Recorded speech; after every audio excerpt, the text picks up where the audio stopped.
Justice pop his head in here. I'm really happy for him. Hope he's doing well. But we had a lot of support from a lot of club owners that came in and helped us that day. But we're one of the only clubs to shut down Clubhouse, and we did it without any big names. We basically did it on our own. And our midterm rooms, you can probably see in some of the moderators' backgrounds, you can hear those replays, and they are stellar. People still ping on them and still play them to this day, because not only were they funny, they were informative. And but I'll hand it off. So I guess where's left? Okay, I guess you got to. Meg wanted to speak quickly. Go ahead, Meg. Okay, thank you. I won't take too long. Just to also preface, absolutely, I'm 100% with the military. We have a damn ass good military, and that is absolutely amazing. And I do not want to send our military soldiers into a full-out war. That being said, I'm extremely conflicted, and the situation makes me really sad, because as much as I want to protect our soldiers, and please don't give me the little rolly eye face, I do know the situation in Iran, and it's I don't think you quite understand it. Now maybe everyone doesn't understand that the IRGC has actually been literally just massacring tens of thousands of its people. Young protesters who want freedom. They want freedom to hold hands, freedom to play sports, freedom to have some of American freedoms. They look to America as this golden beacon. They are the ones who are getting executed by the IRGC just for asking for rights that just a few rights. And when I say being executed, they are not just hung. They're lifted by the neck by a rope and slowly strangled to death. These are children. These are teenagers. And I know some Iranians. I have some Iranian contacts. I have a lot of sympathy with them. This is actually one of the few things that Trump has done that I actually do support. I think that he and his cabinet know a lot of things that we don't. I will trust that they make the correct decisions. This is one action of his that I do support. I really hope it will be something that we could just do quickly with our weapons. That it can be something that we can get done quickly and not get mirrored in. But I do actually support this what he is doing, and I am not taking it lightly about the prospect of American soldiers going in. That's not what I want. I also know that we cannot leave this regime and its proxies to terrorize the Middle East, to destabilize things. And basically, a stable Iran is America first. A stable Iran is an ally in the Middle East next to Israel that both would just bring so much calm and prosperity, and it would also be a major ally of us in that area. So it is America first. Thank you. Thanks, Matt. Anybody want to respond to that long diatribe? I don't know if I call it a diatribe, but I mean, she does make a point. A stabilization or a stabilized area or region would actually benefit a lot of things. I'm going to pass on the poor Iranian people. I don't really think the U.S. interests lie with freeing them. We just don't like the IRGC. So if in the cosmic skew of things, some things align. I honestly, I have some quagmires and some issues with it. Some of you know that, but I'll allow the stage to go ahead. Anybody want to comment after that? Yeah, Ocean needs to go back to Tehran and fight.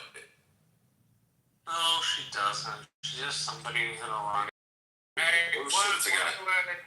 What I would say is that having American ground troops inside of Iran would take a lot more than 100,000, and president only has authorization to do this stuff without congressional approval for another couple of months. Past that, he has to go to Congress, and I don't know about you, but I don't see any particular way Congress is going to go ahead and say, yes, let's invade Iran, right? Which leaves us in a bit of a quandary. One, the American public have a hard time with the idea of an invasion. But number two, it requires a couple of legal hurdles, which the system probably just won't do. Right? Like, how do you deal with that? How do you deal with what? Like the system itself, or like I'm kind of confused where you're going. Sorry, I didn't mean to confuse everybody. I mean, given all of those things, where do you go? Given the fact that the American public doesn't want to invade, given the fact that it would take a lot more than 100,000 troops, given the fact that Congress is very unlikely to vote to invade the country of Iran, how do you square those things with what you would like to happen? What we would all like to happen, which is that the Iranian regime goes away, right? Like, I want that to. Where did you get 150,000? Oh, I pulled it from the invasion of Afghanistan. More what I meant was it was not because it's a larger country, right? And if you took Card Island, I suppose that doesn't require that many in the grand scheme of things. I'm more meant if you properly invaded Iran to chase out the regime, you're in a place where Congress is very unlikely to support it. Maybe I'm wrong. But just to give some, was about, I think, 8-9 square miles. Targ Island is about 12. The mission and battle in Iraq that you were taking your numbers from is very different from what we have thus far. So let's not debate those numbers and etc., but it's something to think about. And so after the address, then we can get into a little bit more specifics. Anyone else on stage would like to comment? If you've already spoken, would you be so kind to yield to other people? Because we only have a half an hour until the address. Thank you. Okay, I just got in and I caught the last part of that. So I'm not sure exactly. I just caught a little bit about what Marshall was explaining. I didn't hear that part of the 150,000 or whatever was he. No, I was saying, when we invaded Afghanistan, we inserted about 120,000 troops at first. We inserted another 100,000, I believe it was up to 220 or 240,000 troops before we pulled some out to go into Iraq. My point was, because my point was coming in on Meg. Meg's point was a state. I said to try to agree with it. But to get there, you have to have military forces on the ground in Iran proper. And that's going to take a lot more than that. And that took an authorization for these military force for Congress. I don't know if Congress would actually give the go-ahead to do that. Now, maybe the executive just does what it wants and things lie and they are what they are, right? But like I said, I have a very hard time imagining Congress would support that. This time, the airstrikes, the damage being done is well, it's far more accurate and far more damning when you look at we've taken out their pretty much for the most part their military, and when we start staging it, and I said this before, I think yesterday on another page.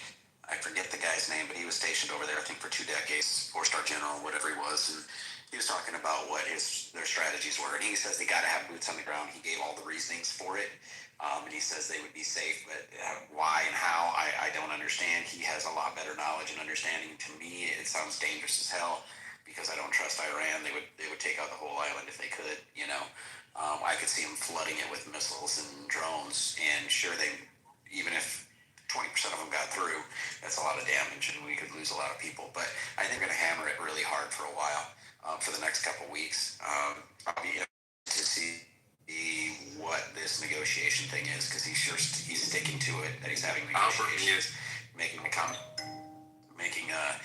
comments that will be out of there in maybe 2 weeks or a little less. So I can see that letting the Israelis or I just don't know what to think about the Kurds going in. You got a whole different aspect there, but I think if we pound them hard enough and long enough, and we can take enough sort of resources out, you do start to break the will of the people. Could be fracturing. There's rumors, and I take rumors with a grain of salt, but Intel was saying that there's people inside the IRGC that are not really wanting to continue to battle. I think they see the outcome. It could be, bombs being dropped on them.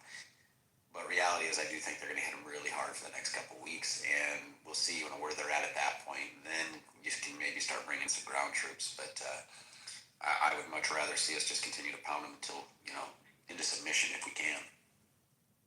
So she said. Can I jump in, Miss KK? Yes, we just kind of go back and forth popcorn style, but if you find two people that are engaging in back and forth, please don't interrupt them because they'll lose their train of thought. So it's popcorn style, but just heed to others if needed. Thank you. Yes, ma'am. Thank you. Can I piggyback off of your statement a little bit, sir? Yeah, go ahead. Awesome. I brought up some real good key words. Granted, it's a rumor, and I agree with them on that, but the RGC individual members are, and it's slightly disbanding the objective. They're leaving, they're fleeing. Based off of, I think Crane was talking yesterday in a brief meeting.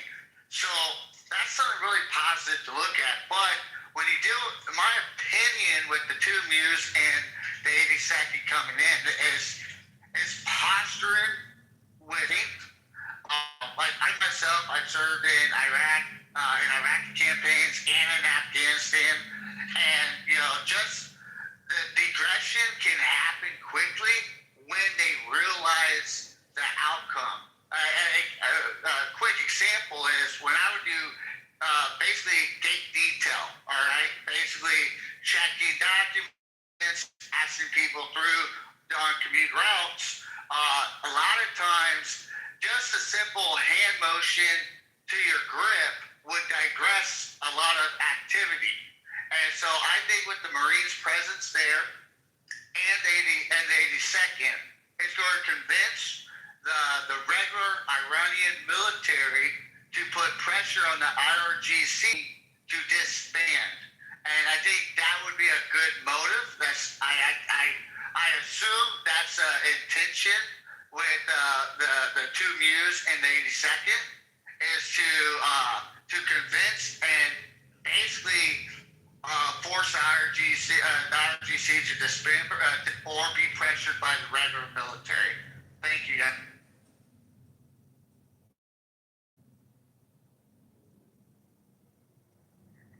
Yes, just I'm going to be listening for rhetoric, whether it's Iranian liberation versus sovereignty. So I'm going to be listening for rhetoric. If it shifted in any way from what the initial rhetoric was. If we look at past initiatives that were preemptive, they do shift. So, yeah. Also, I just want to add also that this is not the same as Afghanistan or Iraq, as we have a population that is very sympathetic to the U.S. That given if we can get rid of the IRGC, if we can weaken them enough to where they start to give positions, the Iranian people will take over, and they want revenge. They want this regime gone. So we're not facing a population that is hostile to the Americans any Americans coming in. We're in fact facing a nation that will in fact be supportive and will not be trying to kill American soldiers except the IRGC. So if we hit them with precise strikes, get rid of the IRGC, make them flee, as someone said, that is the best case scenario, and then we will be able to make something work in Iran. But the Iranian people as a whole just want the IRGC gone and have no hatred for the American people.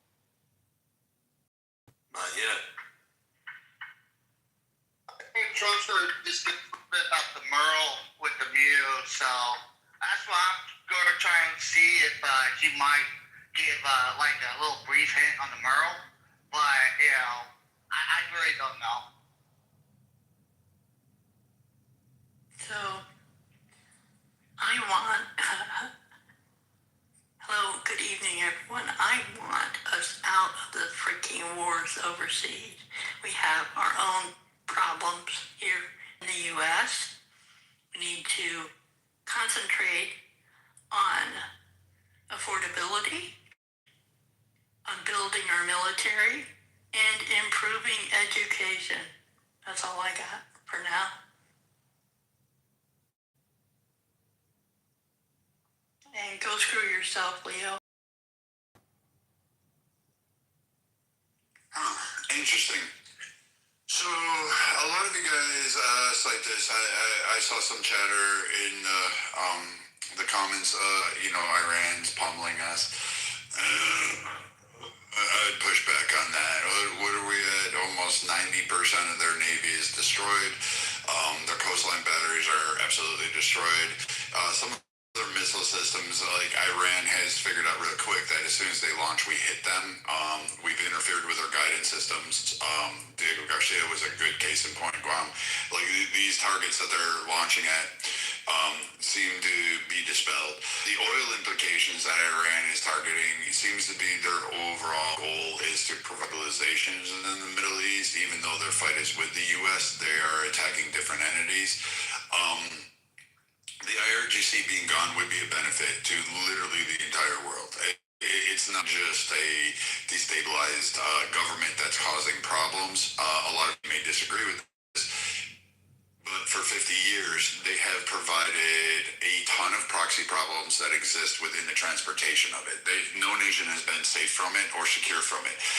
We're forgetting the proxy groups that have conducted terror, including in Moscow, Russia, an ally of Iran, the Asian theater, India, Africa, the continent, literally a multitude of nations.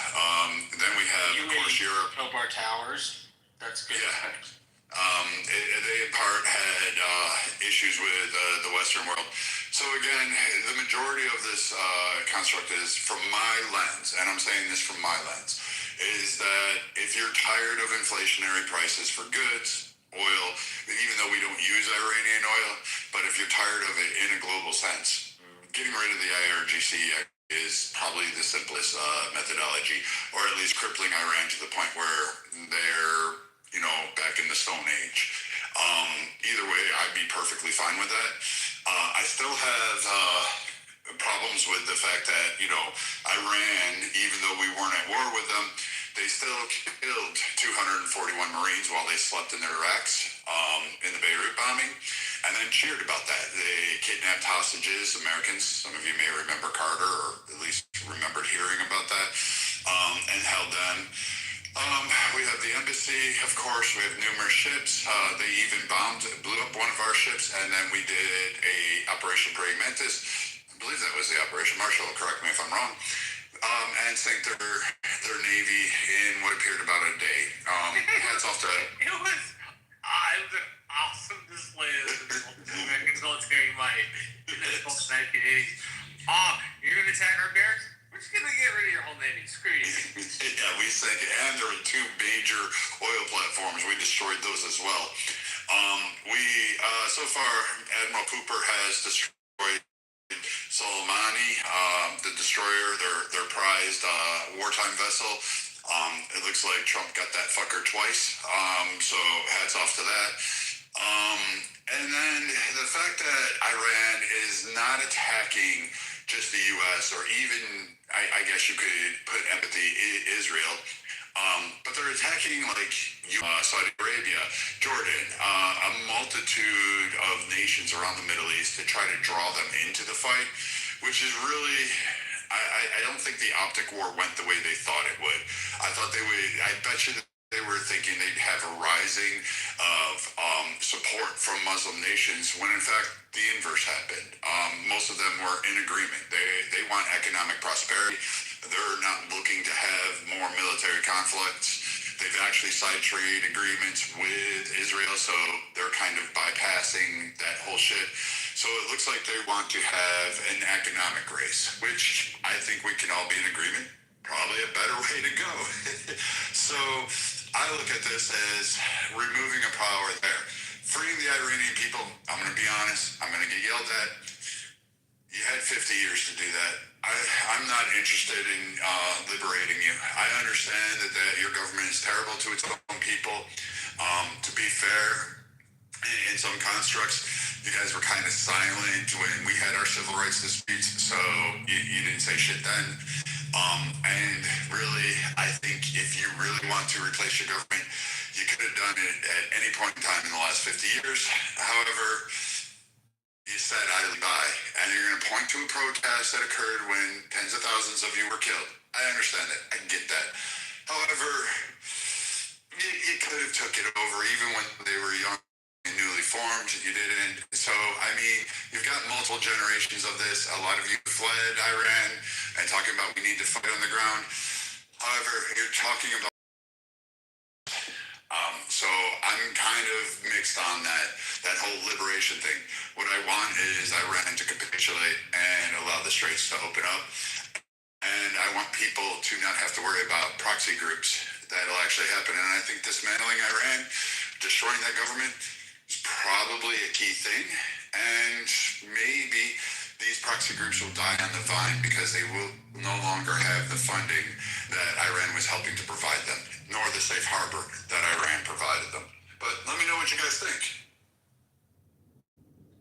Yeah, I mean, some people, you know, that are being chat warriors right now, they hate our forward operating position, you know, our base, which we call Israel, but, you know, it's actually our military base. But they just don't like those people, you know, so they're going to hate it. You know, they get a random attack on you know, that causes some minor damage, and they say, oh, that's a catastrophic hit. It's irrelevant to us. We have enough. We're still flying planes over them that were built long 60 years ago. Does anybody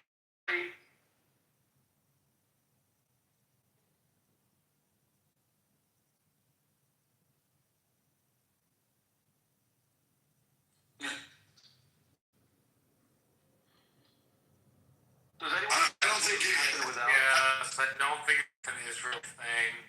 It's exceedingly self-serving. We spend at a baseline in the defense budget about $30 to $35 billion. With ancillary spending, it goes into the 70s or 80 billions.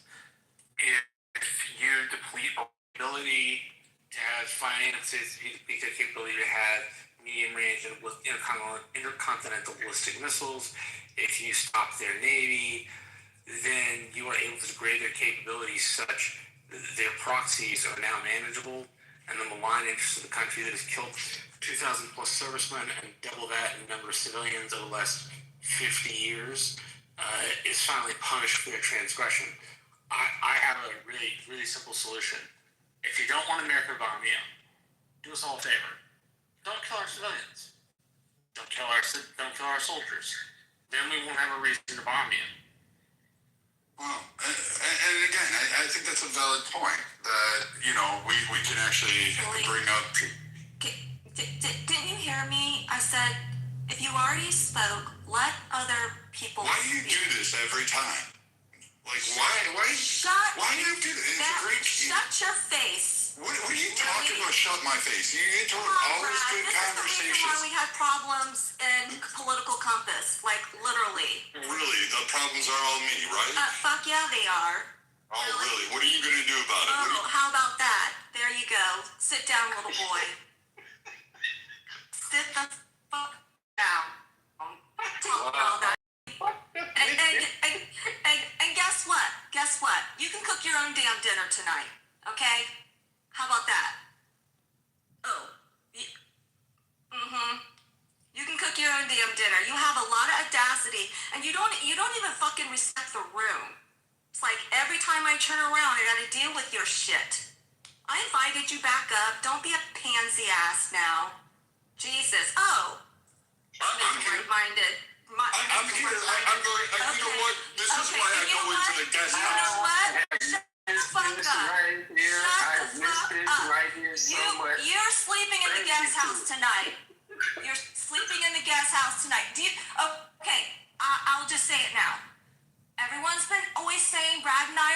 relationship? Yes, we're in a fucking relationship. We've been lying to you this entire time. And fucking Brad, I have to send him up to the guest house because he's going, and the phone's so fucking loud. I have to like sit in another room when we want to be on Clubhouse together. Like Jesus. So everyone that said like, oh, you guys in a relationship, you were right. You were fucking right. So now that you got Brad. that out of the way, you guys ready Yep. for this? Viking, do you have something to say? Yes. You know what? I am so fucked sick of this that you have really warped the world, and to everybody in this house. You work the world. What type of clapback is that? That sounds like a fucking white woman. Work the world. You sound like fucking Johnny Clap. Okay, everybody. April Fools. April Fools. You know, I got caught earlier on April Fools. It pissed me off for about 55 seconds. All right, cool. Man, I have missed that right there. I have missed that right there. That is well worth the wait. Thank Randy KK. Well worth the wait right there. That was hilarious. Do we have anyone fooled? I was definitely cool. I don't know you guys well enough yet. Oh, damn it. Okay. We tried. Okay, we tried. I knew I was doing bad when Thunder just starts laughing at me. I'm like, oh God, I'm doing terrible. I'm a terrible liar. Anyhow, let's get back to the conversation. We have 10 minutes left. I'll let you guys keep going, and then since I unmic to play the live feed, please mic up, and then we'll discuss afterwards. But okay, go ahead. Yeah, Brad doesn't have enough melanin for us to believe that. I have a question of the people that say we're losing. I want to understand where that comes from. Like how people can say we're not winning this, this war, military engagement, whatever you want to call it. How are we losing though? Like seriously. I will tell you this. We need to define win and loss. Don't we have to do that first? Wait, Mr. Redmond, I've got a whole set. So I can say this. Some people on stage can say this. It's because they were bitchereens. But I'm just kidding. None of you can say that to my friend down there. Really? Do you know how many Marines are on stage right now? Hello? And they're all eating Crayola crowns. I've got backup. Get up, Rick. Oh, I miss you guys so much. I thought I was gonna have to buy a dog so I could go sleep with the dog. I know where it comes from. A lot of people, there's a lot of like AI, Mr. Right-Minded. There's a lot of, I guess, non-belief in America's capabilities and powers. Even though some of us were literally the guys implementing that power. In fact, there are people that are really concerned in our government that we're using too much power and showing our hand a little too much of our capabilities. So, I mean, I like from there, I don't understand where people are getting the stats like Iran is winning or pounding us, because we're at 13 losses, which is really hugely unfortunate. I agree for all of you. And I think 130 wounded, 160 wounded, which again is terrible. But these are acts of war, and military combatants will put themselves in harm's way. And we do. I mean, even I hope for the absolute return of every single one of them home, safe and sound and whole. But the realities are on the ground that Iran is not winning. They have no naval assets. They have no forces that could match us. And I don't know where they're getting their data from, because they can't be reading the same information I am. And I'm not just reading America's. Well, maybe, but I mean, it'd be interesting to hear, some other perspectives that don't align with mine. Well, we have to remember the same media that's been trying to convince everybody that Ukraine's been winning the war over there against Russia. Remember they were trying to tell people that, Russia ran out of fucking ammo and that they were fighting with shovels, remember? That was literally a meme going around. So I don't trust anything these assholes say, and it's gotten kind of political at this point, where they're kind of rooting against Israel, America, and Trump because they're hate for Trump or hate for Israel, but there's no metric where the Iranians are winning. I mean, them being able to maybe close off the Strait of Hormuz temporarily might be, I guess, looking in their favor. And then, of course, they have the media on their side. But at the end of the day, I think we're still going to prevail here. And, we've annihilated their Navy, their Air Force. The IRGC is pretty much, I've been watching videos on X, where there's IRGC, saying that pretty much everyone's abandoned their posts and shit. A bunch of people have just, have left. They don't want to be killed, and they don't really know what the direction is, And so I'm hoping that that's going to start gaining steam, where people are abandoning their posts and saying, fuck. They're literally afraid to be killed, by some fucking bomb. So I think we're going to prevail in this thing, but that's going to put us in a stronger position against China. That's going to put us in a stronger position with this whole thing with Venezuela and Iran. No more cheap sanctioned oil going to China, and I think the petrodollar is going to remain strong. And I think we'll prevail with this whole thing. So.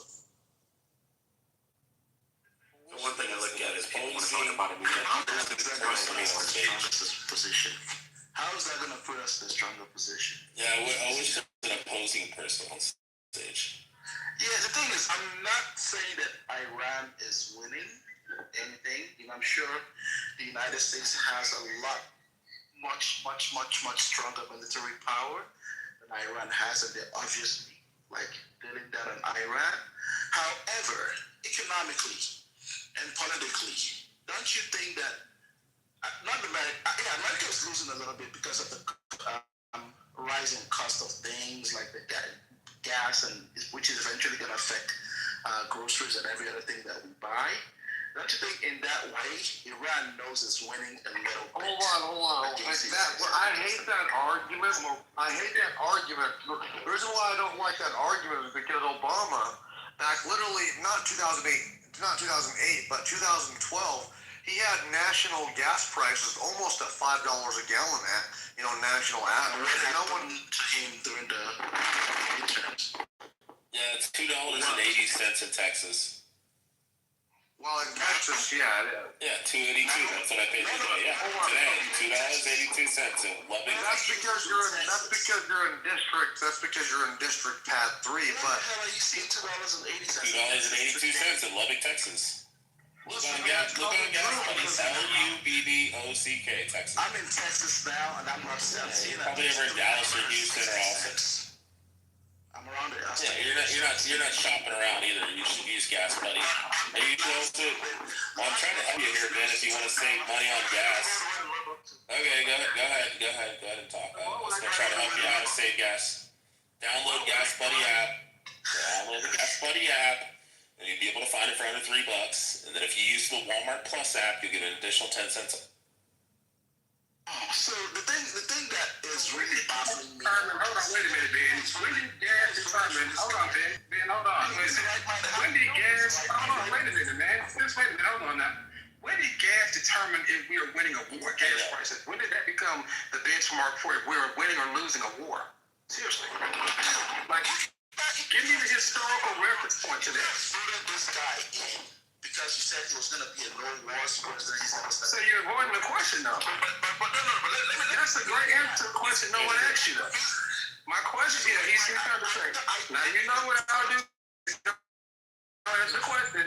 I thought you. I'm asking you what it is. Give me one historical reference. Wait a minute. Give me one historical reference of when gas prices determine if a country wins a war or not.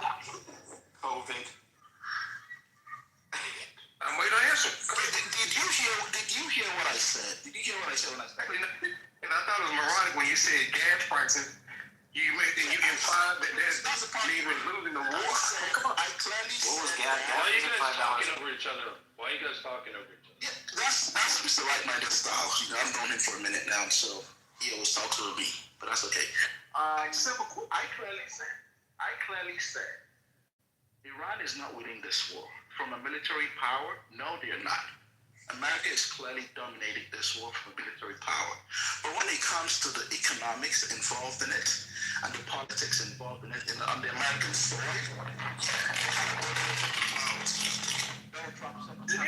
In the microphone or something like that. And I can go here. campaign or at his different rallies. All right, hold on. Real quick. Rich Club 97. Stop. I want to hear what he says. 329 again. Yes, 329. Because I'm in Texas. Yeah, Austin. I just read off Austin. Before they started, gas was at $2.49, and I really don't care. I mean, not that I'm right. I can afford $2 for that. I can afford $3.50. It doesn't really bother me. But what I'm saying is, You think you drive a Tesla? He's been out there talking about gas at 9. He campaigned on zero new wars. Zero new wars. That's one of the reasons he got in there. All right, hold on, KK. It's beginning. What did KK say? Yeah, Ben. Shut One up. of the other. Okay, let me shut up. Let me I think I'm talking let too me much. Go ahead. Let me.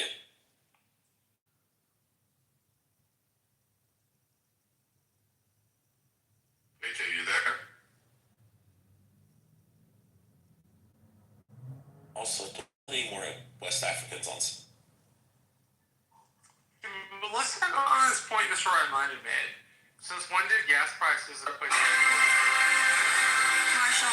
already going? Never mind. And welcome to MMA, and we start with this Fox News alert. The president of our country, of the United States, Donald Trump, he will deliver a major address from the White House in just a moment. The president is to give a huge update on the conflict with Iran, which appears to be in its final stage. In fact, according to the president, Iran's president is now asking for a ceasefire. Well, no thanks to NATO, by the way.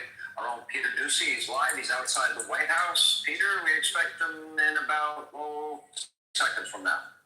Yes, so I'll be really quick. No ceasefire, Sean, until the Strait of Hormuz is. The challenge for President Trump is going to be reassuring Americans that Epic Fury is winding down in the next 2 or 3 weeks, at which point gas prices will come down, he says, while also not really giving away too much to the Iranians about what remaining American assets in the region are doing. There is still the issue of uranium that could be collected. There are, but he is going to tell us about how wiped the Iranian army and navy and ballistic missile facility at the moment after a month plus of this operation. So expect to see him walk out right on time, Sean. You know, I'd expect to the NATO threat, how close were they potentially to having nuclear capability? I'm sure that will come up tonight. The issue of 60% enriched uranium, I would expect that might be discussed, and also the issue of NATO. Let's take you inside the White House. We expect the president is going to walk straight to the podium, and here's the president of the United States.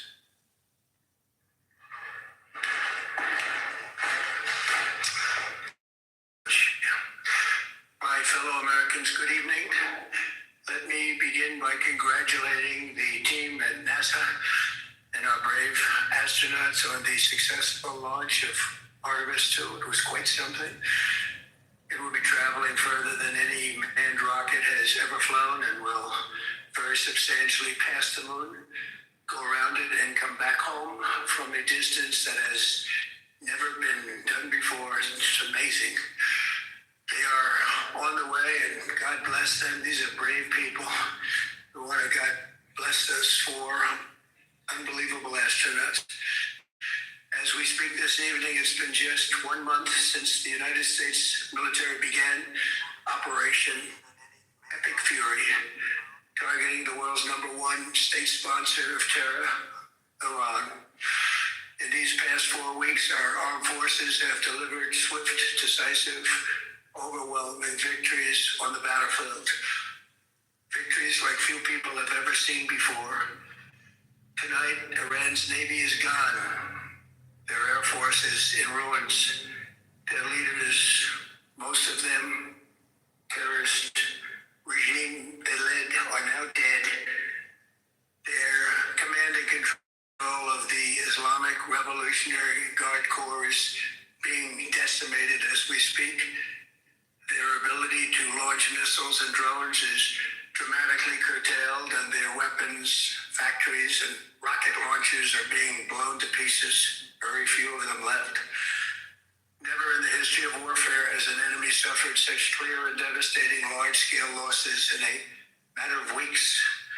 Our enemies are losing in America, as it has been for 5 years under my presidency, is winning, and now winning bigger than ever before. Before discussing this current situation, I also want to thank our troops for the masterful job they did in taking the country of Venezuela in a matter of minutes. That it was quick, lethal, violent, and respected by everyone all over the world. After rebuilding our military during my first term, we have by far the strongest military anywhere in the world. And now we're working along with Venezuela and are in a true sense joint venture partners. We're getting along incredibly well in the production and sale of massive amounts of oil and gas, the second largest reserves on earth after the United States of America. We're now totally independent of the Middle East, and yet we are there to help. We don't have to be there. We don't need their oil. We don't need anything they have, but we're there to help our allies. Tonight I want to provide an update on the tremendous progress our warriors have made in Iran and discuss why Operation Epic Fury is necessary for the safety of America and the security of the free world.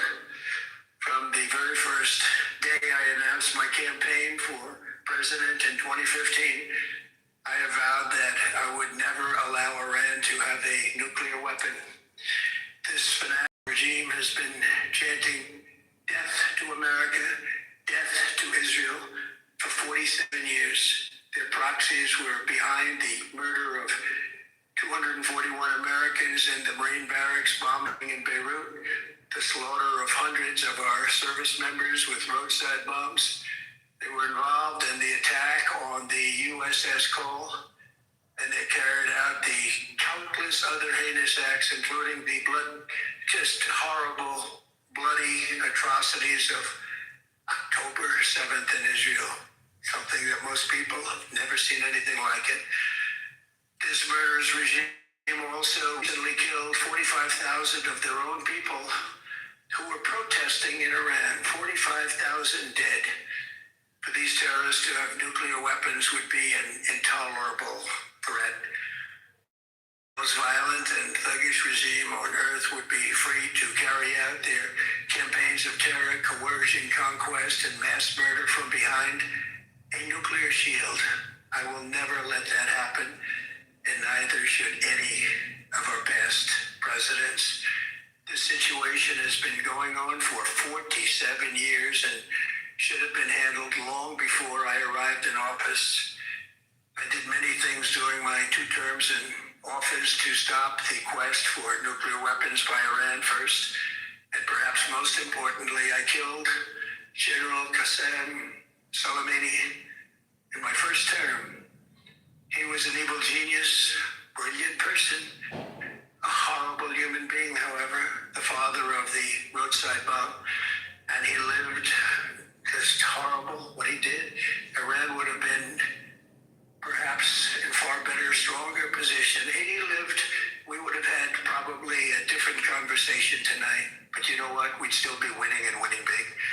And then very importantly, I terminated Barack Hussein Obama's Iran nuclear deal, a disaster. Obama gave them $1.7 billion in cash, green cash, took it out of banks from Virginia, D.C., and Maryland, all the cash they had, flew it by airplanes in an attempt to buy their respect and loyalty, but it didn't work. They laughed at our president and went on with their mission to have a nuclear bomb. His Iran deal would have led to a colossal arsenal of massive nuclear weapons for Iran, and they would have had them years ago, and they would have used them, would have been a different world. There would have been no Middle East and no Israel right now, in my opinion, if it was, had I not terminated that terrible deal. And I I was so honored to do it. I was so proud to do it. It was so bad right from the beginning. Essentially, I did what no other president was willing to do. They made mistakes, and I am correcting them. First preference was always the regime continued their relentless quest for nuclear weapons and rejected every attempt at an agreement. For this reason, in June, I ordered a strike on Iran nuclear facilities in Operation Midnight Hammer. Nobody's ever seen anything like it. Beautiful B-2 bombers performed magnificently. We totally obliterated those nuclear sites. The regime then sought to rebuild their nuclear program at a totally different location, making clear they had no intention of abandoning their pursuit of nuclear weapons. They were also rapidly building a vast stockpile of missiles and would soon have had missiles that could reach the American homeland, Europe, and virtually any other place on Earth. Iran's strategy was so obvious. They wanted to produce as many missiles as possible, and they did, with the longest range possible. And they had some weapons that nobody believed they had. We just learned that out. We took them out. We took them all out so that no one would really dare stop them. And they raced for a nuclear bomb, a nuclear weapon like nobody's ever seen before. They were right at the doorstep. For years, everyone has said that Iran cannot have nuclear weapons, but in the end, those are just words if you're not willing to take action when the time comes. As I stated in my announcement of Operation Epic Fury, objectives are very simple and clear. We are systematically dismantling the regime's ability to threaten America or project power outside of their borders. That means eliminating Iran's Navy, which is now absolutely destroyed, hurting their Air Force and their missile program at levels never seen before, and annihilating their defense industrial base. We've done all of it. Their Navy is gone, their Air Force is gone, their missiles are just about used up or beaten.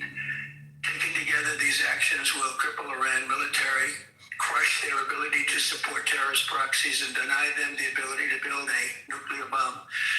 Our armed forces have been extraordinary. There's never been anything like it militarily. Everyone is talking about it, and tonight I'm pleased to say that these core strategic objectives are nearing completion. As we celebrate this progress, we think especially of the 13 American warriors who have laid down their lives in this fight to prevent our children from ever having to face a nuclear Iran. Twice this past month, I've traveled to Dover Air Force Base, and it's been something. I wanted to be with those heroes as they returned to American soil, and I was with them and their families, their parents, their wives, their husbands. We salute them, and now we must honor them by completing the mission for which they gave their lives. And every single one of the people, their loved ones said, "Please, sir, please finish the job." Every one of them. And we are going to finish the job, but we're going to finish it very fast. We're getting very close. I want to thank our allies in the Middle East, Israel, Saudi Arabia, Qatar, the UAE, Kuwait, and Bahrain. They've been great, and we will not let them get hurt or fail in any way, shape, or form. Many Americans have been concerned to see the recent rise in gasoline prices here at home.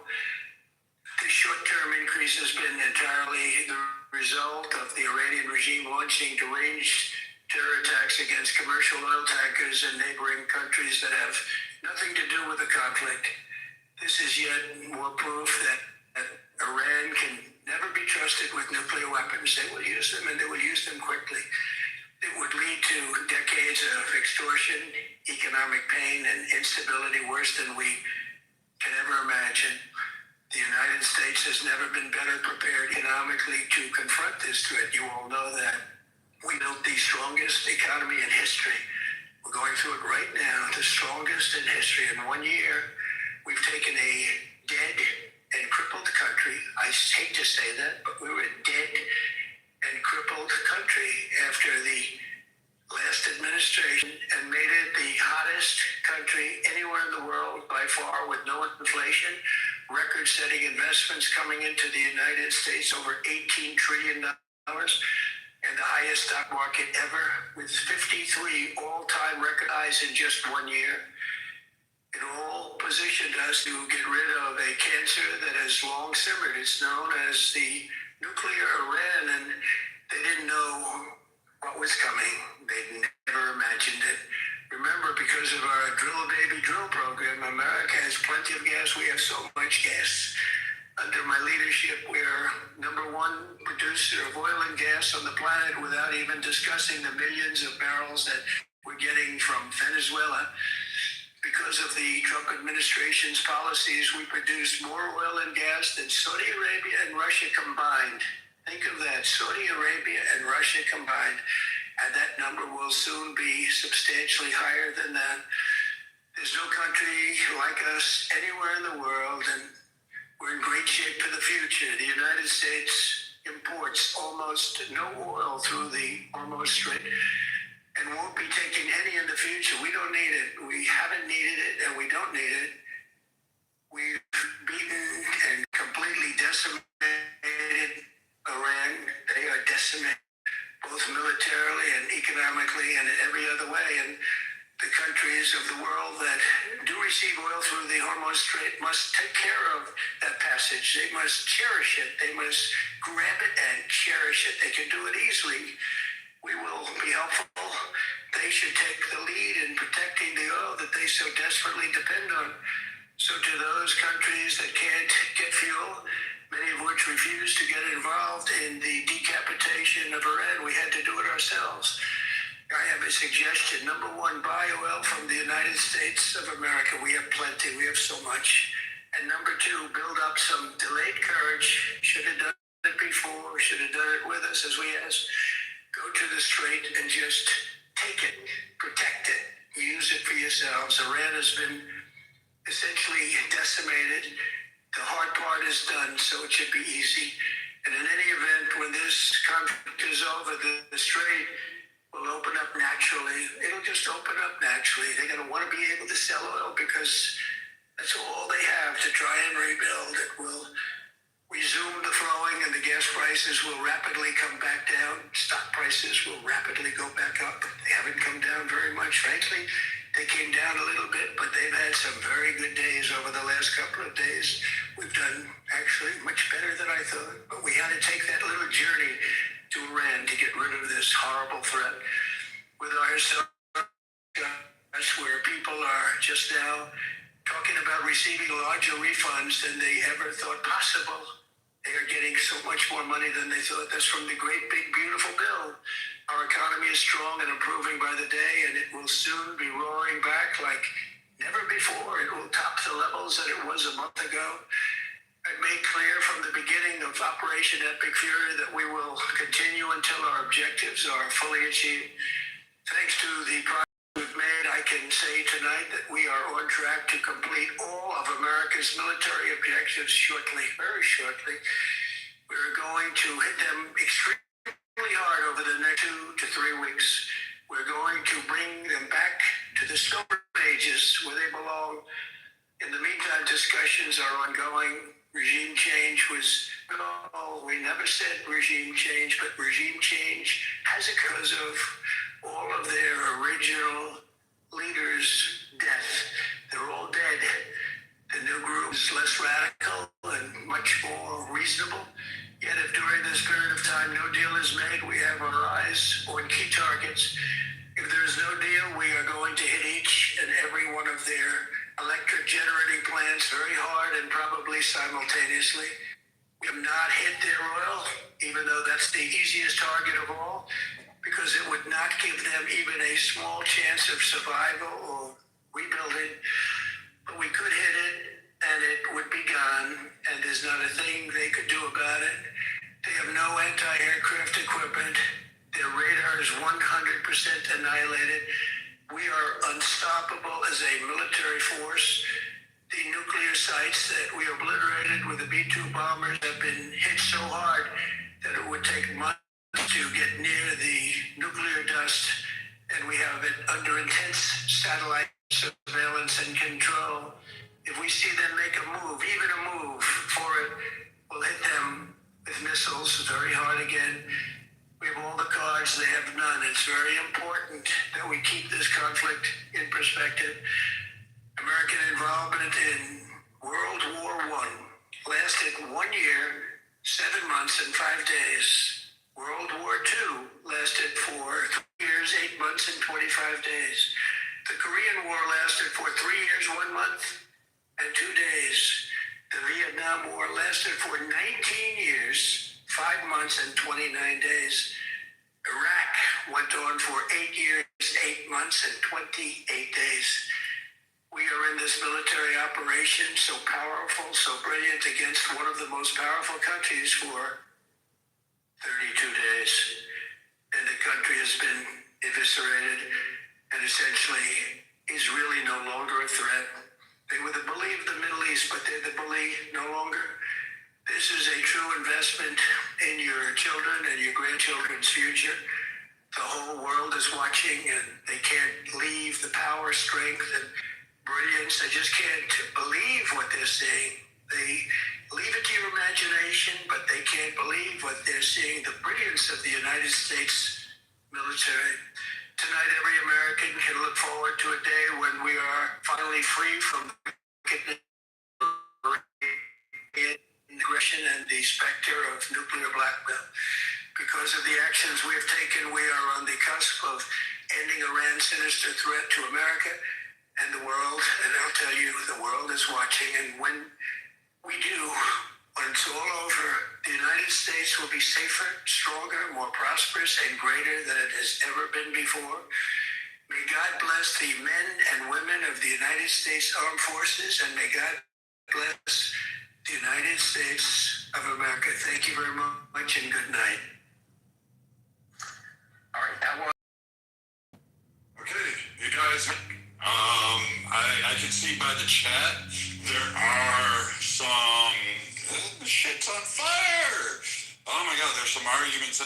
I'm going to not partake in some of these arguments unless you go completely off the rails and go into dipshit there. I'm going to allow Mr. Right-Minded and KK to enjoy that, and Marshall, I'm sure he's kicking back. I'm about to open a Guinness, and I'm going to watch the fireworks. I'm hoping, where is he?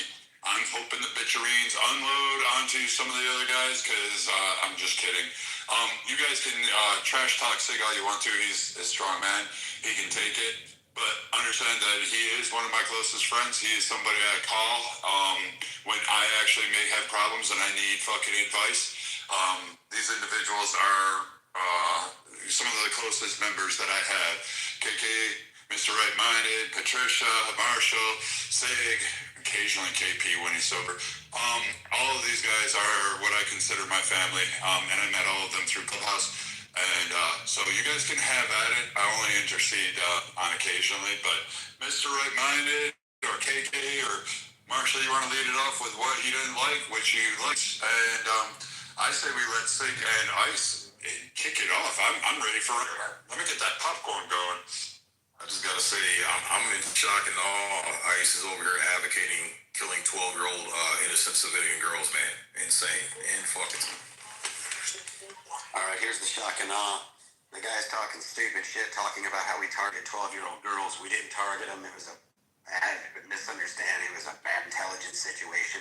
And you want to come in there and act like the U.S. is targeting them. That's the stupidest fucking shit I've ever heard. You literally said in there too, there's no imminent threat. But if we're going to die, we're going to die a death of 1,000 paper cuts. A death of 1,000, a death of 5 paper cuts, 500,000 paper cuts. It's still a death. They've been chanting death to America for 47 years. You just said they've been preparing for 20 years, Sig. So what you're telling me is we should wait for them to prepare for 40 years so you can't come in. Because when you wait at that point, you cannot go in and stop them from getting a nuclear weapon because anybody that comes in, they will just wars and I let you go. I let you go. Women die. So here's the deal. War, people die. People die in war. But there's only one side that will kill, literally target men, women, children. They literally put 12-year-olds in their fucking military. My point is You want to talk about children. They're putting children, a gun in children's hands and saying, go to war. And you think that's not a problem. You think that it's not, okay, we don't know that they don't have ICBMs. They just came out and said they did. So what do we wait till I'm going to ask you this, Sig, real quick. No, we just shouldn't be fighting for these dirty kikes over in Israel, you know? So here's the deal, Sig. How long does it take for an ICBM to land from when it takes off from Iran? How long does it take to get to the U.S.? That's for Sig, not Leo. Oh, I was just saying what Sig was thinking. No. Sig? You are not Sig? Sigaroni. Sigaroni has his own voice. Quiet now, Leo. He's Googling now. Come on, Sigaroni. No, I'm actually waiting for the mod to stop talking because I don't interrupt mods. I don't disrespect mods in their own room. So, again, what was your question? So I can make sure I answer it thoroughly. How long does it take an ICBM to get from Iran to the USA? Someone drop a link in the chat. Someone drop a link in the chat. 30 to 40 minutes. You gonna let me answer the fucking question, or you want to answer the question? I'll shut up and let you go. Go ahead. Go ahead. I didn't ask for a link. Yeah, I got 5 words in. You asked me a question, I got 5 words in, and you can't shut your fucking pile. I don't want to fucking. That's what I'm talking about with you emotional fucking bitches. I just gotta ask anybody else. So if you're gonna go ahead and finish, and I'll answer your question when you're done. You can hit anybody on here. Give me answers. 30 to 40 minutes. That's it. That's all you had to say. 45 minutes. I don't fucking know. Yeah, you know, answer me off, buddy. Because if I ask you a question, I'm well, then shut the fuck up and let me answer at least 5 words in. Fucking Christ, man. So again, here we go. Here we fucking go. Yo, Miles, let me know what he's. Go, Sig. I'm sorry, I stepped away. I was getting dinner and literally pouring a beer. What's going on here? Ask me a question. I get 5 words a day. All right, let him go. And then you cut me off. Because I was gonna answer the question. So again, how long does it take for an ICBM to get to the U.S. So then you asked him, and there's no ice. You asked him. It's done. If he doesn't know. It's about 45 fucking minutes. And so, Sig, go ahead.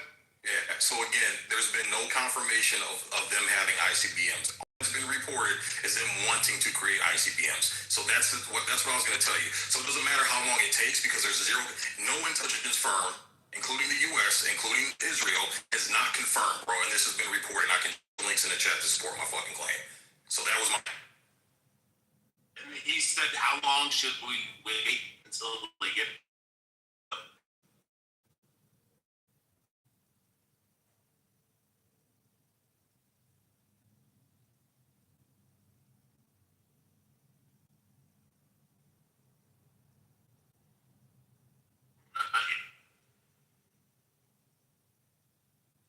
Actually, they've claimed it. I will put links in there. They claim to have an ICBM just recently.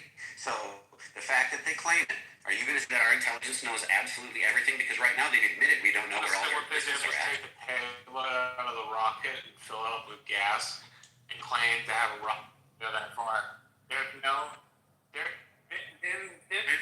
me a favor and let intelligence. Hold on, Mars, hold on. Guys, when people are talking, the whole entire room wants to hear each person talk. I know I haven't been on here for a long time, but I'm rare to put some people in the shut the fuck up section if you cannot respect when somebody's talking on the floor. Sig, first of all, were you done, brother? Nah, I wasn't there. I wasn't. But go ahead. Go ahead, Sig. You got the mic. Go ahead, floor. Good to see you. Good to see you, Mr. Good to see you, bro. So again, to have something and it being confirmed are 2 different things. I mean, we're grown ass adults. We should know the difference between this. Okay. So again, people can claim shit all fucking day, but has it been confirmed? The answer is no. There are 0 intelligence reports that have confirmed that they actually have them. So, Sig, I'm going to disagree with this and slide in on, I don't know who, I'm sliding in with myself. Diego Garcia, 2 missiles, 2 ICBM, ballistic missiles were launched at Diego Garcia. And we'll say it was more of a missed BCM because they never reached their target. So, and we were trying to get your guidance. We're aware that the launches did occur. We shot one down, the other one went, did a couple loops and a couple tumbles, and then it went to the ocean because it didn't reach it. IBMs. So I would say they're missed BMs. That's a pun intended. Maybe they launched them out of camels. I don't know. Maybe they hit the camels in the balls and launched them out of the throat of the camel. I don't know. Too much. Put them in the gift. She will. Shut up. But the idea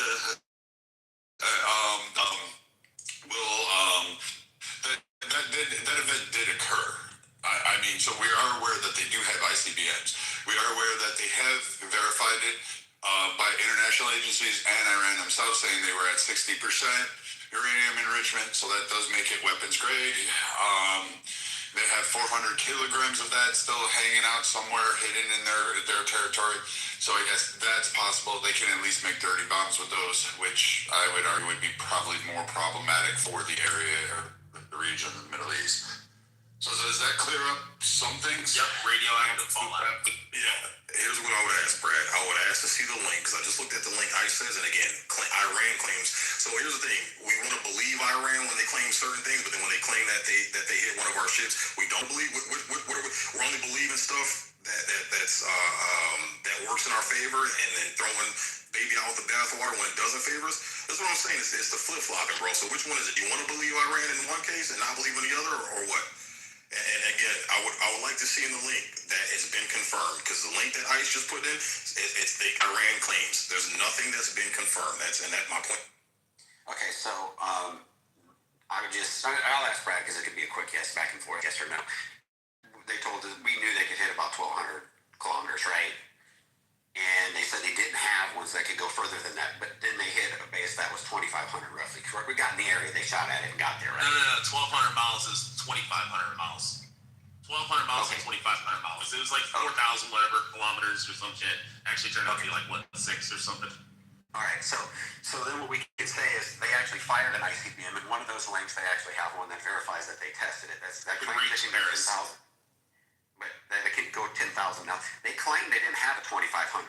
So are we throwing out the baby with the bathwater because we got to believe that they don't have them because intelligence says they showed the distance from Diego to Garden. Rich. Control the autism. Help him. I understand.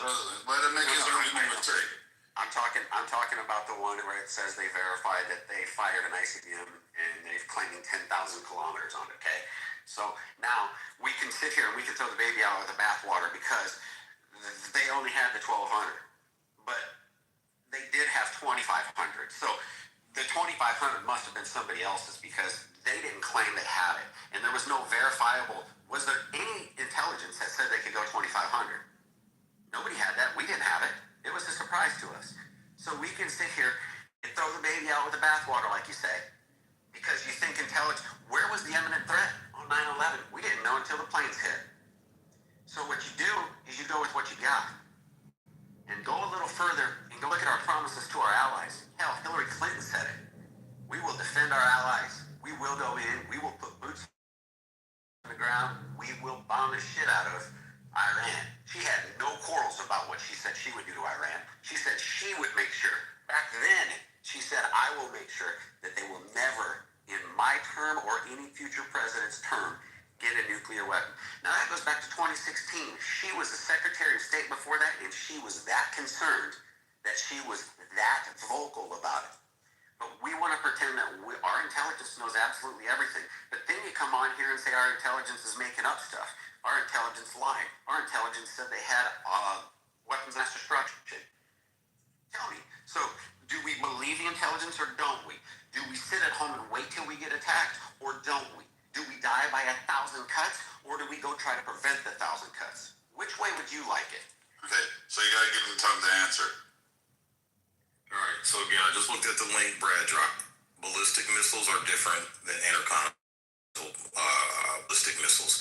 Secondly, that is UK is within the range of the Middle East. Okay, so again, what Tulsi Gabbard testified in front of Congress, she said out of her own mouth they were not an imminent threat. This is the head of intelligence. Okay, and then Trump starts giving her shit. All of a sudden, magically, she starts changing. Again, I'm going off of this administration telling multiple lies, switching their story and flip-flopping. For several years, and even in 4K, he was on video saying, and even his tweets, you can look at my PTR, He was talking about Obama being a clown pretty much, and what he's going to do is try to bomb Iran in order to get reelected. So Trump is chastising a president for claiming or wanting to bomb Iran, yet he turned around and does the same exact thing. Benjamin Netanyahu, for the past 30 years, has been claiming, Iran's, they're 6 months away, they're only a few months away. Since 1995, 1996, and nothing's come to fruition. And like I said, you guys have yet to post a link showing that it's been confirmed, and all I see is claims, and not intercontinental ballistic missiles, just normal ballistic missiles that have normal expected. Normal. Yeah, so Again, I actually asked you. Hey, no. Oh, I thought he was done. No, he's not. Go ahead. Yeah, and I'll be quick. So again, it's about an imminent threat to the United States. They are an imminent threat to surrounding regions in the Middle East, not the United States. And when I talk about death by 1,000 paper cuts, again, look at the low-tech technology that they've been using. They have literally been launching little $50,000, $20,000 bullshit drones and missiles, and we've been using $1 million fucking missiles to shoot them down. They're doing this shit on purpose. They're having us waste our resources and waste our money shooting our expensive stuff while they launch off shitty ass low technology guns.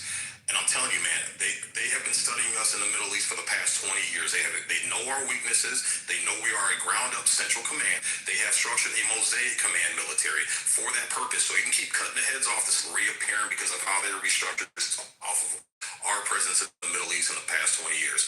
So this is going to be a death trap. They are setting this up. Karg Island is literally a fucking fish bowl, literally shooting fish in a barrel when those Marines show up. They're going to fucking die. They have 1,000-foot mountains there that they have bunkers and missile sites and all kinds of shit, bro. They're not using their best shit right now. So I'm not saying Iran is ultimately going to win, but what I'm saying is they're going to smack the fuck out of the U.S. and this is going to be long and drawn out, and there's going to be a lot of American troops and a lot of bloodshed. And those little girls, I'm sorry, brother, I don't advocate. I will never advocate for innocent 12-year-old little schoolgirls getting fucking killed. Nobody said that they were targeting. So you keep switching words and adding shit. I never said they were targeting. The fact is that the United States killed innocent school-aged girls, bro. That's the problem. So you dodged his question when he asked you. You don't believe when they claimed that they had weapons of mass destruction in Iraq. So even if the intelligence agencies come out and say that they have ICBMs, you're still not going to believe it. So that's kind of... And that's based on a lot because we were told that they had weapons of mass destruction by George Bush and the intelligence, and come to find out years later, and thousands of troops dead, U.S. troops dead later, that it was all a fucking lie, bro. So again, Trump has lied several times, and I can post links of Trump going back for no more regime wars, no more stupid wars, no more Middle East. Americans were going to take our focus, and Trump went back for some reason and totally flip-flopped on what he said. So I have clear evidence and proof that this administration has lied. Previous administrations have lied. Okay, I have proof that Israel has fucking lied. And what I'm going to do is I'm going to keep that clear in my conscience and clear in the front of my damn brain housing group. And I'm not going to be so quick to believe the United States, the administrations, and the intelligence this time. I'm going to sit back and I'm going to look at things a little more skeptical. We have been lied to, and that is 100%. Can I just ask a question? Do you think there could be that we don't know everything and they haven't revealed everything? Who is they, Katie? The intel. Now, is that a possibility? Yes, but things that I look at, okay, I look at certain patterns. The fact that two of our most powerful naval ships went out there and fucking retreated. One of them has damage, and coincidentally, it's a kitchen fire or laundry fire or whatever the case is. Coincidentally, it just happens to be, right? But again, that's what the U.S. side is saying. That's what Trump's saying is that, our boat, the Ford didn't get attacked. It was kitchen fire. But again, I'm going based off Trump has lied, and he has lied in 4K in front of all of us, okay? So I'm not going to believe everything Trump says now because he has lied over and over and over again. He said he was going to give them 40 hours. Well, guess what? That 48 hours turned into 5 days. Look at the last few press conferences. Minute by minute, Trump has been flip-flopping. Just watch it objectively and watch it skeptically, and you will see he's been flip-flopping every fucking 2 fucking seconds, man. So I'm not believing every word that comes out of Trump's mouth, and I have evidence to support my reasons. Respectfully say, can you impart what you think the agenda is that this what he said in public? I'll say it one more time. You're cutting out, Albert. I'm sorry. I'm sorry. So So respectfully, of course, if and I don't want to side you, but respectfully, if what we're being told in public is not what the true agenda is, can you impart what you believe is, if you're willing?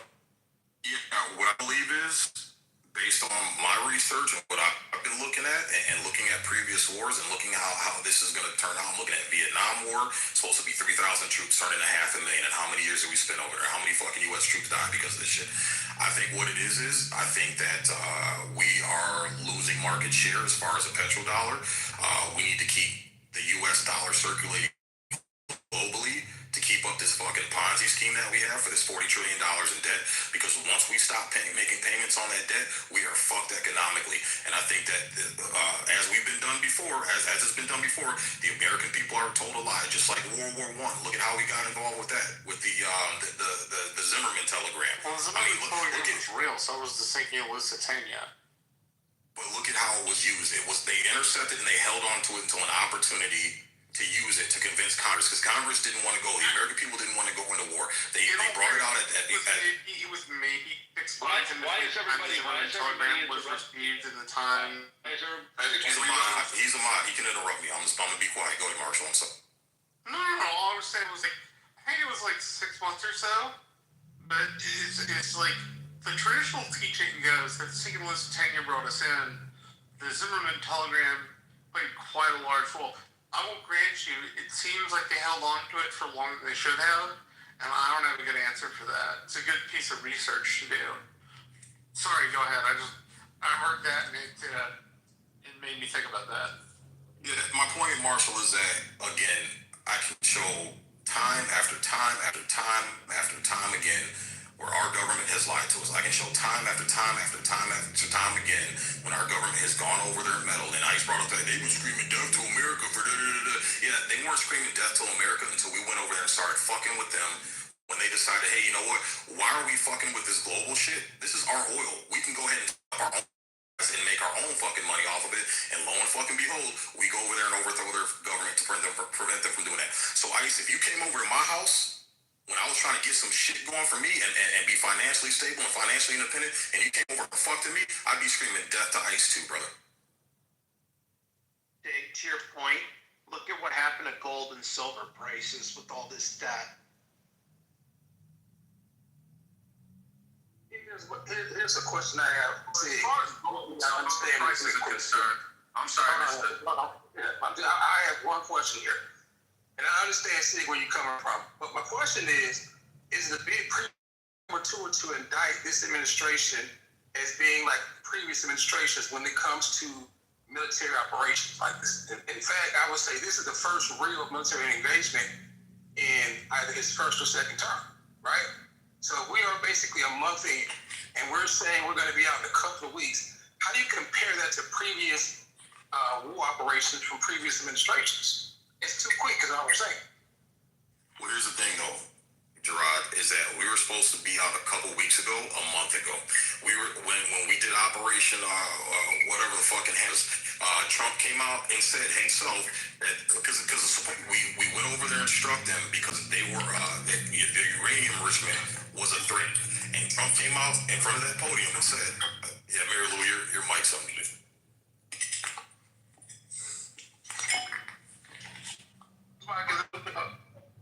Yeah, okay, cool. Yeah, so Mr. Right-Minded, Trump came out from that podium and said, "Hey, it's been obliterated." And you just heard him say in his speech minutes ago that their back is being a threat again. So which one is it, man? Again, you're flip-flopping. If you went over there and did Operation Hammer or whatever the fuck that was, and you completely obliterated their shit, how are they still a nuclear thing? And then it changed from, oh, well, now they're oppressing, the IRGC's oppressing the people. Got to go over there and help those people. So again, minute by minute, the narrative has been changing, and Trump has been lying. So again, Mr. Right-Minded, I'm not buying anything right now. I'm not buying anything from the right. I'm not buying anything from the left. I'm standing back and looking at this with a skeptical eye because of the lies. But the question hold on, wait a minute, man. Okay. The question I have is, again, because it started this second, the actual, I guess, second engagement outside of bombing their military, their nuclear facilities last year. But we just started this 30 days ago, and we're already talking about ending operation in the next couple of weeks. And at least from my perspective, and what we've been able to accomplish in taking out, again, the majority of their Navy, Air Force, their missile capacities, and some other key aspects of their military capabilities, we've taken that out in less than basically a quarter, 3 months, right? I'm still not convinced that they're doing all this flip-flopping. What I think is happening is they are basically adjusting to what the situation is. Now, I'm not a military guy like you. I was not a military like you guys were. But from what I'm looking at it is, why are we judging this operation compared to previous historical military operations when it doesn't seem to have the same pretenses? That's all I'm saying. It absolutely does. So again, weapons of mass destruction, found out that was a lie. And again, I pointed out, and I'll show it in the chat. No. Trump has never said weapons of mass destruction. They were trying to build nuclear capability. I mean, we destroyed their nuclear sites. They were underground. They were lied about. They said they didn't have. They already lied about that, so they got caught with that. And they were still trying. They already, in fact, from what I understand, they had already told in the diplomatic aspects that they had, I think, 11 missiles. I think that they were ready to be nuclearized or something to that effect. Correct. So now, again, what are we supposed to believe in? Do we wait until they have these capabilities, or do we take them out now? Well, that's a hard question to answer. Right, but again, Mr. Right-minded, it's all been claims. There's been zero confirmations, and I've yet to see a link in the chat where it's been confirmed, and that an intercontinental ballistic missile has been confirmed, and it has actually been fired at the U.S. I'm talking about the imminent threat, because this is what it all started with. If you look at the beginning of this, it was all about an imminent threat to the United States. There has been zero evidence showing that there has been an imminent threat. So again, that's why I compare it to the weapons of mass destruction. May I get in here, please? God, wait a minute. Stop cutting. Are you taking the beam up position? Hold on. Stop cutting. Who was this talking, first of all? Who was this talking, man? Okay, yeah, you in the shut the fuck up section. Do not cut people off when we're having a back and forth discussion. That's what I'm asking you guys to be respectful of, because we have an audience. And what I'm asking, Sig, he's answering, but I want to hear his answers again. And I'm answering what he's saying back. Sig, you got the floor. Thanks, Mr. Right-minded. So yeah, so that's why I'm comparing it to the weapons of mass destruction. And like I said, there's been a bunch of flip-flopping. It was, they're an imminent threat. Okay, how are they in it? Well, they've got intercontinental ballistic missiles. Everything that I've read, and I've had this conversation with people before, nobody has shown any proof that it's been confirmed. All sources I've read and been shared with me, just like ICE did in the chat, it's all claims. It's all claims. So I'm not saying we need to wait and be sitting ducks, but what I'm saying is, as far as the U.S., Mr. Right-minded, there's no imminent threat to the United States. And again, it shows the incompetence on the Trump administration side when you have Tulsi Gabbard testifying in front of Congress. She's the head of intel, man. She should know everything. She should have everything. There's no threat, and then Trump starts giving her shit, and then instantly she changes her story, right? So again, what is it as the intelligence agency? Why is it that we're going over there, taking out their uranium enrichment sites, and then you're saying everything's obliterated, there's no more threat, everything's good to go, and then all of a sudden it starts popping back up that they have more shit? So that should be an indicator that maybe what Iran has, maybe we're not seeing all of it. And maybe that should be an indicator that if we go into this thing, maybe they have more behind the scenes, and we're about to send our fucking U.S. troops in there, into a fucking death box, into a fishbowl, that maybe they got more. And so maybe we should take that in consideration. So like I said, I'm not claiming I'm 100% factual on everything about this, but what I'm saying, there's enough red flags in this, Mr. Right-minded, that I'm getting off the Trump train. I'm not drinking that fucking MAGA Kool-Aid, because something is fishy with all the lies and all the flip-flopping. Again, Trump said... That's all good, but I guess where you and I, we don't see eye to eye is, I'm not one for waiting around until some, I guess, agreed upon threshold that says now they are an imminent threat when they can be firing a missile at us or one of our bases to take out our troops like that right there. I'm not sure what the benchmark is for imminent threat being confirmed. That part right there is what really is, I guess, where we differ in opinion at. Now again, I'm not a military guy. Hold on. I'm not a military guy like that. But what I'm saying is, I'd rather be the aggressor than just be the person that's waiting on something to happen than be a reactor. And I hear you, Mr. Right-minded, but that's easy to say from the sidelines. Again, none of these guys are sending their fucking kids in. Okay, they just raised the re-enlistment age of 42. Everybody I see champion for this shit, nobody's fucking enlisting, man. So I see a lot of people who are rooting this on from the sidelines. They're not putting boots on the ground themselves. They're not jumping to fucking say, you know what, let me do my part about this. And that's mighty suspicious to me. And then again, Mr. Right-Minded, Trump said in the beginning, this was supposed to be a quick in and out. We've been there for over a month, and now we're ramping up to send a shit ton of troops over there. So something's going on to where it's supposed to be a quick and easy out to now it's been extended, and now we're ramping up forces. So something's going on to where look at the hits that they've been making. Okay, look at the low-tech drone technology they've been using. They've been hitting civilian sites. They've been hitting U.S. Military bases. We weren't counting on that, and all of a sudden we struck them, and then now they put a whammy on us. And this is why Trump has been flip-flopping on, talking shit to them, and then retracting on, 48 hours. You got 48 hours, and we're gonna. Oh shit! Wait a minute. Hold on. I'm extended to 5 days. When have you ever seen Trump back off like that? It's never happened, bro. He's been backing off more now than we've ever seen him. So that should be an indicator. Something is up.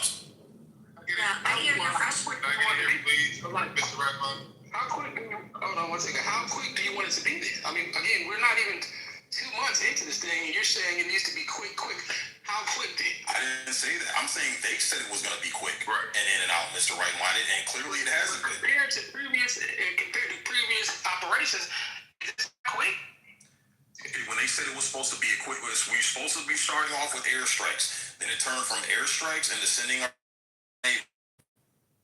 Then it turned from our Navy backing the fuck off for some. Why is our Navy backing off? And we're this fucking dominant. We're this wrong.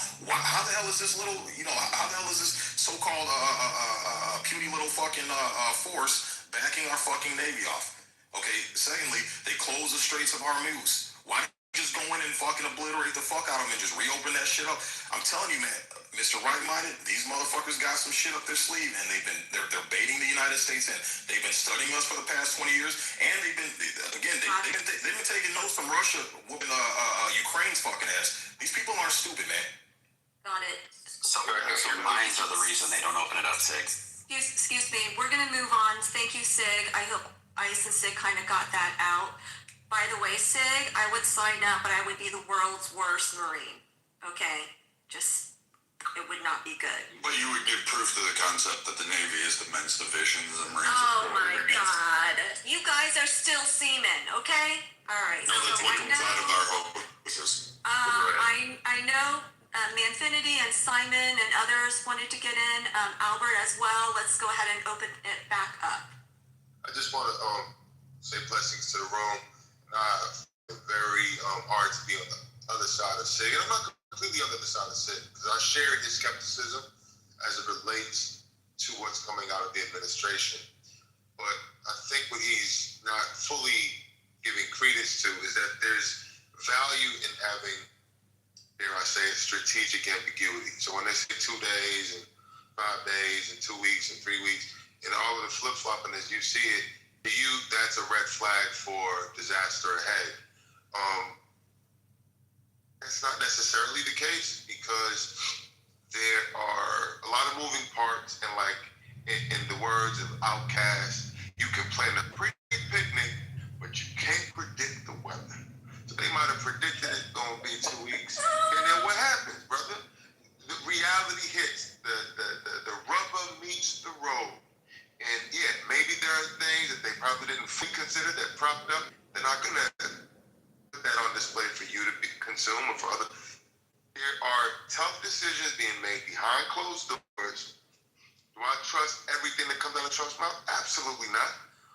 But to say that it doesn't meet your benchmark of an imminent threat, that's for Donald Trump to decide.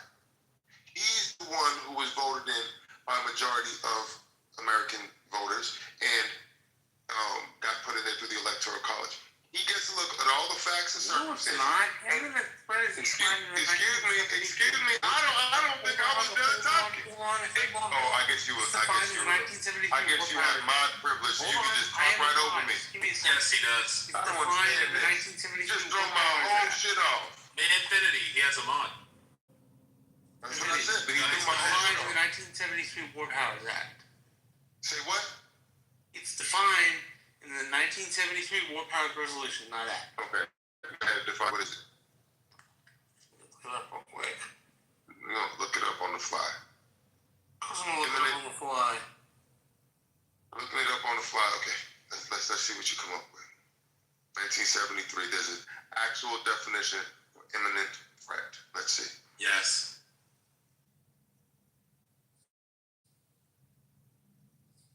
Okay.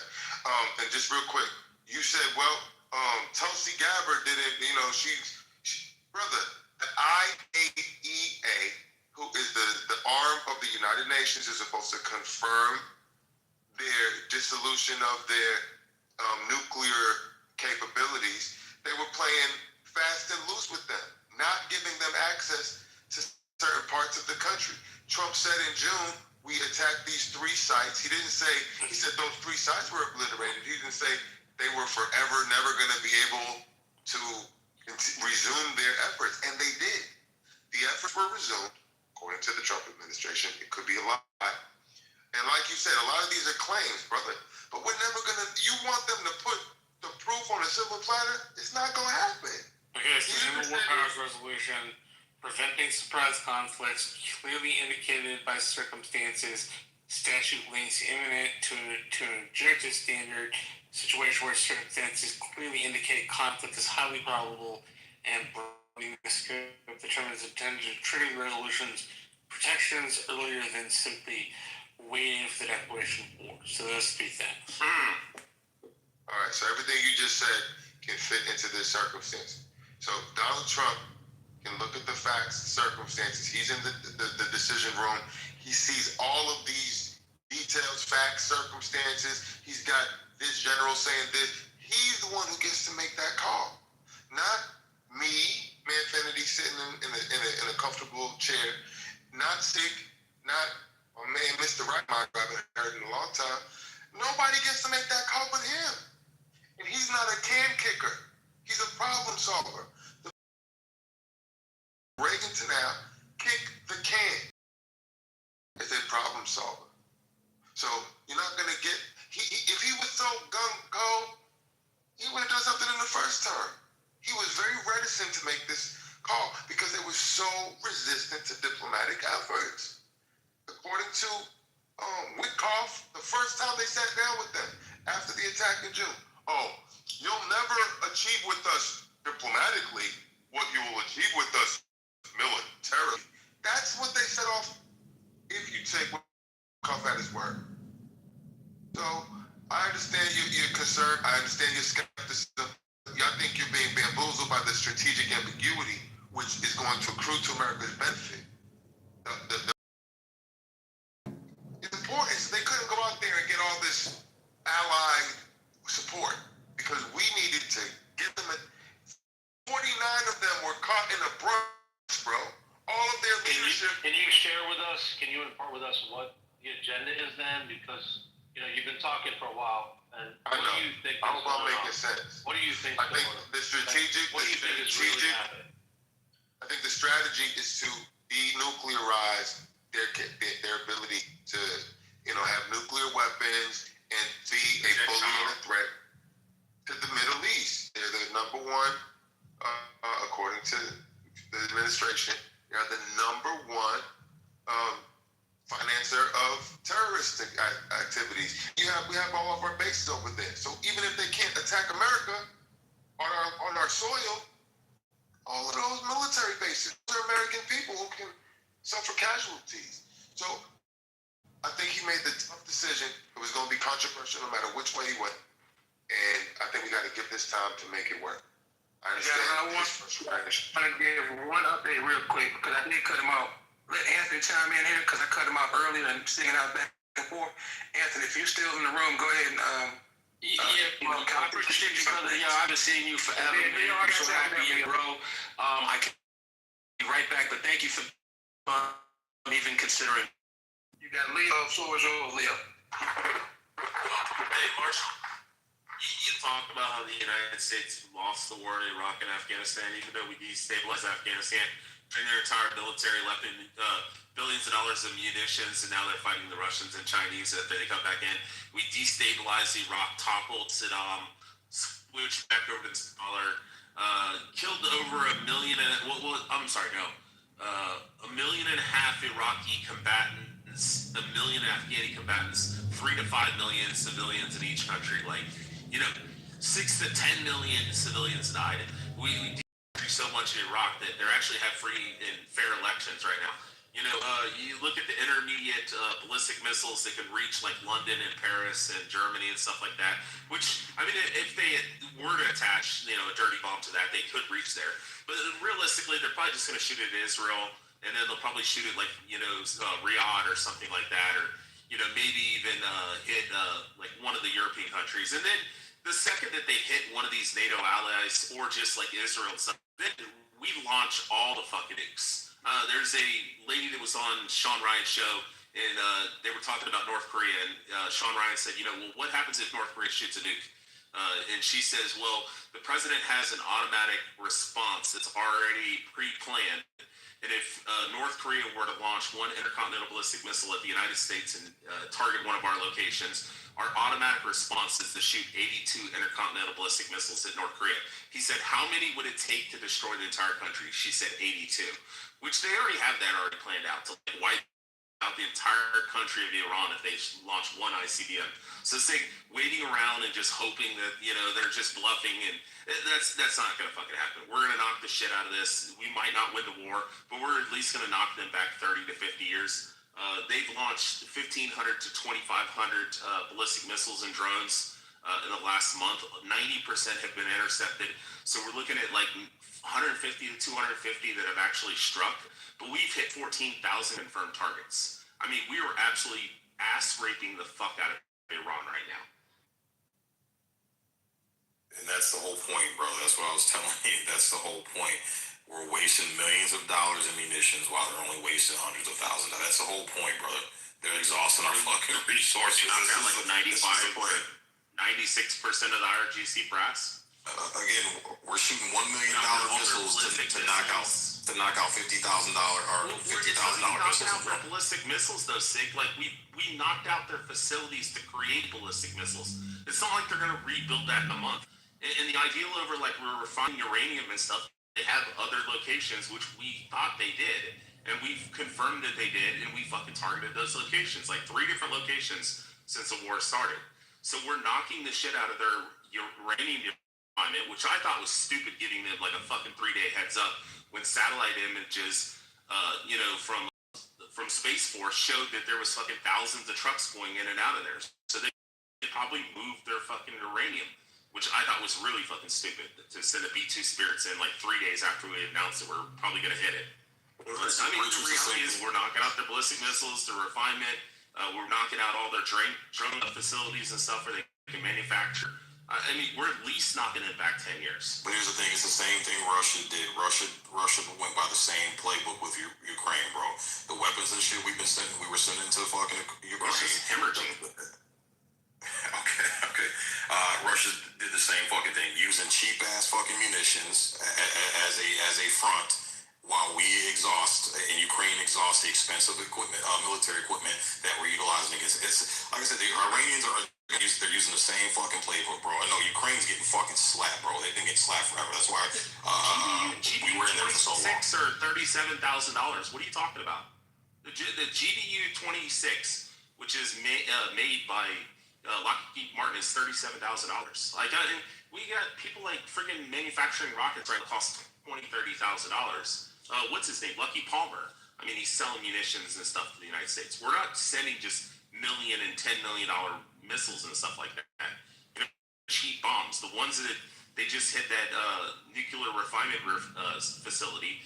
Those rockets were $37,000 each. Yeah, we used like 80 of them, but they're like $37,000. We're actually using the same drones they are. They literally took their drones. We replicate it like the Chinese. Right, and so the other thing again, we're gonna go back to the whole imminent threat thing. There's 128 bases throughout, within reach of them. 128 bases. Now, we didn't have intel to tell us that they could reach those bases until this war started. So prior to that, we had no idea that 128 of our bases were within an imminent threat happening by just deciding today I want to shoot a missile. not being prepared for that, not getting forewarning for that. Guy just wakes up one day and says it's the day. Because in Afghanistan, they talked about why they were having such a problem, because they went low tech. What did they do? They used a freaking donkey and a courier to send the messages around. Can't intercept those, can we? No. Low tech? We've been working on low tech too. We're just not as good at low tech because we want to rely on high tech, right? But what we did do is start different drone warfare programs. We've got all sorts of stuff that we don't even know about, right? But the bottom line is when we want to wait for an imminent threat to show up, I have to ask, where was the warning on 9/11? Where was the warning on Pearl Harbor? There wasn't, okay? We had two massive, catastrophic things that happened with no knowledge of an imminent threat. And so the imminent threat, again, I will go back and say what Hillary and what everybody else has talked about. We defend our allies. We've already told Taiwan, if China comes in, we got you. It would devastate our entire Navy. We might win, but it's going to cost our Navy because we're fighting on their shores. Well, ICE, just clarification. Like, the ideal is that, yes, we're engaging in this warfare with Iran right now. If we can actually topple the IRGC, which I don't think is actually possible unless our test turns on the IRGC, there are 190,000 IRGC. Unless they switch it up, unless Kurds come in, which the Kurdish president said he would send in soldiers if our test turns on the IRGC and the Iranian people show that they're actually going to get out in the street and fight. But I think there are a lot of feckless cunts in Iran, and I don't know if they're actually going to they're actually willing to go out and die for this cause, like a revolution. But the reality is, if you don't proxy of Israel, then you should want the IRGC to be overthrown. Because the second that they can get their hands on a dirty bomb, and they do send 10 of them to Tel Aviv, and one makes it through, and it fucking nukes fucking Tel Aviv, that's automatic response. Automatic response if it takes 200 or 300 nukes to wipe Iran off the face of the earth, every square inch of that country, that's what we're going to do.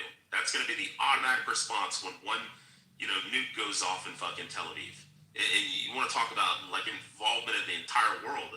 I mean, it's going to get nasty. So our better, thing to do right now is to knock the shit out of the IRGC and at least knock them back. Exactly. And the whole thing is we can talk about what we think we know. Oh shit, smoke detector. Yeah. We can talk about what's going on and what we think we know in intelligence, but I can guarantee you half the shit that's going on, they don't want anybody to know about why. Maybe we know exactly where something is. Your fire alarm, asshole. Yeah, like I said, I just find it funny that, we struck them, and then when Iran threatened, hey, motherfucker, we'll take out the fucking desalination plants. When they started making threats to take out heavy infrastructure that will impact millions and millions of people in that fucking region, leave them starving, leave them without clean water, right? It's funny how we backed off. If Iran's so not so credible and the threats that they're making, why do we back off as soon as they threaten to? Because he's trying to negotiate. Okay, he's but telling what I'm them saying, that they're going to obliterate their entire country, knock out desalination, knock out their power plants. They're going to be without water and without power. And the IRGC is going to fucking starve to death, and all the Iranians will too. So yeah, we pause in trying to see if we can work with these guys. Like, on 96% of the brass is gone. You're having to work with these low-level guys that are saying, hey, I'll fucking, wave the white flag and we'll surrender, and I'll get all my guys to fucking surrender if you give me $100 million, whatever, $1 billion, move me to Los Angeles. Like, we're trying to work that shit out. And you're claiming 96% of their gone, just like we claim that. The reports are that 96% of the brass has been killed. Let me finish. Right. But again, we also got reports that the uranium enrichment, which was the first threat that they claimed, was obliterated, and clearly it wasn't. Things came back and said, oh shit, maybe we got it wrong. So is there a possibility that this could be wrong as well, that they could have more than what they're claiming, just like with the uranium? Sending missiles into Turkey, how they're sending missiles into Uzbekistan and stuff like that. Seeing how they're doing that to their allies and stuff like that probably gives pretty good indication that there's not a lot of brass, and that dudes are taking it upon themselves to go, you know what, I don't like the fucking Uzbeks, or I don't like the Turks, and just shoot fucking ballistic missiles in. The Turks are fucking carrying water and saying, oh, well, those rockets They went the wrong direction. It was accidental because they don't want to get involved. But we can go to what he's talking about there too is, again, we can just go with the reports. Let's just go with we can only go by what we have verified. That's all we can go by. Well, fuck, we got nothing to worry outside of 1,200 miles. Park the damn ship's 1,200 miles away, right? That's what we can go by. 2,500 miles. We thought it was. No, I know, but the report was they can only go 1,200. We didn't know they could do it until they did it. So we didn't know. It wasn't verified and there were no reports. There's nothing up. Yeah. What are you burning over there with the bomb going up? It's the whole damn building. Okay. Just so you know, that is not me cooking. Because you already blew up your oven and your stove. Actually going. I have a new one. Yeah. The only way this war is actually going to end is if the Iranian people, if they get Pahlavi and Trump, and Bibi says get out there and fucking take down the IRGC, and that 98 million Iranians or whatever it is. 80% of them supposedly hate the IRGC, which seems realistic the way they've treated them. If those 80%, if just 10%, 8 million people get out, there's 190,000 IRGC. They get weapons and stuff like that, just basic fucking, weapons, and go out and start murking these motherfuckers. Then the Kurds will start pushing in there.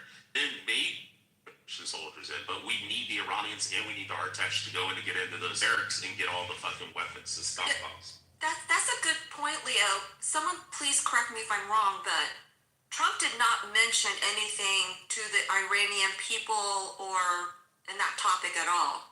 Like he didn't call to them and say, he told them we're going to do this. And well, yeah, but I'm talking about this speech that we just heard, this address. He did not say anything. And other addresses and speeches and talking points he's had, he's always said that, but now he hasn't. Did he say something or no?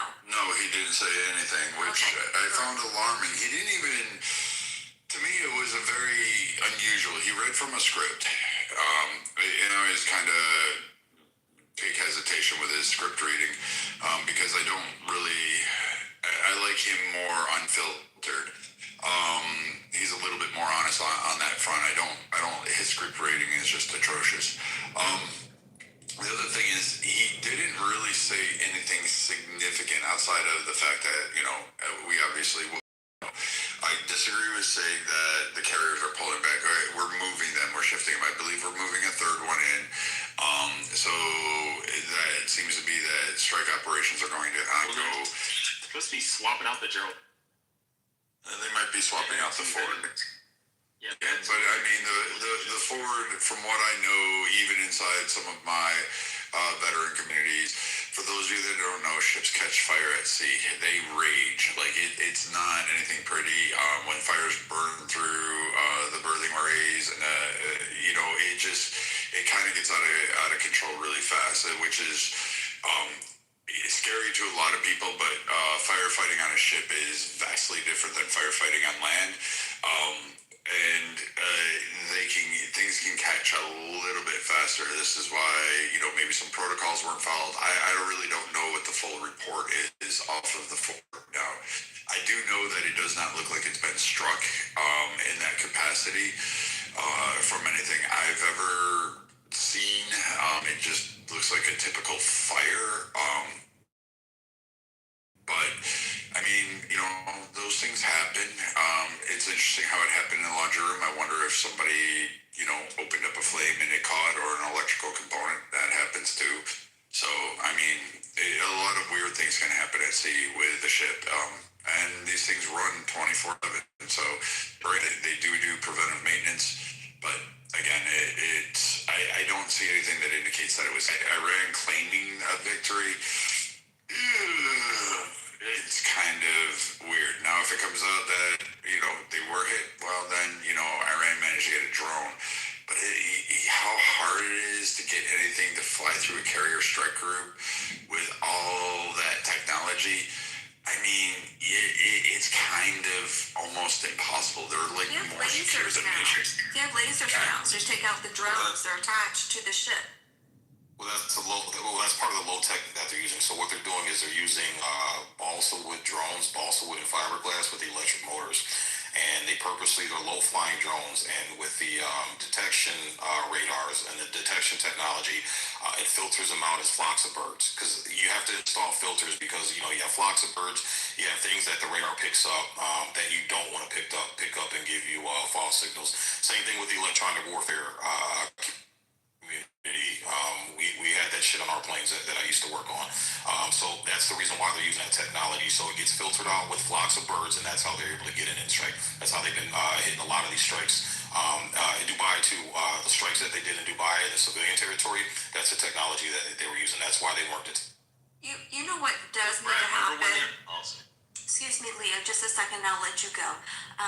You know what does need to happen is Iranians that live in the United States, they're saying that their relatives and friends that are living in Tehran, they're not getting any information as far as how much damage has been done to the actual IRGC and all of their military depots and such. So I wonder if, their next step is to be able to give them internet, so that way it can then become more of a propaganda campaign to activate those that are on the ground in Tehran or in Iran, because they have to be activated in some capacity. Brad, remember when Iran claimed that they shot down 3 F-15 strikees? Then we found out that it was a Kuwaiti F-18 that I guess fucking became an asshole and shot him actually down. Yeah. Right, but that's I'm just gonna tell you on the carrier, like a low-tech drone, I'm not saying it's impossible to do, but you would have to do it in a swarm and a missile defense system. And carriers don't really operate as close to shore as people think. Like, they're not parked in a harbor somewhere launching operations. They're generally pretty far out. And with the layered defense systems, even the fact that they do GPS jamming in terms of that, in radio frequency jamming multiple times, that alone is there. Impacts too, they can detect signals, and they often turn around and make drones do weird things because they'll jam it and take over those signals. The carriers have their electronic warfare system is like off the charts. But I mean, it's like, I'm not saying it's impossible. It's more of a theoretical. And the Ford itself is like designed in its originating to defend against these kind of low ball attacks. The USS Cole taught us like how to interfere. Like, the Navy does not sit still when one of their boats is hit. They immediately start pulling things in and start adding components. Like, there's a massive rush by whatever it is out there that can protect it from a threat that may happen. I'm not saying it's there, just that to hit the Ford, you're looking at so many ships. Yeah, but Brad, that's what. Brad, sorry. Oh, I was just going to say, I've never been on Nimitz, but, I've been on an LAJ or a WASP. But, so, I really don't know too much like Nimitz, but I can really agree with Brad when it comes to, like, fire. I mean, every Marine that's ever partaken in a MEU, you actually have to go through, I think it's like 3 weeks of seamanship course, and I think the last week is dominantly on firefighting. Like, everybody has to go through a firefighter course.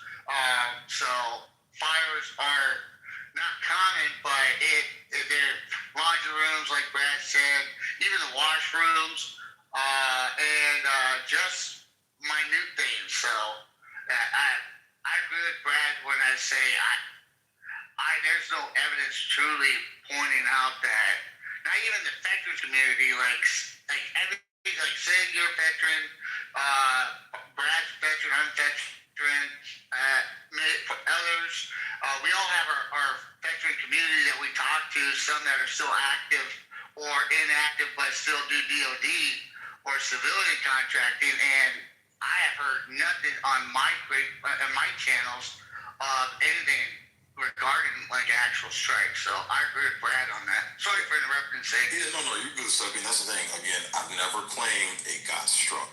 Again, go back and read the chat. My claim has never been that it got struck. What my claim is is that I find it suspicious, and that's been my stance. I find it suspicious that all of a sudden there happens to be a kitchen fire, and there's an immense amount of damage according to the pictures on that.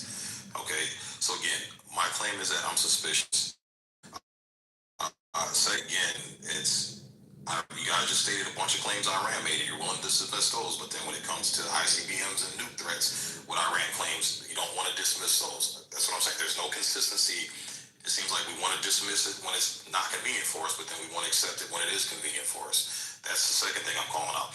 Third thing is, again, I have electronic warfare experience. I was 6283 electronic warfare EA-6B Prowler. Tip of the spear when it comes to airstrikes. That bird goes in, jams, shuts everything the fuck down, and then everybody comes in and does the strikes. So again, you have to, especially on these ships, you have flocks of birds, all that type of shit. You have to filter those out because you're going to get a bunch of false positives from flocks of birds and stuff. And that's where the drone technology comes in. That's why they've been successful with all these strikes done on all these U.S. bases and these civilian sites, is because they've been using a low technology, knowing that there's a filter to filter out flocks of birds and things like that, where you don't want false positives constantly bugging the shit out of you and exhausting your resources. So those have been my... Well, one thing I was going to read right here from the article, it says major plumbing headache taunts $13 billion U.S. carrier off the coast of Venezuela. This is January 17, 2026. It says it's the U.S. Gerald R. Ford. So, like, they were already having problems with it, with just the plumbing. So, I mean, it's not that unrealistic to think that they had, like, a fucking fire. Okay, and I'll accept it. Like I said, I'm not saying 100% I know. I'm just saying it's a coincidence, and this is based on all the lies and flip-flopping. So, I'll accept that. I'll take that. Yeah, it's been out since June. They were extended too. Ford was extended in their deployment before all this. They were supposed to turn around and go back, but they didn't.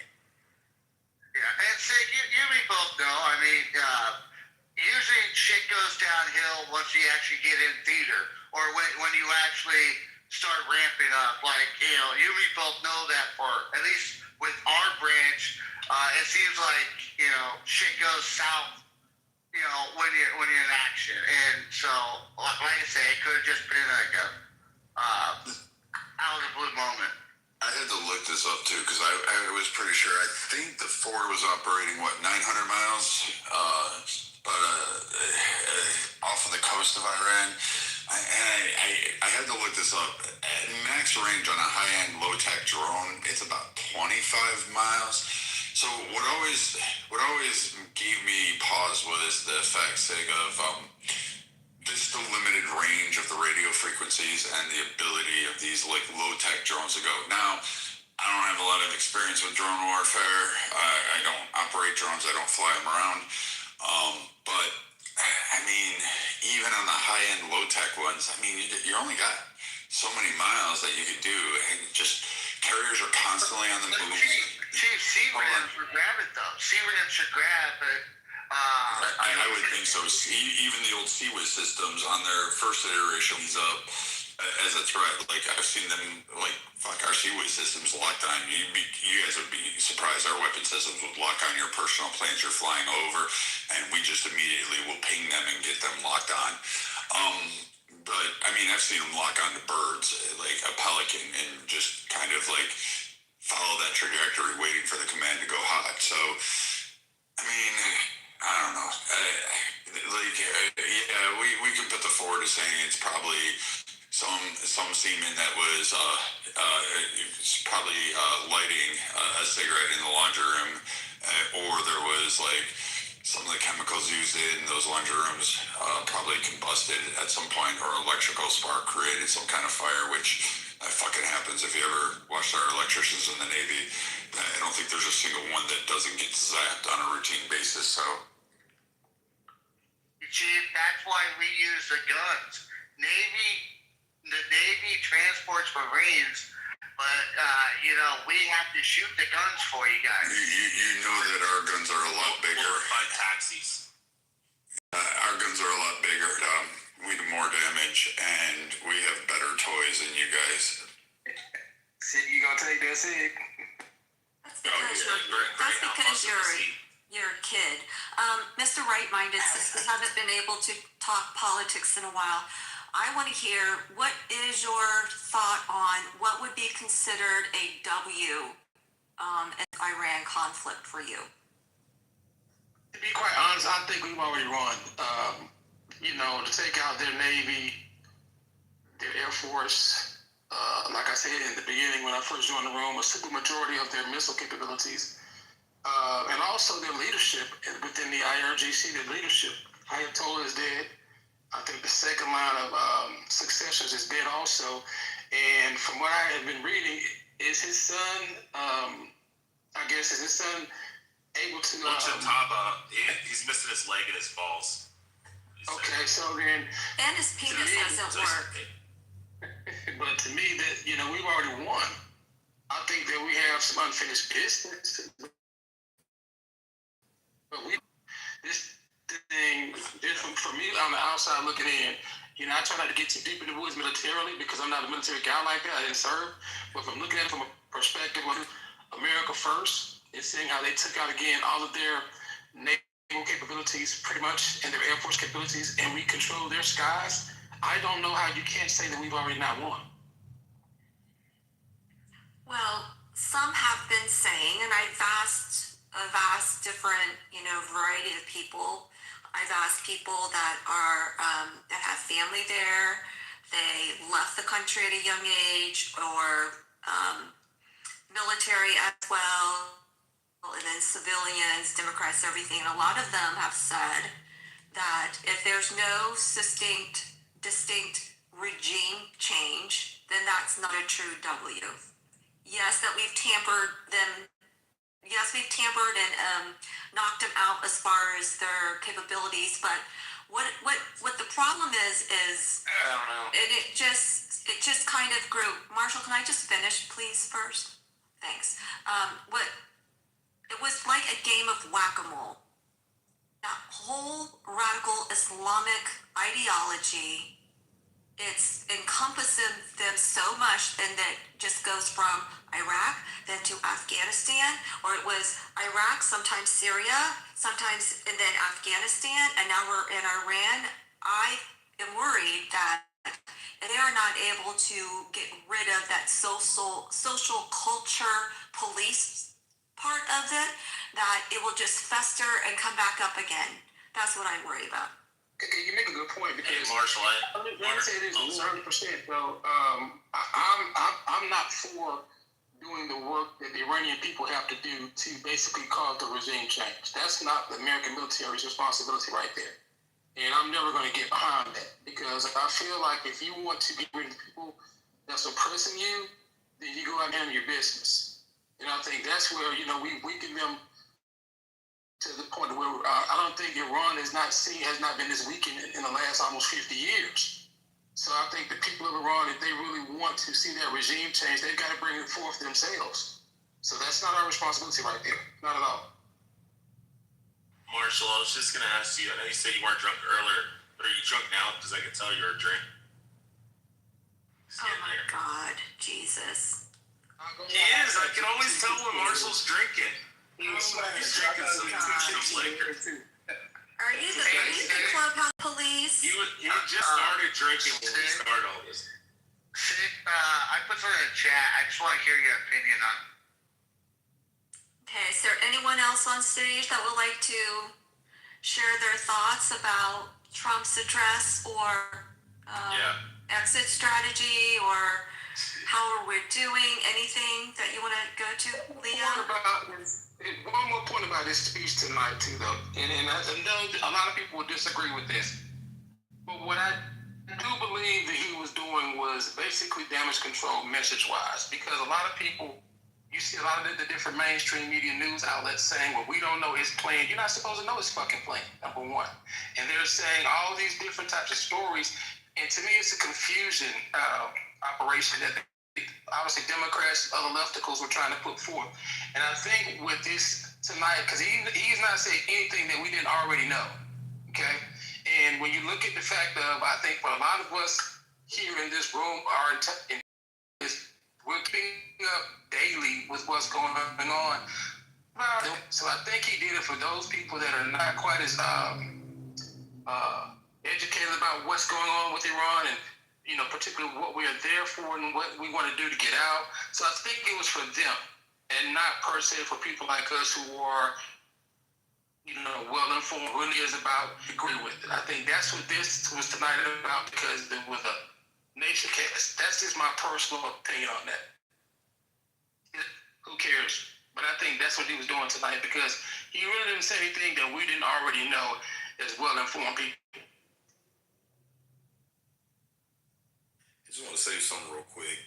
She posted a link saying it's 3 weeks to a nuke and imminent threat. That link you posted, all it says is Iran could and Iran can. Nothing there says Iran is.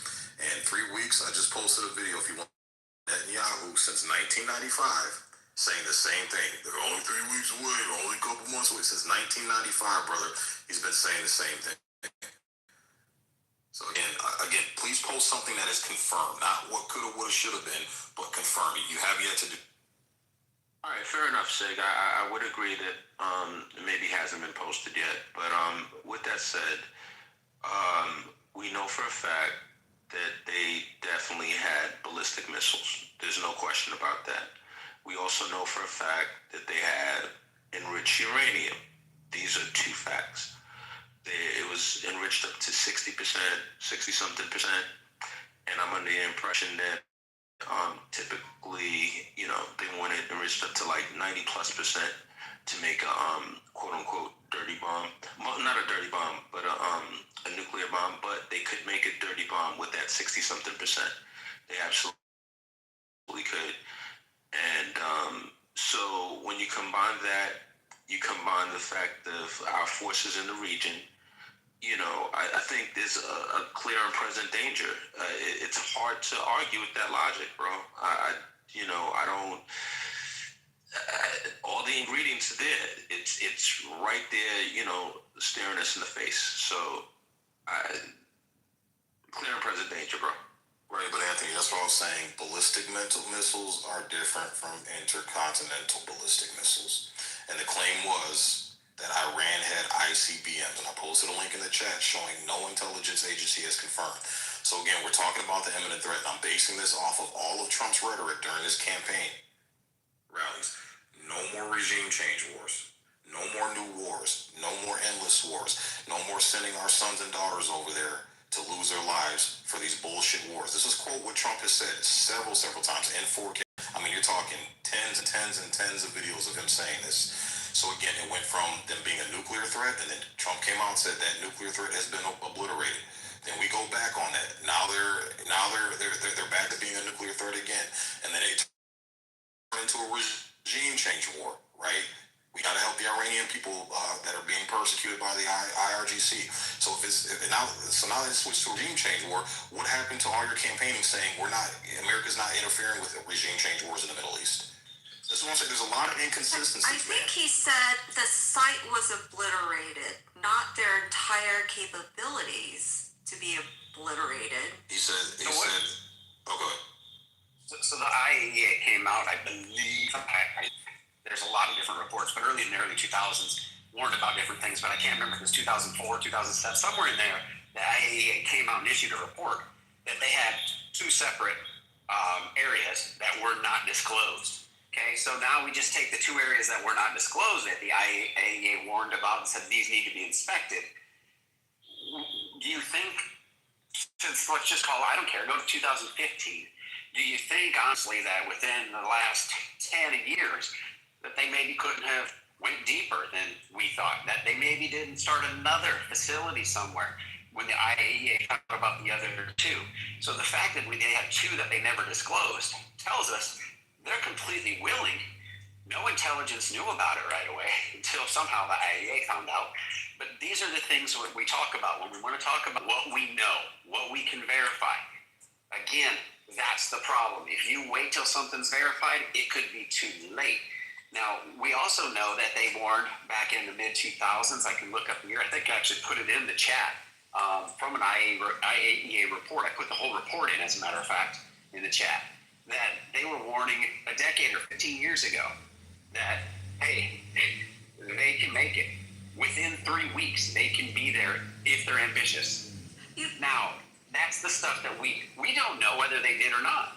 But what we can do is say we know there's potential, and with potential comes risk. And you give them that opportunity to do it. They talk to you listen to the military strategists talk about it, what would happen if they were to have that in the Middle East, what they could do to their neighbors. And that's the thing that we have to look at. I'm going to tell you, somebody else brought this up earlier. Trump didn't go in the first time, right? He didn't. Now he came in this time, and he's literally following Hillary's playbook. And I doubt that he just decided, he knows, he talked about it. And everybody, there's Democrats that have known him for years who say, no, the dude's been against Iraq. He was against going in, didn't care about it, didn't talk about it, or weapons of mass. He was absolutely against it.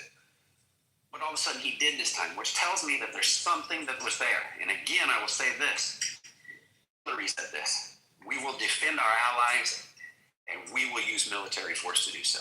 She didn't even have to protect all allies. She didn't even defend her own workers. Excuse me, Benghazi. Right.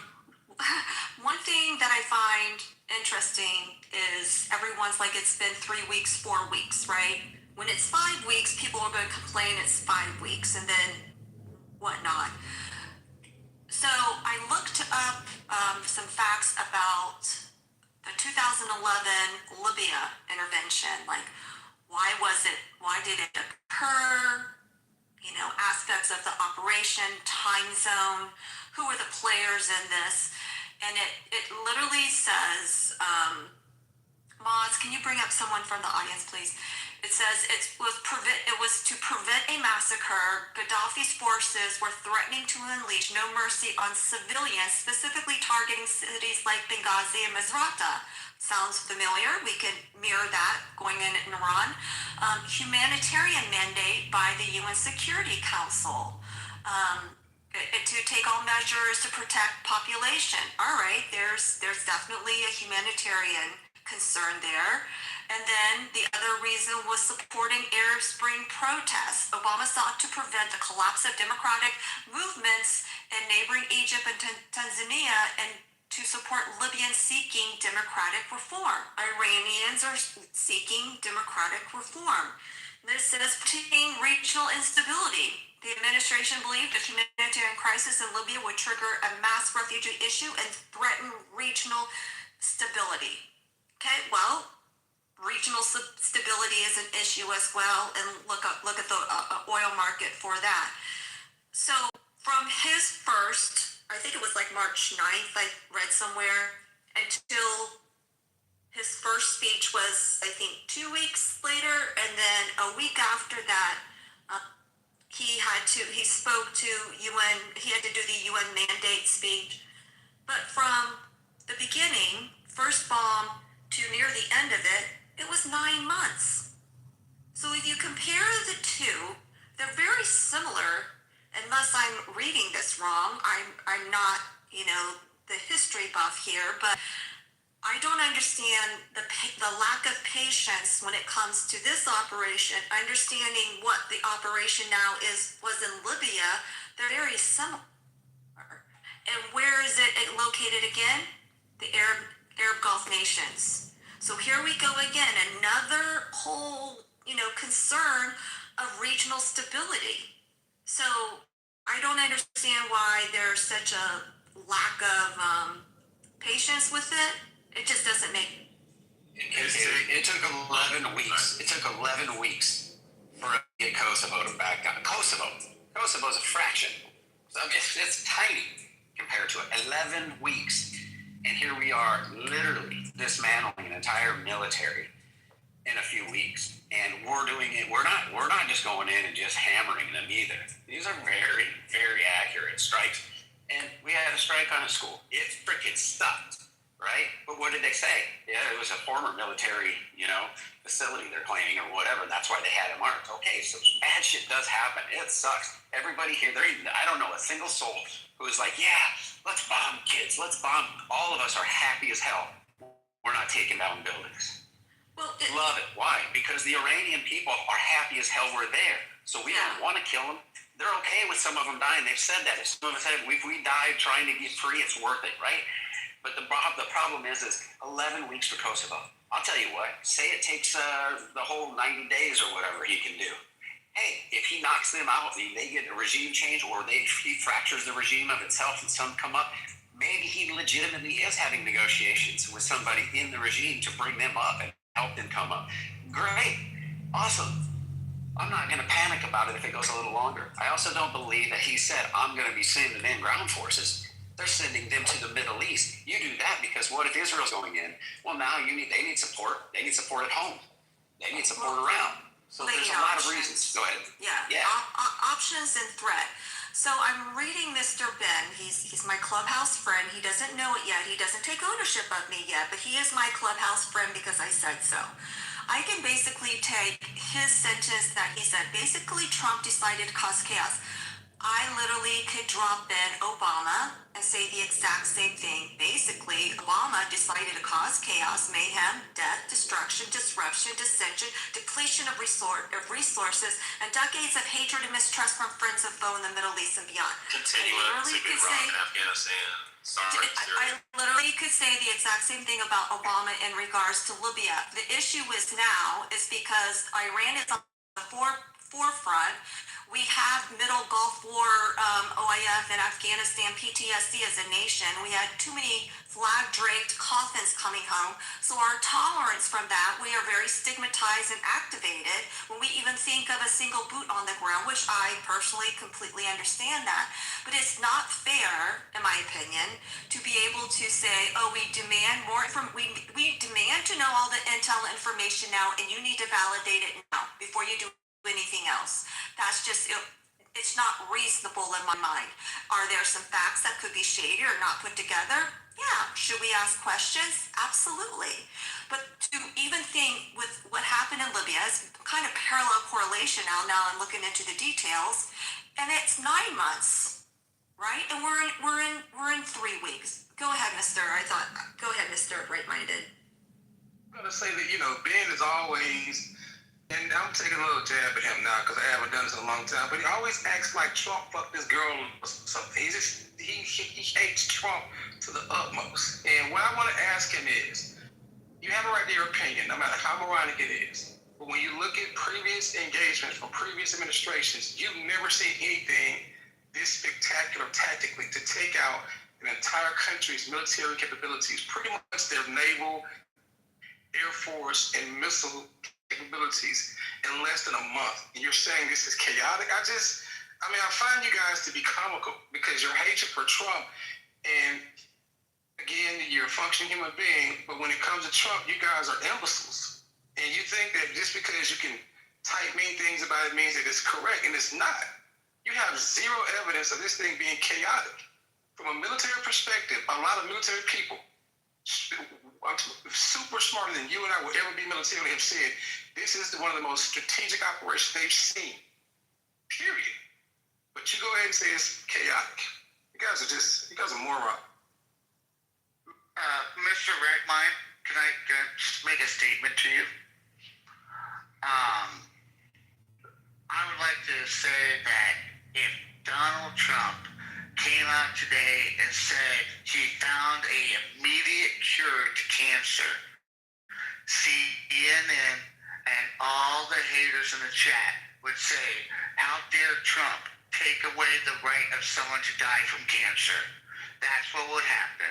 It doesn't matter what Trump does positively for the country. It's the fact that they're upset about it came from an individual that has been labeled in a community of Democrats, community of socialists, and just individuals that have internal hatred for America, that no matter what the outcome is, they just gotta hate on someone. And that's just my dumb opinions. So just going back on what you were talking about, KK, we can go back and look. Before the election, Obama said we shouldn't preemptively go into anywhere, but then yet we did Libya in 2011. We went into Pakistan, Yemen, Somalia, went into Syria. And as a matter of fact, He was prepared. He had military action ready to go, but was relying on negotiations and diplomacy, right? So he was literally preparing to go strike them. Now, for whatever reason, he decided not to. He was happy with whatever they agreed upon, supposedly. But the fact is presidents can tell you one thing when you're running for office. When you're in office and you're getting daily updates, it's a little different story. So it's hard to say, oh, he said that he would no new wars. Well, intelligence comes in. Would you want a president who said, I campaign no new wars? I don't care if they fire missiles at us. I don't care if they fire nuke at us. We're not going to war. Let's be logical. Okay? We have no idea. But the bottom line is we can't use the whole, we shouldn't be starting these things, Trump this and Trump that when other people did it. I mean, we literally went in and took out a guy. We took out a guy because he was trying to get away from the the central banks. That's why we killed Gaddafi. We were in on it. Everybody knows it. Then we allowed him to sodomize him with the freaking butt of a gun. These are the types we just ignore happen under other people. And if it happened here, they would be pissed because one of our soldiers did it to whoever the new leader is, right? So they would be out in the streets protesting for him. The bottom line is you, me, nobody here knows what an imminent threat is. What do we say? Go listen to Mark Rubio. Mark Rubio said it perfectly. He outlined the exact reason for going in, and he said, you listen to me. This is why we're there, and this is our objectives. That's all you need to know, right? Listen to him. Trump's going to say everything. I love it because Trump literally goes out there, raises a hellstorm, so everybody targets him. The rest of his team can go do what they need to do. That's what a leader does. Here, I'll take the heat. Come on. Yell at me, scream at me. Claim that I raped girls, but for 4 years, you had your DOJ try to put me in jail for 57 different other reasons. But you knew I raped a little girl, supposedly, and you didn't arrest me? Tells me a little something suspicious.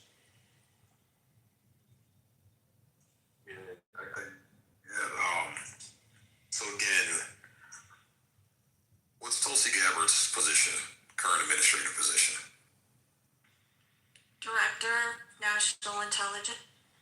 Okay, so you would think as a director, that's the top dog of national intelligence, she will be privy to what's going on as far as intelligence goes, right?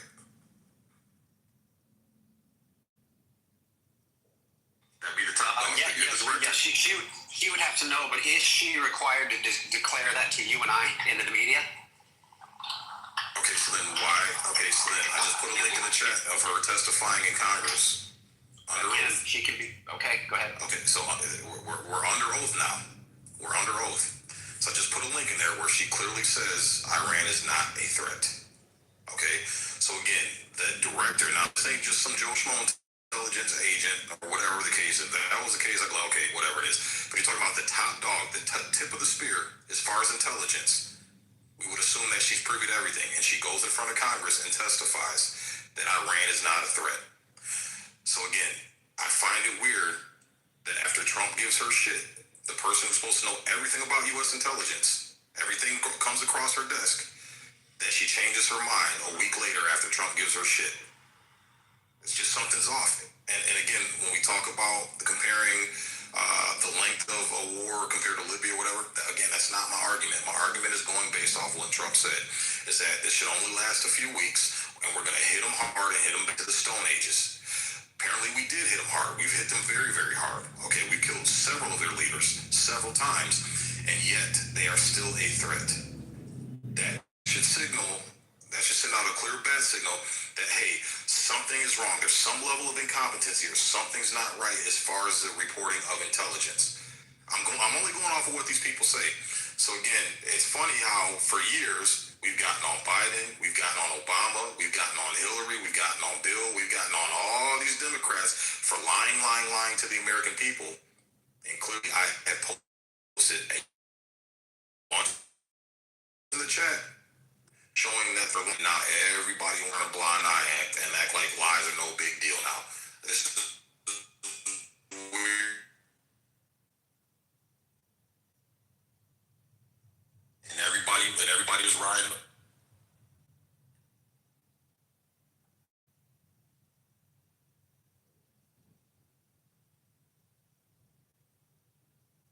That they are are still a threat. Like you literally just said that. No, that's not what I said. That's not what I said.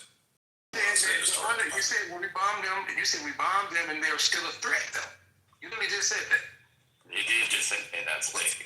Yeah, listen again. I'll repeat myself. Okay. Tulsi Gabbard is the one who testified under oath in front of Congress, and I put the link in the chat that Iran was not a nuclear threat. Then she changes her mind, and she says a week later, after Trump gives her shit, that now all of a sudden they're a threat. So which one is it? And again, this is the director of national intelligence. So again, that's a flip flop within a week. I believe that the questions were kind of like, if you actually read the transcript of those questions, and I looked them up from earlier because I remember you saying that earlier, and I had to look these up because I was like, I understand that. She's like, whether or not you agree with her, she said she doesn't determine the imminent threat part. That's up for the president to decide. She only gives them the intelligence, and that's her role. She doesn't make. I do not make policy or determination on it. My role is just to provide the intelligence reports or the data, so to speak. But she did state, and if I remember reading it correctly, with the transcripts, was that as a politician, she was definitely anti-war, anti-interventionist. But as DNI, she's basically, she says she doesn't state that they're an imminent threat. She explains what the intelligence reports show, mostly in terms of how it goes from an unlikely threat to a potentially evolving threat. She states in the classified reports that they still were working on missile programs and military capabilities, as well as regional actions to ensure the development. But she did cite that she's not trying to take an ideological stance, and she's basically stated that while she doesn't necessarily see that they're launching missiles, the capabilities are that they are still working to develop them and would have the potential to have them before or at 2035. So that's kind of her role. I mean, maybe we're more used to more active DNI people saying, and I mean, in the politics field, like we had, what was it, Clapper and others that would go on CNN and talk all that shit. And I mean, maybe we just don't have, those people anymore that are doing it. She's just taking a different approach. And I think it's how she answers the questions. The question is being asked she's really trying to remain a neutral voice and saying this. Threats. One of them is duty to warn. And I wrote it in the chat verbatim. While the president determines policy actions regarding threats, the IC, maintains a, quote, duty to warn the administration about potential dangers. So it's about potential dangers, not the imminency of regarding threats within her abilities. But it's also, you look at the NATO agreement and Article 5 of the NATO agreement, it literally says an attack on one is an attack on all and requires legally obligated to engage, right? And then you go further, if you go into the bilateral defense strategies and talk about that, go a little further to the strategic policy and commitments. It is literally shown enemies, the reason that we would go in with military forces to deterrence, showing enemies that attacks on allies will be met with U.S. force. That's in the NATO agreement, right? Forward and presence, military bases abroad, Germany, Japan, South Korea, Middle East, reinforce this commitment. Extended nuclear deterrence, the U.S. guarantees protection under the nuclear umbrella, especially for NATO, Japan, and South Korea, right? Then it says presidential discretion and limitations. The U.S. president is commander-in-chief, so how the U.S. responds can vary by administration. So these are the things when you look at this, we're legally obligated to go in and defend our allies. We can go in preemptively to prevent an attack. And we do it, why? To show that an attack on an ally will be met with U.S. force. This is NATO. So this is, go ahead. Who do you consider an ally in this case? You think it's Iran? I mean, Israel's our ally. I'm asking, like, who, like, when you say Israel is our ally. Oh, no, Israel is our ally. This is an important piece of information. They're non-NATO members. Yeah, So they're Israel's not NATO or Saudi Arabia's not. Yeah, go ahead on that. Oh, just But they're an ally. yeah, but that's NATO articles do not apply to Israel. I know. My point was, with NATO, with an agreement in place, we would go do that. We have an allied relationship with Israel, so doing the exact same is zero surprise. Yeah, I don't think that would fly. Like if we would invoke this. But here's another thing I just wanted to say. When we're talking about Gabbard and what you said, there are two different instances, right? The first instance, I think, what Zig was referencing to was during her confirmation hearing. I think it was like 2025 when she got confirmed.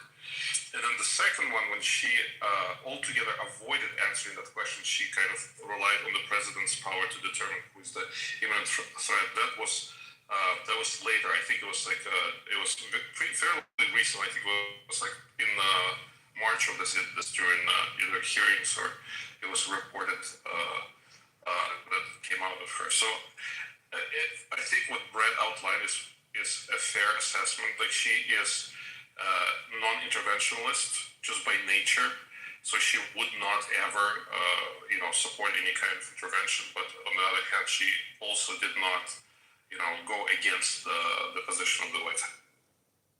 But again, if you watch the video, she said she testified under oath to Congress that Iran was not building nuclear weapons. Yeah, but that's hearing, Zig. That's not. She was not in the position yet at all. Like she had not information. That's her opinion. So she was DNI chief at the time when she said that made that statement? I don't think so. I mean, I can check it, but I think that there are two distinct instances where she said it's not an imminent threat, and then she referenced to the president to determine who is the imminent. But she's always the entire context then. Yeah, that changed the entire context. If she wasn't even in a position to be DNI chief, then she didn't have access to the intel. She also was speaking probably from an ideological, like she's always been non-interventionalist. Like the Democrats, like, how dare you speak against Obama when she wanted to say, hey, like she spoke out against Hillary in terms of like the Benghazi stuff and the Libya approach, and she said this is just wrong. The same thing with Syria with Obama. So she's had a policy of non-interventionist and like she really does go against it, saying like we can do a better approach in the Middle East. However, when she gets into a role, which I find is really funny with Tulsi and Sig, maybe you get it, she changes her entire persona. She's all about, hey, this is my job, this is what I do, this is what I do, my personal opinions don't go ahead and conflate it.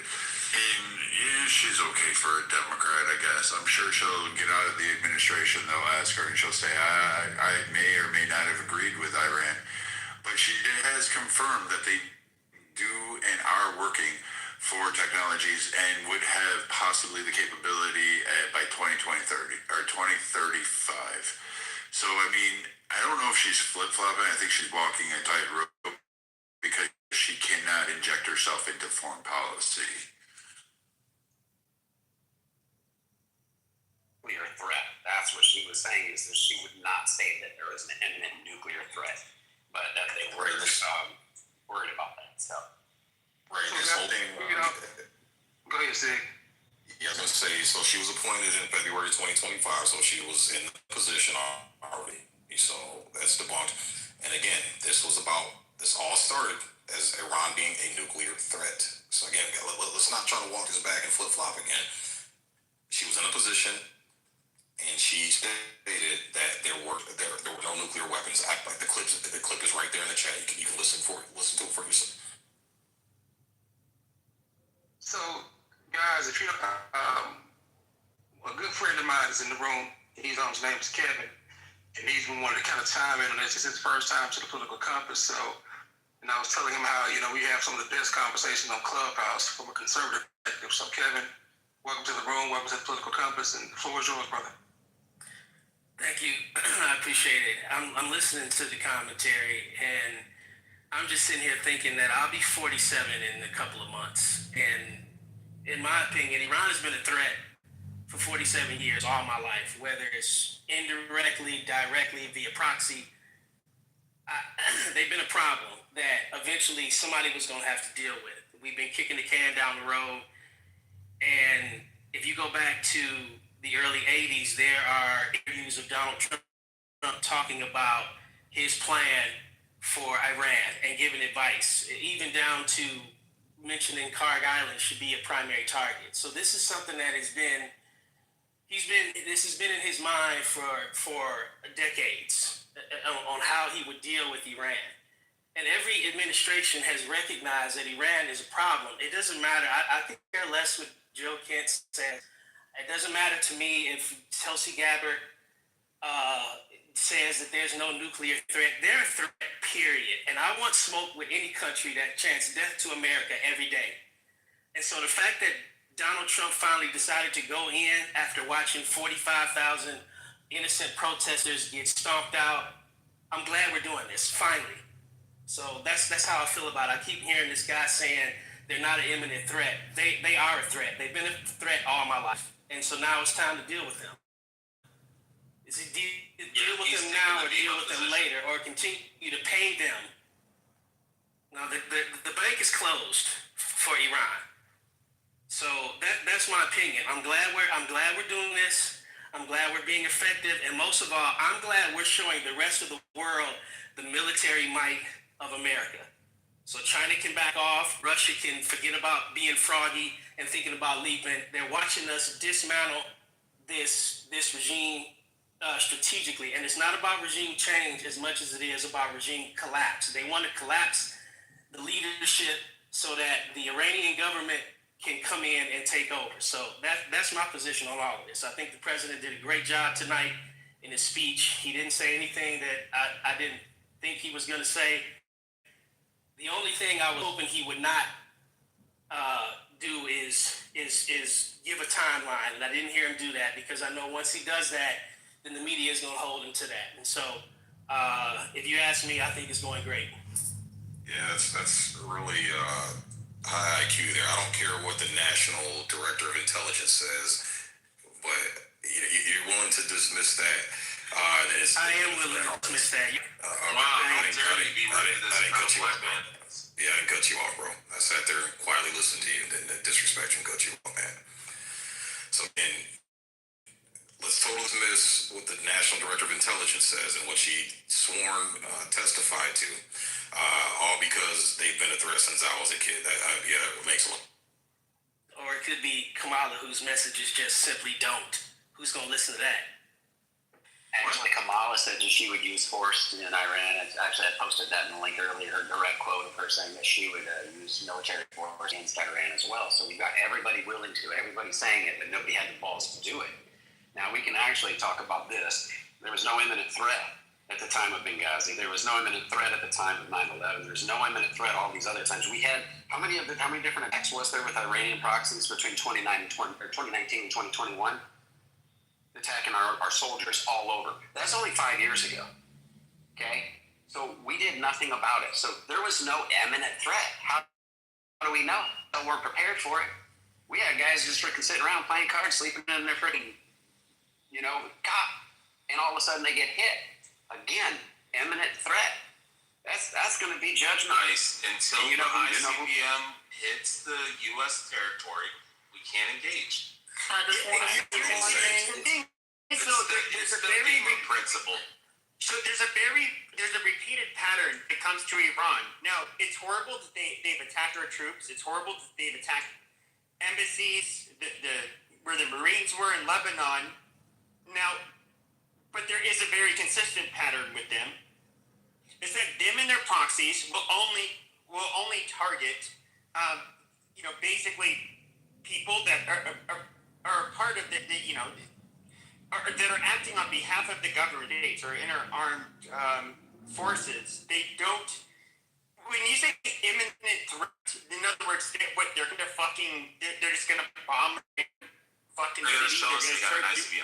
They're going to end up just hurting everyday regular Americans, in some Sunni-style terrorist attack. No, they have not shown that. Have not done that to us. And so, like, there's assassination attempts. Well, not attempts, but no, I've heard of that. No, I've heard of that. Yeah, I mean that's not even a threat to the country. I mean, okay, but to be fair, I mean, we've been kind of taking out their leaders too. Obviously we have to, whoever tries to kill our president, we have to take them out. I mean, they did Paris. What happened? They get turned into a glass parking lot, obviously. There you go.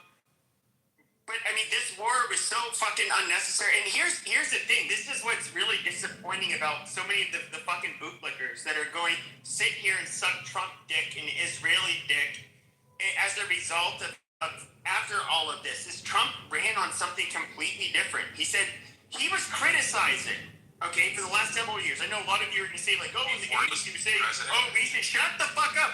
In the 80s he was saying that like, oh yeah, we should bomb them, we should attack them. But in the last 20 or so years, he was highly critical of us doing anything in the Middle East. But here he goes. When Charlie Kirk was still alive, he was very open about this. And a lot of people were fearful of this. It's like, dude, if you do this, I mean, it's a huge can of worms that it could cost a lot of Americans their lives. It could fuck up the economy. It could, any allies we have that aren't Israel, of course, it could really fuck up those relationships. And it's like, why are we doing this? What do we even get out of this? Not, of course, all of the money that we're fucking spending doing this. And what has happened so far? Like he said, it's such a great fucking success. But here he is. He's bitching and in a weird way. It's so he looks like a fucking coward. He's just like, you guys, if you want to enjoy the goods that come from the Strait of the Hormuz, you guys should do something about it. Okay, like you obviously didn't really take care of the fucking problem because they're still causing a problem on the Strait of Hormuz. I mean, this is fucking bullshit. We did not need to get involved in this fucking shit. Fucking American life is worth fucking protecting Israel. Like, fuck this shit. But we're gonna sit here and pretend like this is not what's been going on. But I don't know. It's and a lot of you maggots are fucking retarded. Like you die-hard maggot people. I don't understand you people. Like I'm somebody who's voted Republican my whole life. Okay, but to give your undying loyalty to some bloviating orange fat fuck that calls people pet names and shit, it's fucking weird. You forgot one more name. Netanyahu. I don't know if you ever, real quick, what else is back there? Is that I'm hearing Republicans who had nothing but torches and pitchforks for Hillary Clinton claiming she needed to be held responsible for the bloodshed in Benghazi because she ignored the cries for help. Okay, imminent danger. They were crying for help, crying for fucking backup, and she fucking ignored it. These same conservatives who were calling for Hillary to get locked up and be held accountable for that bloodshed that could have been prevented, very well prevented, are now taking for Hillary's side. It's crazy, bro. It's all right. I don't think anybody. Wait a minute. Nobody. Hold on. Nobody's taking Hillary's side on anything. I still want her ass locked up because again, you and I both know don't leave men there when they're calling for help, and you literally have men and there were women there too, fighting and trying to keep alive. You and they're American soldiers, and they're saying, "Hey, we need help." And you have men on the ground, both in Italy and other areas, saying, "Deploy us, send us." And they get stand-down orders, which apparently really did happen, because multiple units of multiple people years later came out and confirmed it. They were saying, "Hey, we were told to find our own way, figure it out. No assistance was coming, not even air support." So yes, Hillary, I don't compare this in the same way. I'm not taking up with Hillary. I think a lot of people are using the comparison of her stance on Iran and the Middle East at large was basically they were following Newland's approach of basically destruction in the East. Bolton wanted to invade Iran. Trump's not taking the Bolton approach. If Bolton was really what kept Iran in check when Trump's first term, because Trump was like, I'll unleash him on you, and Bolton literally wanted to kill every Iranian. All the Iranians that are saying I love the USA and Israel today would literally have been crying and begging, please stop, we need help, because Bolton would have went in and demolished them. So policies, Trump is actually being a little bit more in regards to Iran. Again, I'll say for 50 years, they have attacked Americans and killed them, and even innocent civilians. They have basically paid for proxy groups. We've tried to bribe them. We've lifted sanctions. We put more sanctions on. We've blockaded them. We destroyed their navy once. We have done a lot of things with Iran and tried multiple avenues. All in all, like, what option was really left at this point? Either the next administration was going to have something go on, we'd have another terror attack, it would be all traumatic, we'd all watch the news and say our thoughts and prayers again, or we're now sending some prayers with the IRGC. And I get it, we have soldiers that are in harm's way, but you and I both, every veteran on this stage knows that we put boots on, we don't win. Everybody signed up for it. And we hope we come back, and we hope everybody else comes back, but we're also realists. We know that there's a chance we may not be coming home that day, and many do pay that price, and their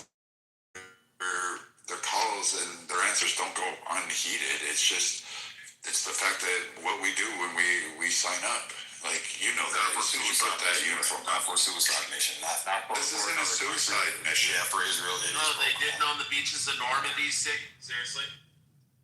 Well, Israel is sacrificing the blood of Americans Korean War for their goals. So, like, what did they're not sacrificing shit. Yeah, they're not even putting boots on the ground themselves, bro. They're not even putting boots on the ground themselves for this. This is crazy. They're actually in Lebanon fighting Hezbollah, but I mean, I guess Lebanon is not fucking. That's not Iran. You can, their proxy group. Hezbollah is. They just moved from Hezbollah, one there's section Hezbollah proxies to there for another. sure.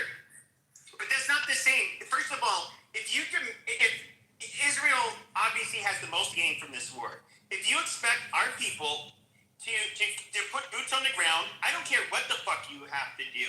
You end up drawing up the fucking call to service. You bring every fucking Israeli citizen, no matter where the fuck they are in the world, you drag their fucking ass into Israel, you get them booted up, and you tell them we're going to war. And you have them go with America at a minimum. What do they do? One by one. Are you going to be removed of your complaints if they do? So Pepe, just a couple of key points. Like, again, it benefits Israel. Actually, the destruction of IRGC and opening prospects with Iran actually benefits another nation. Well, actually a couple of them, a lot more than it would Israel. Mostly starting with Saudi Arabia. It would start with, UAE, Dubai. These nations would actually be the ones that actually benefit the most off of Iran. They would be able to, because they would be able to have the contracting agreements. They would walk in there. They would also be helping to stabilize the oil industries. They'd be working with the American companies that were investing in the infrastructure. They're the ones that are going to get first bite at the apple alongside the American companies, and these entities will have it. And Iran, if they do it right, will fall into the fold of OPEC within 5 to 10 years if they actually replace the IRGC and decided to play the economic game with the Middle East. Thus, and because their religion, their ideology more closely aligns with Saudi Arabia, they'll have tighter pacts economically with them, but they don't need to harass Israel for it. But I completely disagree, because if we look at Israel, there's one persistent threat that actually stresses their military. Obviously, they can take on much bigger foes than Hamas. They're a bunch of third world retards, but they ended up having to, of course, call on people from all over the world that are Israeli citizens to go into service. It was a hell of a disruption for Israel. Do I think that? I mean, just imagine October 7th, you have, of course, the constant attacks from Hezbollah, Hamas, the people that are funded by Iran towards them. Like, yes, you get Houthis that would go against the fucking Saudis, but they cannot inflict it even close to the same kind of fucking damage or carnage, or even financially affect the Saudis in the same way that they affect Israel. And when I say they affect Israel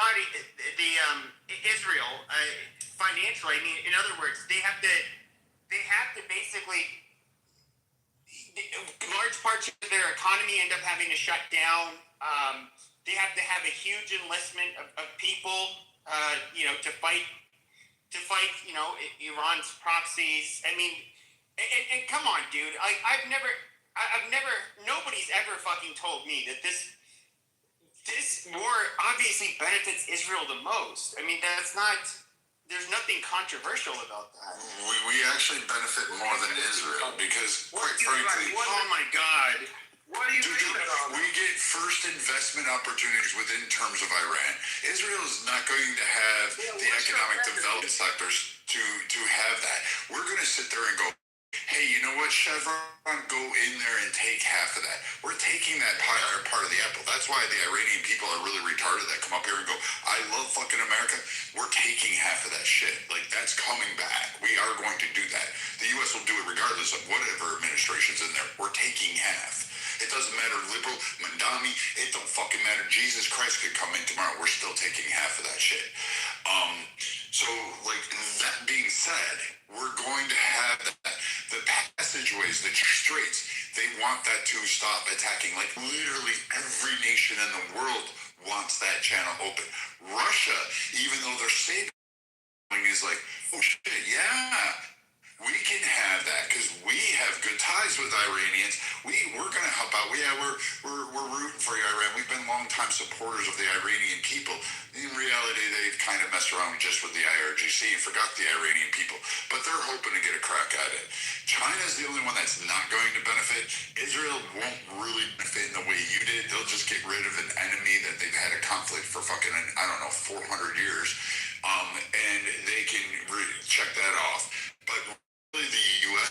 economically will win that. They'll have, and they're going to get those exports. 73% of all Chinese oil and gas comes out of the Gulf state countries in Iran. 55% of the Gulf states, 18% out of Iran. 73%. We literally will control. Hold on, Stippy. Hold on, just 2 seconds. We will literally control the fucking water spigot in China. Nobody. What's that? Yes. Okay. Yeah, I'm 40, so I got 2 years left as long as this. I have a question for Sig.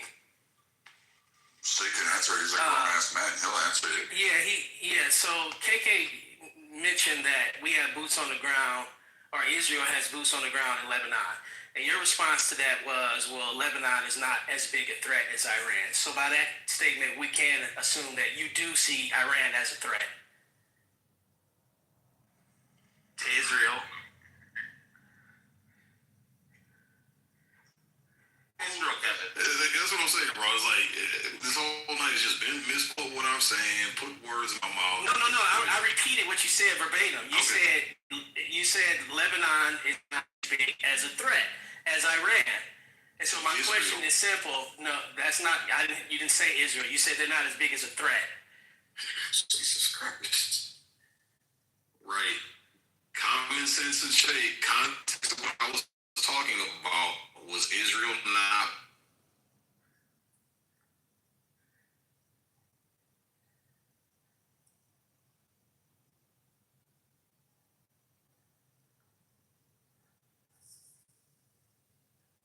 Yeah, Kevin, so to answer. Yes, thanks, Mr. Right-Minded. Can I answer your question? Like, in the context of my statement is that we are sending American troops into a fucking desert with Karg Island, okay, in the coast of Iran, okay? So we're putting boots on the ground, yet Israel's such a great ally and this and that, they're not even willing to put boots on the ground. So again, Lebanon, and Vikings' response was, well, they're tied up with Lebanon, right? Okay, Israel is a bigger threat to Iran, Lebanon, based off of the 30 years of Benjamin Netanyahu claiming out of his own mouth, and I put the clip in the chat as well, I can repost it, him saying that Iran was the biggest threat to Israel. So I'm just going off of what Benjamin Netanyahu's been saying for 30 years. Not once has he came out and said that Lebanon was this big, huge freaking threat.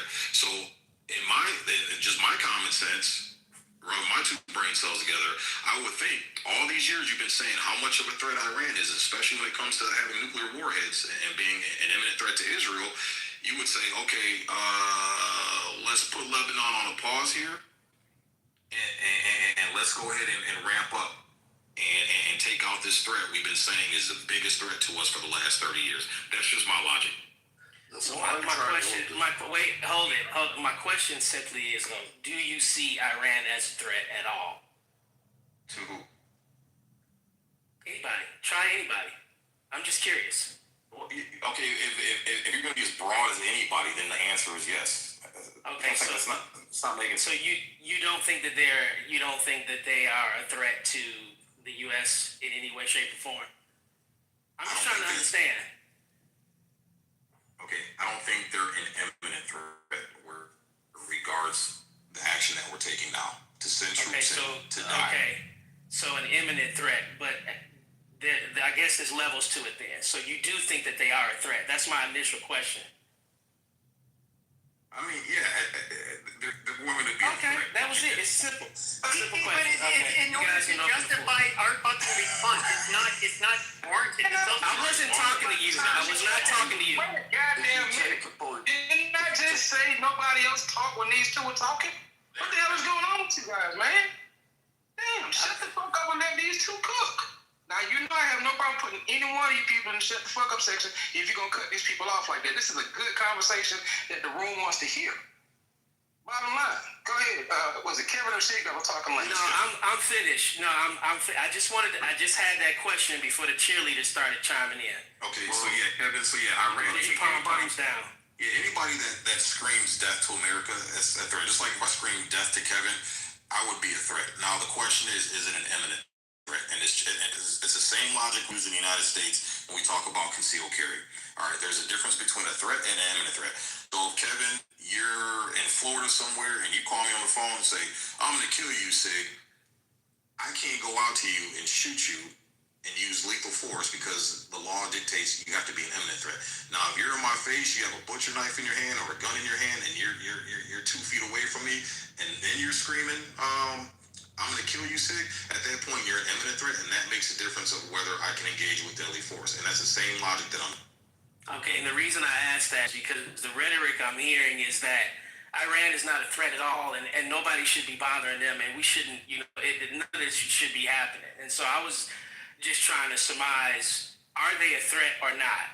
And you answered that question, so thanks. Yeah, no worries. Yeah, my whole argument has been an imminent threat, and there's no proof whatsoever, because everybody that has debated me on the stage tonight, they've been saying they're an imminent threat, and everything that they've been sharing in links is Iran could and can and this and that, and I posted a link showing that actual intelligence reports show there's no confirmation that they're an imminent threat. So I'm still waiting on any evidence anybody has showing where it's been confirmed that they're an imminent threat, and I have yet to see. Well, you've already said that you won't accept that, Sig. That's the problem. Like, you're like, WMDs in Iraq, that was all a lie. So even if the intelligence agency like the CIA and Mossad come out and say, yes, they have intercontinental ballistic missiles in Los Angeles or New York, you're going to be like, oh, it's fucking WMD shit, it's Iraq. They're not the ones. No, that's not true. Sig wants to fucking Tehran, walk down to the bunker and physically inspect the ICBM and be like, all right, now we can engage. That's not true. Yeah. So way to be hyperbolic there, Rich. Exactly. But again, that's what you said. All I'm asking for is that some type of if Tulsi, if some type of intelligence report, other intelligence. Okay, you can't tell me what's bullshit again. You got into fucking war over there during Iraq, and that's why you're pissed off, and you don't want to believe anything they say. Yeah. Okay, whatever, Rich. So again, let me state my claim to respond to you. So again, nobody has shared anything that has confirmed. It's all shoulda, woulda, coulda, can and would and could and all that. You gonna let me finish, Rich? Yeah. Jesus fucking Christ, man. Jesus fucking Rich, you gotta stop, man. Okay, yeah. Stig, would you accept? All right, you said imminent threat. You wanted proof that Iran is dangerous to us. Would you consider the Iranian attack on the U.S. base in Qatar a major attack? 14 missiles were fired. Others impacted, injuring soldiers. Attack on 2026, the tanker owned by U.S. companies. They sent explosive boats. Ship was caught on fire. One crew member was set afire. That was actually Iranian Navy. And then they did backed by the Houthis. It's been confirmed, and this is coming from the Mediterranean. A lot of the companies that exist out there, the insurance brokers, they have on record 100 plus vessels, including U.S. vessels that were sank and sailors killed to the tunes of millions, well, billions of dollars in settlements. And that was just in the last 3 years. And then you have various, U.S. and allied targets continuing in Iraq, Syria region. You have those proxy warfares that were actually directly the money that came from Obama's plane ride with cash. And then you do have the ongoing attacks currently, and then you have the base where Iran targeted in Saudi Arabia and killed 12. So would that can be considered that they are a threat to U.S. because they're attacking Americans both at sea and in other nations that, quote, Saudi Arabia was not an enemy to Iran? Do you accept that? So again, when did these attacks start? After we went and poked the... No, this was before. All of those attacks were before. They're not before. They're 2020. This war, right? So again, we have struck and we have fought. So again, you understand Iran's gripe with us is that you understand Israel's been striking Iran. They've been striking Iran for a long time. Iran's gripe with us is that we are funding them. We send billions of dollars for their weapons, for their military. That's what their gripe is. So indirectly, yes, we have provoked that shit, and they are responding to us meddling over there. That's what they're not just coming out of the blue and saying, "Oh, they're attacking in response to us funding and supplementing the attacks on." Hey, Shake, bro. Hold on, Leo, hold on, Shake. Hey, when we just talking to Kim about imminent threat, about, if you have a butcher knife or stuff like that, well, what if it's like Kevin Hart size? Because by stature, if the individual isn't higher body mass, technically he's not an imminent threat. Even if he imposes harm to you, you're able to defeat yourself. So I just want to touch base. Yeah, the point that I'm trying to make, Steppy, is that again, Iran is responding to us meddling in their shit. It's not now they just came out of the blue, and yeah, I'd be like, oh yeah, fuck them up, man, fuck them up hardcore, go ham on them motherfuckers. But again, I can't negate the fact that we went over there and started fucking with them. They weren't fucking with us until we went over there and started fucking with them unprovoked. And it was over the fact that, again, if we use the same logic on a micro scale with ourselves, again, Steppy, if you had your own property, your own sovereign property, and you were doing your thing to build your property up and become successful, this and that, and I came over there and I put a stop to it so I could benefit, sir, you would have a problem with that. You wouldn't use the same logic. Do you think that America should support Russia or Ukraine? America should stay. This not a guy. Hey, hold on, sorry, Sig. I know you can't yourself. Let me fucking answer, bro. Bro, You guys not understand, Sig? Well, clearly we shouldn't be supporting nobody. What we should be supporting is American citizens. America first means we focus on our what? This is crazy. It's crazy. I would like to hear from Sig. I would like to really want you to talk to me tonight. Go ahead, Sig. You got this. Yeah, there's the anti-Semitic. They want you to be as a individual, want to help Israel and die for Israel. Yeah, shut the fuck like that twat. Yes, all you motherfuckers are talking about. I am so sorry for that question. I blew up the room. I'm sorry. That shit, man. I'm telling you now. I'm asking you guys one more time. Everybody has a chance to speak in this room. This ain't like the mother fight room like that, but when you guys start talking over each other, you loud my motherfucker sound like that's why. Nobody understands that shit. Grant, you were saying something that I think remain calm.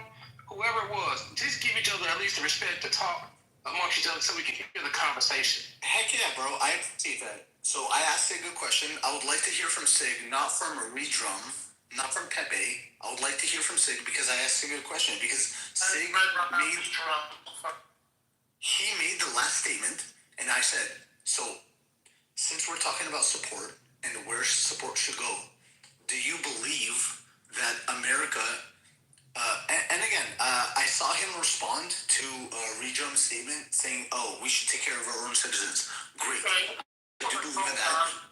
But ideologically, Sig, do you mind if I ask you, if you had to make a choice into what country you support right at this moment, would you pick Russia or would you pick Ukraine?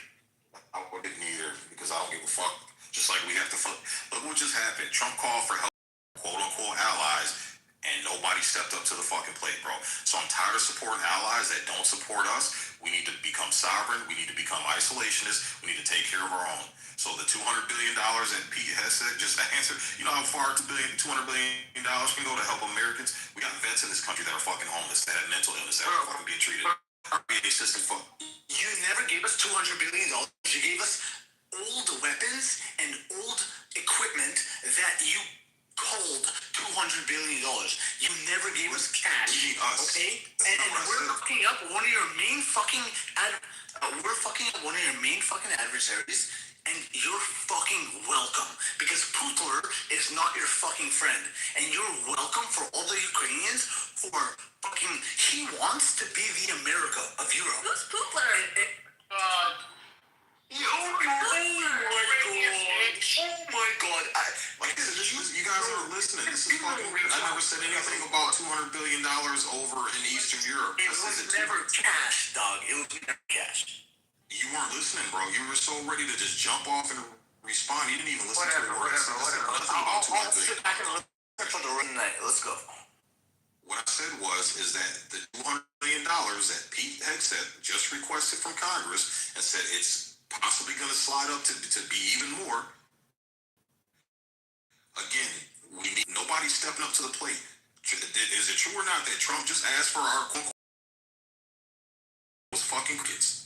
So why are we so loyal to our allies? Didn't Ukraine say that we're going to give you anti-fucking Sashid fucking drone technology? And Trump said, oh, we don't want that. And even though they probably still took it, but it looks great to be like, yo, we don't need it, but they're still using it for right with all their fucking. And we're supplying you right the fuck back. Hey, you sound like an angry Your voice, I can't hear words from your voice. I'm sorry. Yeah. The only reason why Ukraine's hanging on by a fucking thread is because we supplying them, bro. If we didn't supply Ukraine with anything done already, bro. Right? Russia would have. You remember when Donald said that Ukraine's gonna fall in 3 days? It's been 1,500 days. We have not fallen. Sir. How much U.S. money is responsible for that remain? Ding, ding, ding, ding. Yeah, we have a winner. You're just Russian and you don't know it.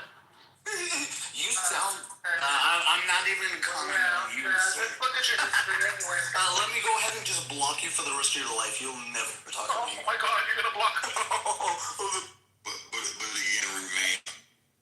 I mean, everything you're saying is hogwash, brother. Again, you understand how many billions of dollars we dumped in Ukraine. How many? You must know better than me, man. It's answer response. It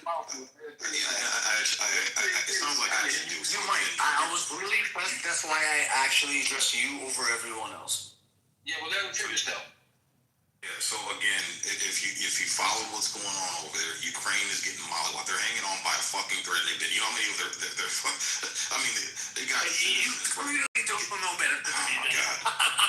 You're not even. Okay, a couple of things here. First, Trump never said that Ukraine would fall in 3 days.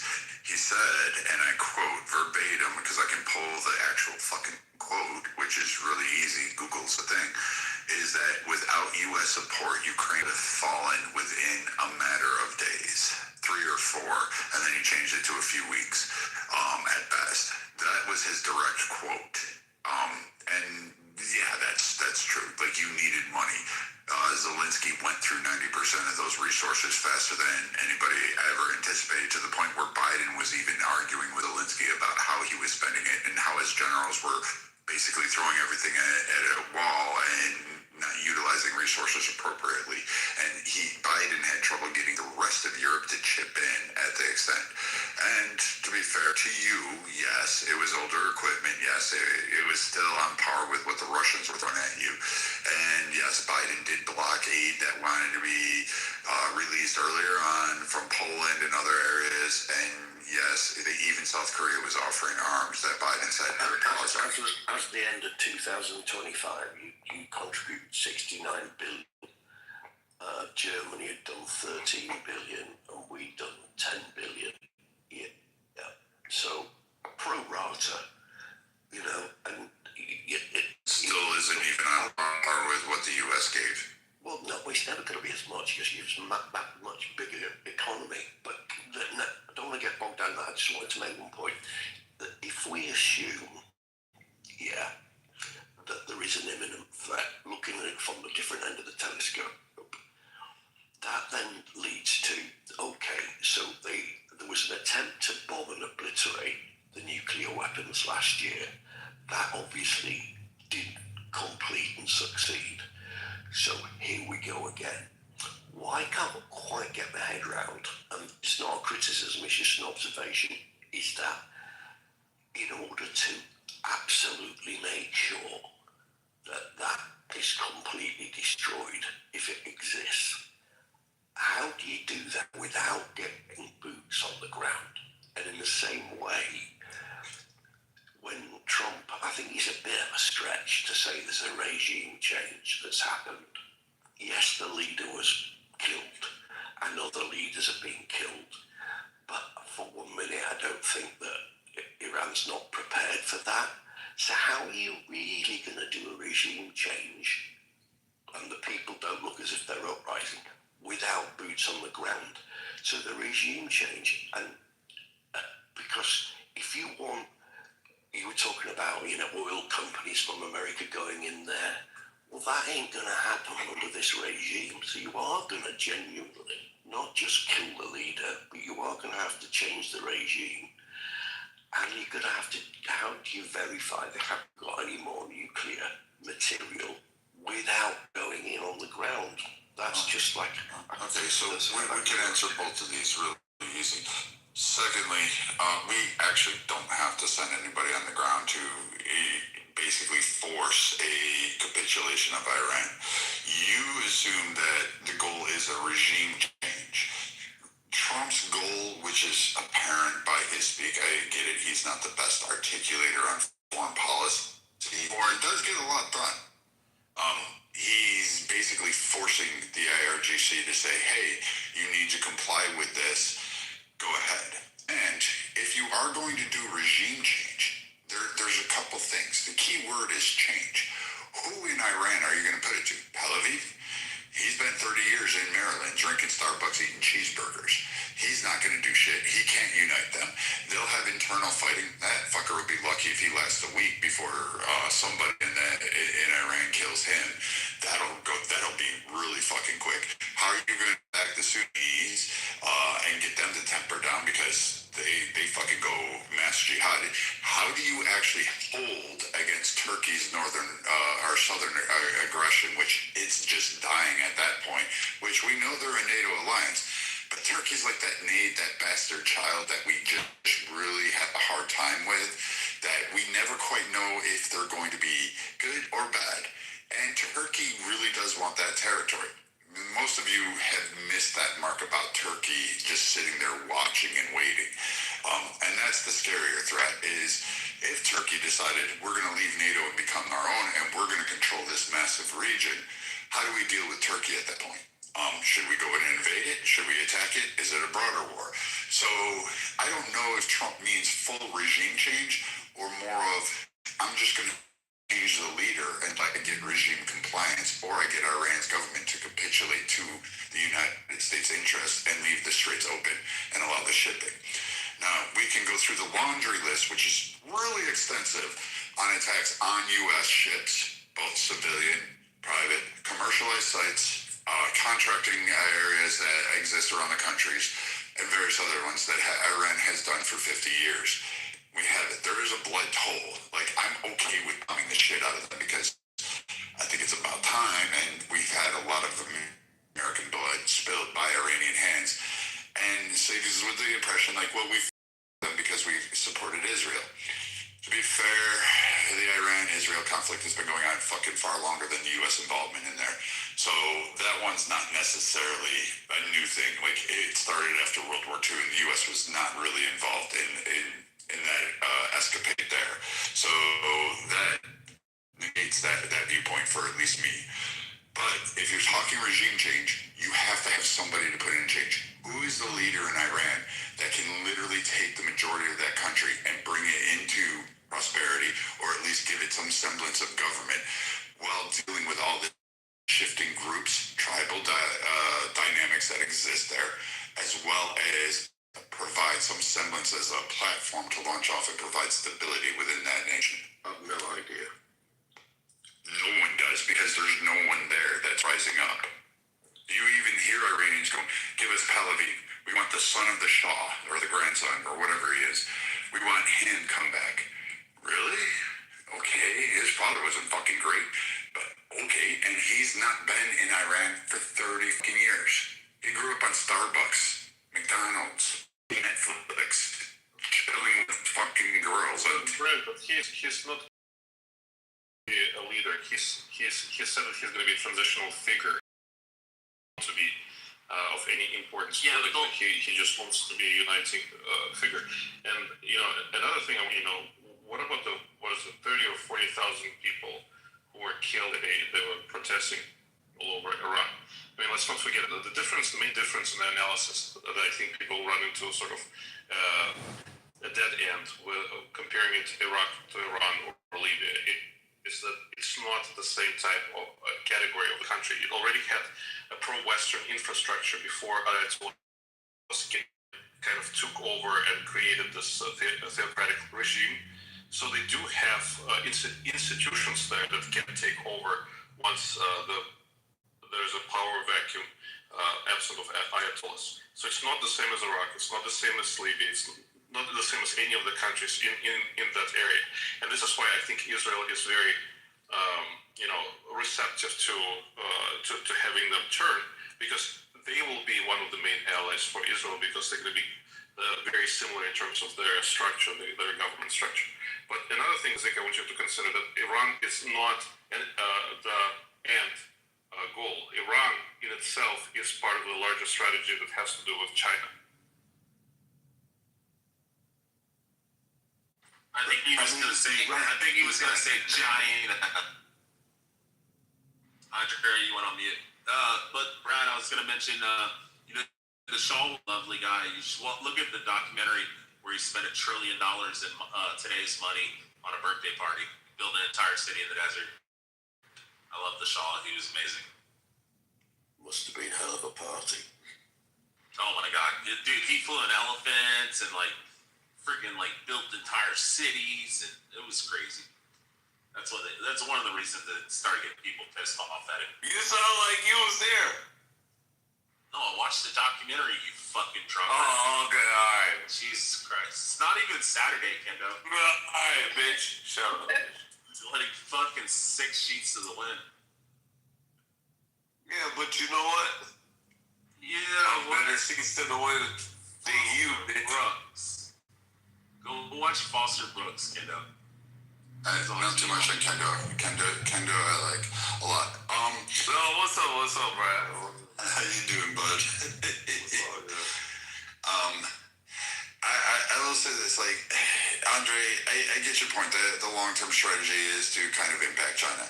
I still am not looking at China as a overall threat. I think, honestly, like people say, they have fear that they'll invade Taiwan. I don't see that happening.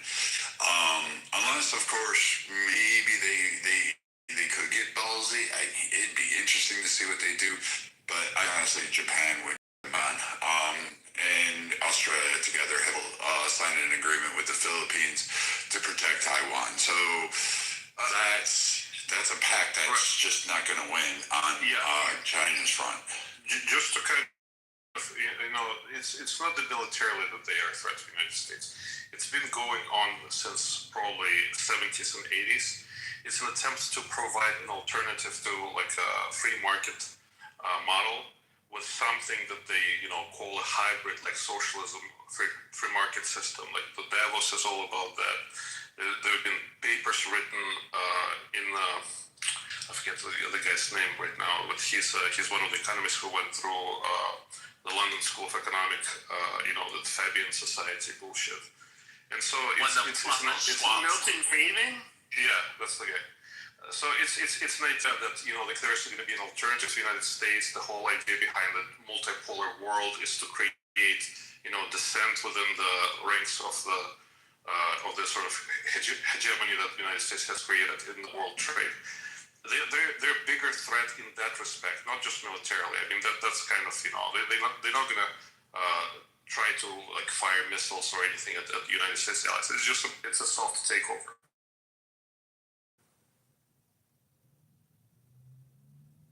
Yeah, even there, maybe they could be successful. I think that's a long-term gain. I don't know if China could actually pull it off economically. I mean, internally, their economy is wonky on the best of days. I'll give it a par. And what people often cite is just Beijing. They don't really go. Maybe they'll throw in Hong Kong, but they don't really take a look at the nation at large. They just mainly focus on Beijing. So I'm not even sure that they even have the economic might to do that soft takeover. But I mean, yeah, I see the threat there. Maybe they could. Maybe it's a slow crawl. Maybe they are doing it piecemeal. Maybe they'll be successful. I don't know. I mean, they have a close competitor that's also trying to do economic gains, and they're doing it in resource-rich areas, which is a neighbor that really hates them, and they're called India. So, and I think they're going to be a bigger global power player than people realize going forward. I think I kind of watch what they do, and the way they're working in Afghanistan, the way they're working in Africa is kind of, it's unique. They're not doing it with a lot of complaints. They're just building shit and doing absolutely nothing and getting trade for it, and they're making their inroads there. But we'll see how they do it, because India could fuck it up.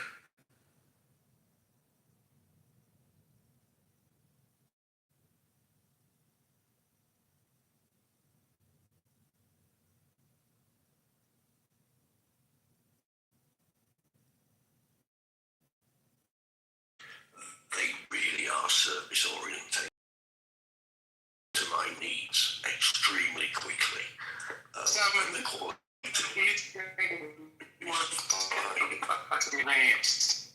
China is real. Which country do you think is more?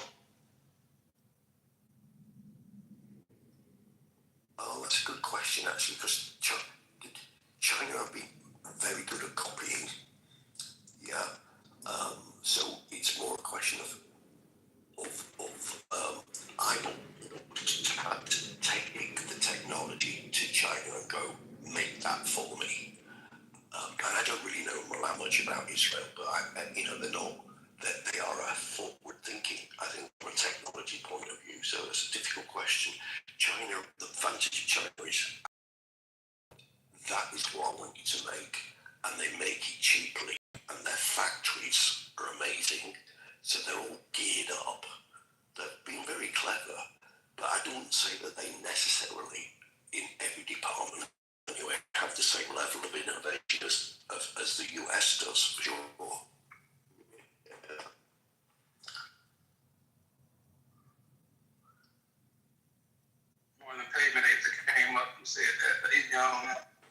for Trump. I voted for Trump last week. Oh my God, drug you on?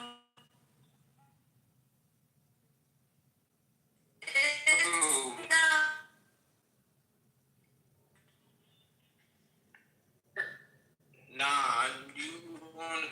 No, sir. No, sir. Are they trolling? Are they trolling or something like that?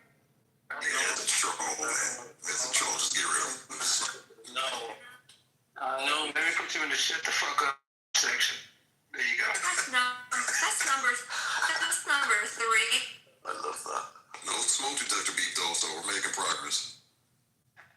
And he used damn near proper English that time for about 3 seconds. So I was like, okay. I didn't realize he was, kind of a pavement at that point. But then when you guys told me about it, I'm back his cage. So fuck it.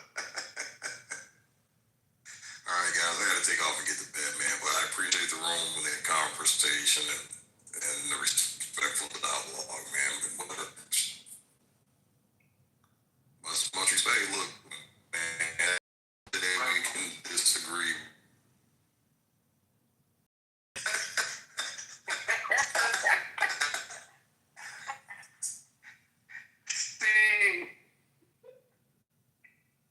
See, what's all up tonight, I see. I heard you like the fight and battle and this shit like that. Did you hear his voice? He was like, wait, yeah. I'm like, come on, Sid. He was cracking and shit. I was like, Sid, what's going on, man? It's like Sid got going, huh?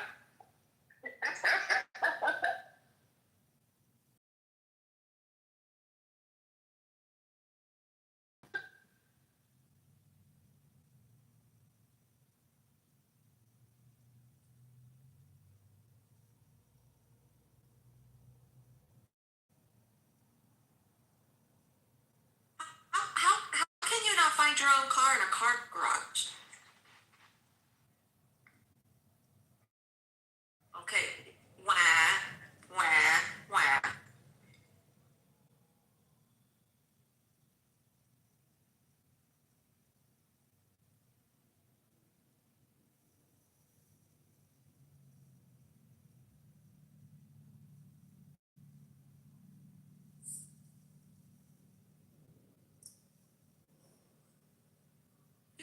You're so stupid. You could have just opened up your phone.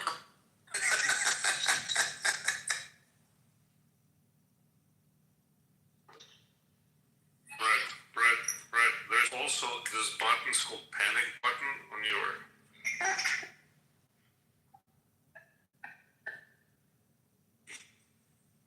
No, excuse me. Teenage girls without a dad only do that shit, Brad. Panic button. But here you are. I would love to hit that motherfucker press a panic button. I mean, that would make my day get that shit.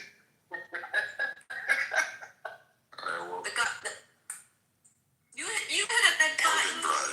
You hit a panic button in the middle of a garage. Some guys won't think you're gay. Trust me, no one thinks I'm gay at work. They're actually kind of scared. Come save me.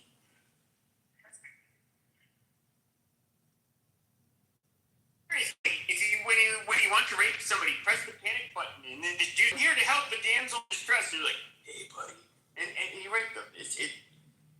I heard it from a friend. I never done that. That was weird. All right, guys. Have a good night.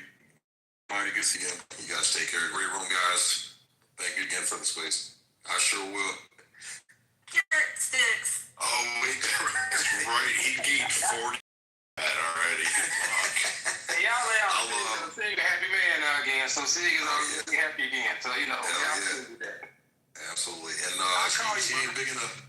She ain't big enough yet, KK, to fit in the little baby clothes y'all sent. But once she does, you'll be the first one to get pictures. So I appreciate the dialogue, Sig. Still waiting on mine for like almost a fucking year. Oh yeah, okay. I'll send. I'm going to bed, but I'll send them to you tomorrow. I'm sorry, my bad, Barry. Yeah. Good talking to you. Nice to meet you, Kevin. And thanks for the dialogue, brother. Much appreciated, man. Respect. Yes, sir. Right. Hey guys, I'm actually gonna drop off too, man. Gerard, thanks for letting me up. I'm glad I got a chance to tap in, and so I'll definitely be back. Always a great night. Kevin, you caught us on a rare night. We used to be really prominent on here, and we used to hold rooms every other, well, Monday, Wednesday, and Fridays, and we would hold them, and we would pack out, and it would be great. And then we kind of got busy with life. KK divorced me, and then How about I didn't even know Clubhouse was still a thing until Gerard told me he was on it. I haven't been on here in I don't know how long. So, no, this was cool. This was good. You sleep in the guest house. This KK rejected you, Brad. KK broke your little heart, broke your little semen. I gotta go buy another dog now to curl up on. You're on Oprah right now.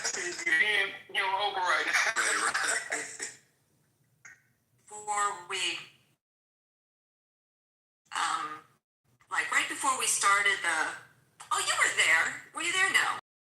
Right before we started the live stream, Brett and I pretend that gotten like a huge fight. Like we were like yelling at each other. I moved him down to the audience, and I said stuff like, "You're gonna have to cook your own damn dinner tonight." And people were like, "Wait, what?" I'm like, "Yeah, you sleeping in?" And I made it a ruse and said like, "Oh," I was like, "Okay, Brad and I have been lying. We've been in a relationship this entire time." And then we're like, "Okay, April." Oh yeah, I was here, but I was laughing because I'm like, it's April Fool. I'm like, y'all fucking, it's April Fool. You knew. I knew it. All right, cool. Love you guys. Have a great night. Y'all be safe, man. We'll talk to you. A woman like KK would never make a sandwich and submit to a man like Brad. I'm just saying. Are you kidding me? She would have the sandwich waiting for me at home, tell me it's on the table, make sure I took my boots off and washed my hands, got rid of the blood off of my clothes and the woods, and then said, "Hey, shit, I wouldn't even be allowed in the house wearing the clothes that I have." That's true.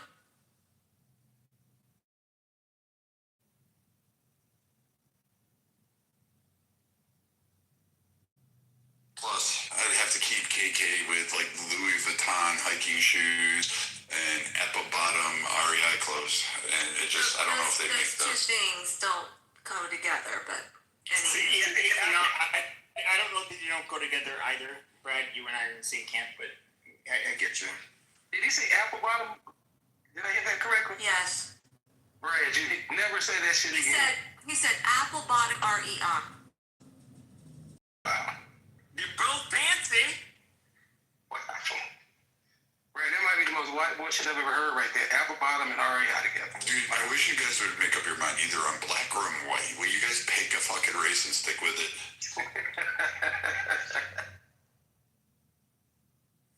But it is good. So many things have changed. So I'm really excited that you came back on for tonight. I'm really glad that everybody showed up. I mean, KK, where did we end up with? Almost 200 people come cycling through. So, I mean, it was a good room. It shows we still got it a little bit. We still have. We had 97 in here at one.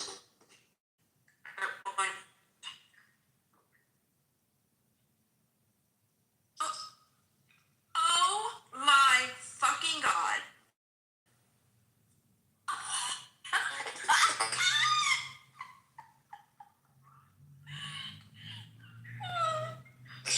That's Gerard Jordan. I know. I sent him a friend Gerard, request. he just called you Omari. Yeah, but I'm not Omari like that. That's not me. Did you say Omari?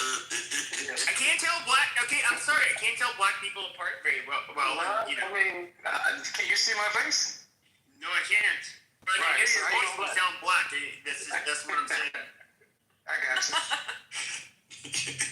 Meet our unfiltered friend Pepe.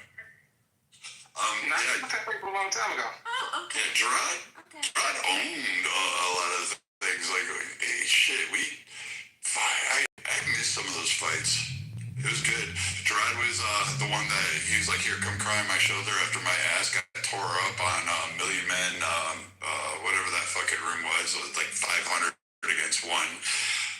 I went crying to Gerard. I was like, "Oh my god, I got beat up bad." Those fuckers, they were acting like real pussies, so you gotta let them know. Well, they kicked out everyone in the room. You gotta troll them. Like that's how I became friends with them. It's like I won't get into it. Nobody cares. No, Pepe, but you know what the best part was? They all were like, "Oh, you're just a racist," blah blah blah blah blah. This, and it was like, "All right, fine and good." Then we hold the room, and did you know that while we were sitting up there and we were working our asses off trying to mod this fucking giant room, because I've never seen a room this big, and I didn't realize how much work it was. Like Patricia and KK were like freaking spirit fingers. We had to bring like people up, kind of monitor the chats and raise people up, and like Matt was doing it, Beaver was doing all these people were like fucking working their asses off. Gerard and I are working, and these same people in that room wanted to be up on stages, and we were like, "Oh, dude, like Troy, that is my first encounter with them. That's how they knew me. Is that so? I had a room like the downfall of Clubhouse, and I had like chicken wing, basketball, watermelon emoji. And like all of a sudden, like my room, it had this is back in the day where rooms were bigger. So I had like over 100 people in my room, and then all these people are pouring in. Then now there's like several hundred people, and it's just like. Jonathan Bing's just like, what's up with your title? It's like, oh yeah, the downside, and I'm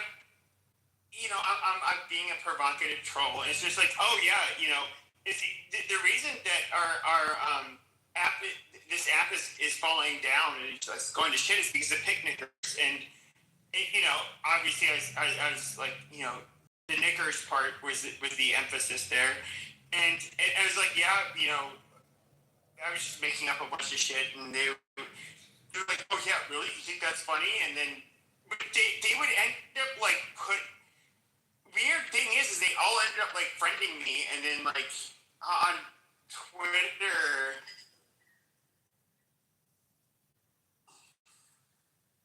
Yeah, and so like it's like, oh, here's your like little provocative troll. We're just gonna go ahead and let him talk his shit in our rooms, and like I would do it on Twitter. I thought it was kind of funny. They're like, Pepe, what do you got to say? And then I would say my provocative shit, and then people get really angry, and I don't know. It was a fucking game to me, but yeah, I mean, I got dragged on. Like I was like the big white supremacist on this app for like the last few years, or at least like probably the most well-known one, and I don't know. I thought it was funny, like when people would make rooms about me, and then I would show up and be put on the hot seat. Like it was to me, it was actually like entertaining. Like I did a lot of this out of entertainment, not for greater good or anything like that.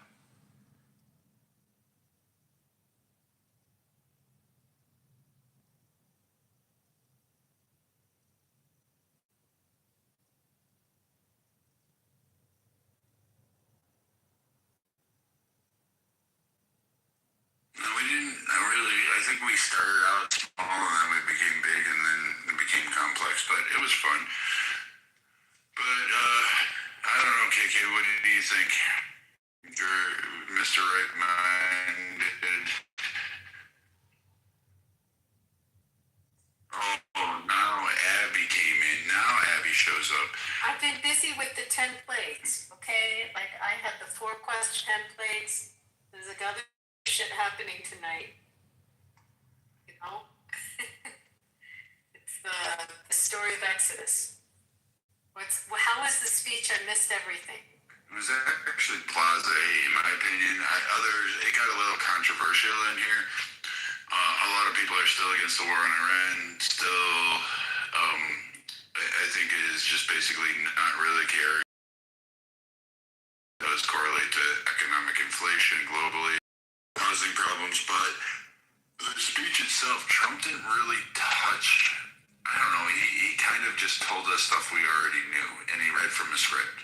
He didn't do his typical thing, and he didn't close with the YMCA. So eye-opening. I mean, did he talk about the future of the war at all? No. And he didn't talk to the people in Iran as well. Last times that we see you protesting, just just wait and then come out. Like, he didn't say anything like that at all. Was there So he a just block? said, Like he couldn't live stream? Like, is there a block that they couldn't live stream it anyway, or? who knows? I don't know.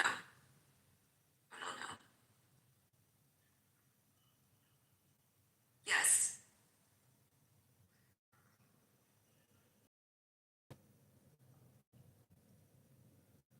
We are keeping up pretty much in real time from different sources, and we're formulating our own opinions around it. He wasn't talking to us tonight.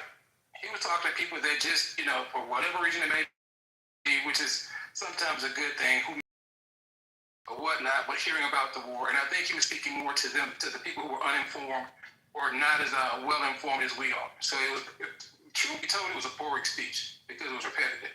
Let's just be honest about that. But I understand why he did.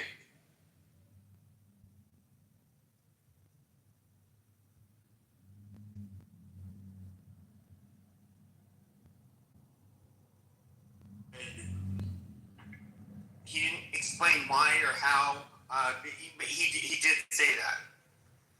So I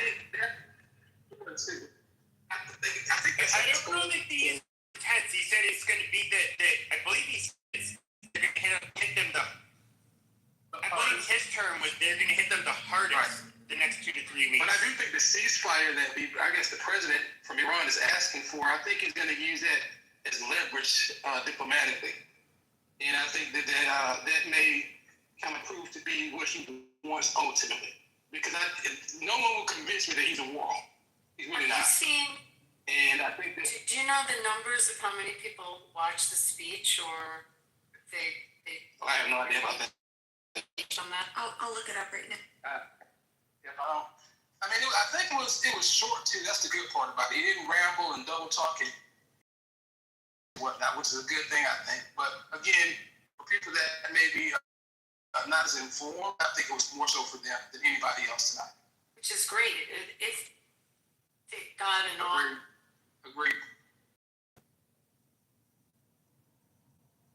Curious if they got an audience. Curious if they did like any approval polling afterwards. That kind of. So there's a company that does the polling every time there's kind of like a national speech or a national type of televised kind of debate or whatnot called Mislansky Partners. And I'm going to look, and I'll send it to our Telegram chat if I can find it. They did a polling tonight in real time, what people were gravitating towards or what, kind of resonated or whatnot with them. But Mislansky Partners does a really good job of that, and it's accurate too. So I'll let you guys know once I get that information.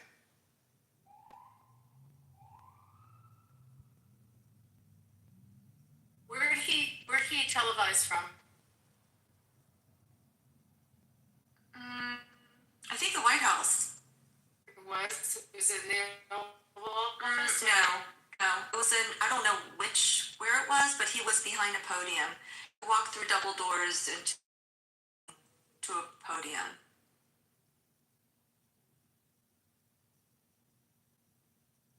How they know, like, right away how many people watch the Super Bowl or how many people watch something? Right, I'm looking for it right now. I can't find anything.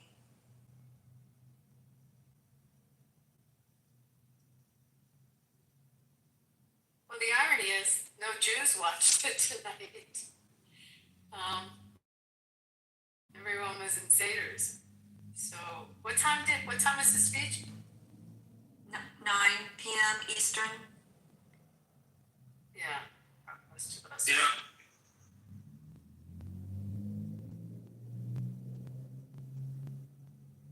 Did he only talk about the war, or did he talk about other stuff? He spent like the first maybe 30 seconds talking about Artemis too. But it was all about the war. His main focus was just stating that the U.S. was on track to complete all of America's military objectives shortly. He said in a few weeks. He didn't really, expand above that. Pepe, you've been like so skeptical. How did you feel after you heard him speak? feel better or worse? Or the same? I would say kind of the same. He did one thing which I thought was like rather pathetic. He said like, "Oh hey, you know, all of you others who rely on the straight removes, you know, send your military, help us. We did the hard part for you." I felt like that was, in a way, it's him showing that he doesn't have everything under control. You mean with respect to NATO countries, you're saying?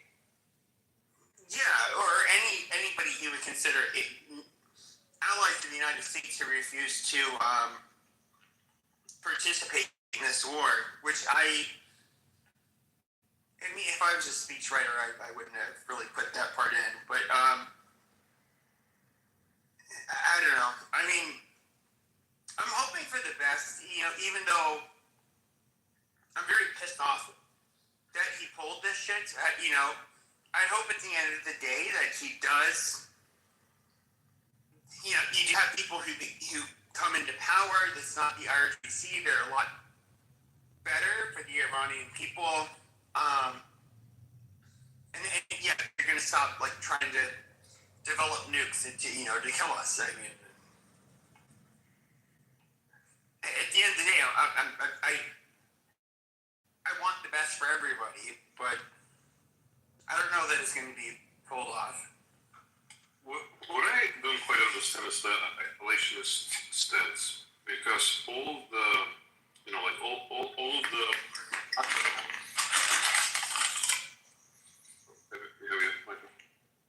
Oh my God! I'm sorry. All of the positives that the United States has, like all of the, you know, the consumer, the level of consumer standards is all because the United States is on top with shit worldwide. It's not simply, you know, it's not going to continue the same lifestyle and the same standard of living. It's not going to continue if the United States is going to be concerned about itself and internal.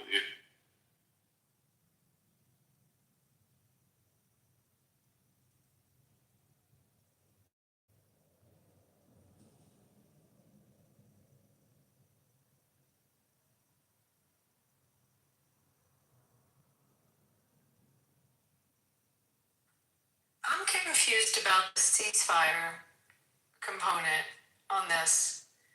Who was he? He's saying that's coming from the president? Do they haven't, not a new Ayatollah, a new president in their structure? I mean, is he I believe he's the president. He wrote a letter.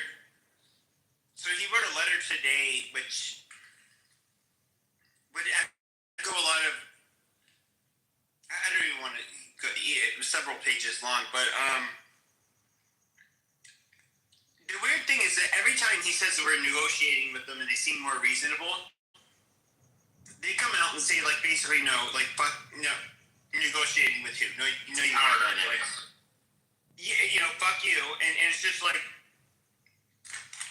the really weird thing with Trump is like, and I have to say, he's like one president where I have to like question myself, like which one of these fuckers are basically exaggerating or flat out lying about what the other person thinks, and I don't know. 6% of the brass of the RGC is killed. So you have one dude who's probably a higher ranking officer in the RGC that they're having like back channel communications with, and that guy is saying, yeah, I'll be the new leader, I'll do your bidding, and I'll do whatever y'all want. We'll be like best friends as long as you guys set me up and shit. And then you have all the other guys who are like similarly ranked coming out publicly saying, no, we're not fucking talking to Trump. And they may not even know that they're having back channel communications with that guy. You know, so he might be the fucking rat, but they don't know. But they have a president. It's different. Well, it'd be Yeah, a military. we're not talking about the president. No, it might be a military general or leader that they're negotiating with to be able to, maybe that's where the disconnect is possibly. So, I mean, that's exactly what happened with the Shah. So, I mean, And I agree. And I would say, like, if you look how what ended up happening in Venezuela, if something tells me they would have to have so much intelligence and people working on the inside. It could be the exact same thing with Iran. You know, look, on the ground in Iran than they had in Venezuela. I mean, in Iran, because the Israeli intelligence is off the charts in Iran. So you I realize most of the intelligence on the ground in Iran is Israeli. Now look, I will humbly, and I mean very humbly, say that let's just say we've lost 12. I believe it's 12 people.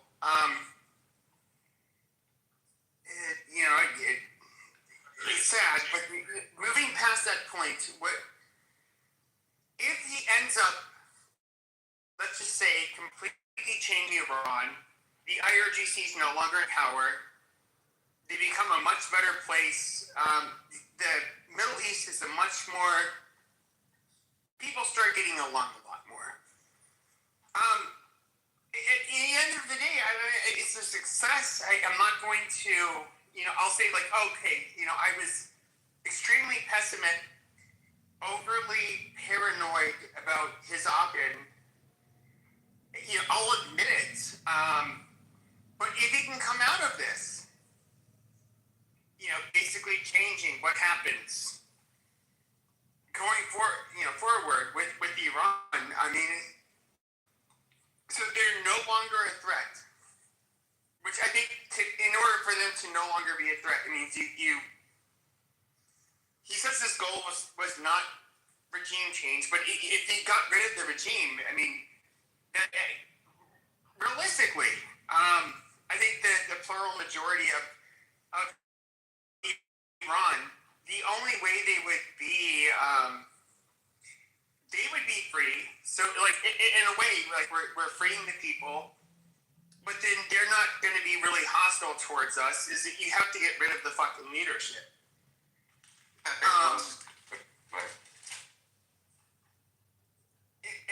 So my point is like, if we don't get rid of the horrible people in power, it's kind of, what did we do? I mean, at the end of the day, I think it's kind of like futile. Like what? Okay, we killed senior leadership. Amazing. They have a bunch of layers of power, and nothing ends up fucking changing with these people. So Pepe, one thing that this goes back. I actually freaking wrote a piece on this. Even happened when the president of Mexico just came out and said there's no way in hell they were going to allow the U.S. to get involved, come in after the cartels, all that stuff, and they were like, hell yeah, stand all the left, yeah, stand up, tell Trump off, and I was like, you guys are idiots. She's got to say that because if she said yes, we're going to allow the U.S. to come in, we're going after the cartels, she would have been dead in 10 minutes. She has to be the most against that talk ever, and that's the same thing that's happening here. You're going to have people inside there that fracture, that know we've got one option, either die or work with these people, right? So we fracture. Cool. Now, just by saying we're having negotiations starts to throw a wrench in their system. We literally found out that they borrowed Iranian money. They were running a business making the damn cell phones in Iran.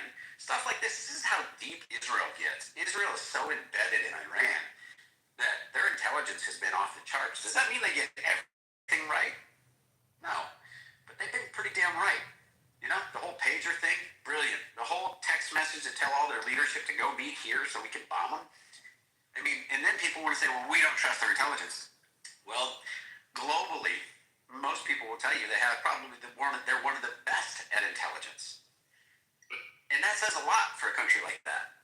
It's funny that It's funny that you said that about Mexico, and I totally support your point about Iran. You are maybe the fourth person who said that, and the other three people were native to Mexico, like so people who understood the internal politics and stuff. And immediately they said it right after she came out. So it's very plausible that the same thing is happening with Iran, especially now that there's apparent fractions within that homogenous system, and the president doesn't necessarily listen to the new Ayatollah. So that's not a possibility.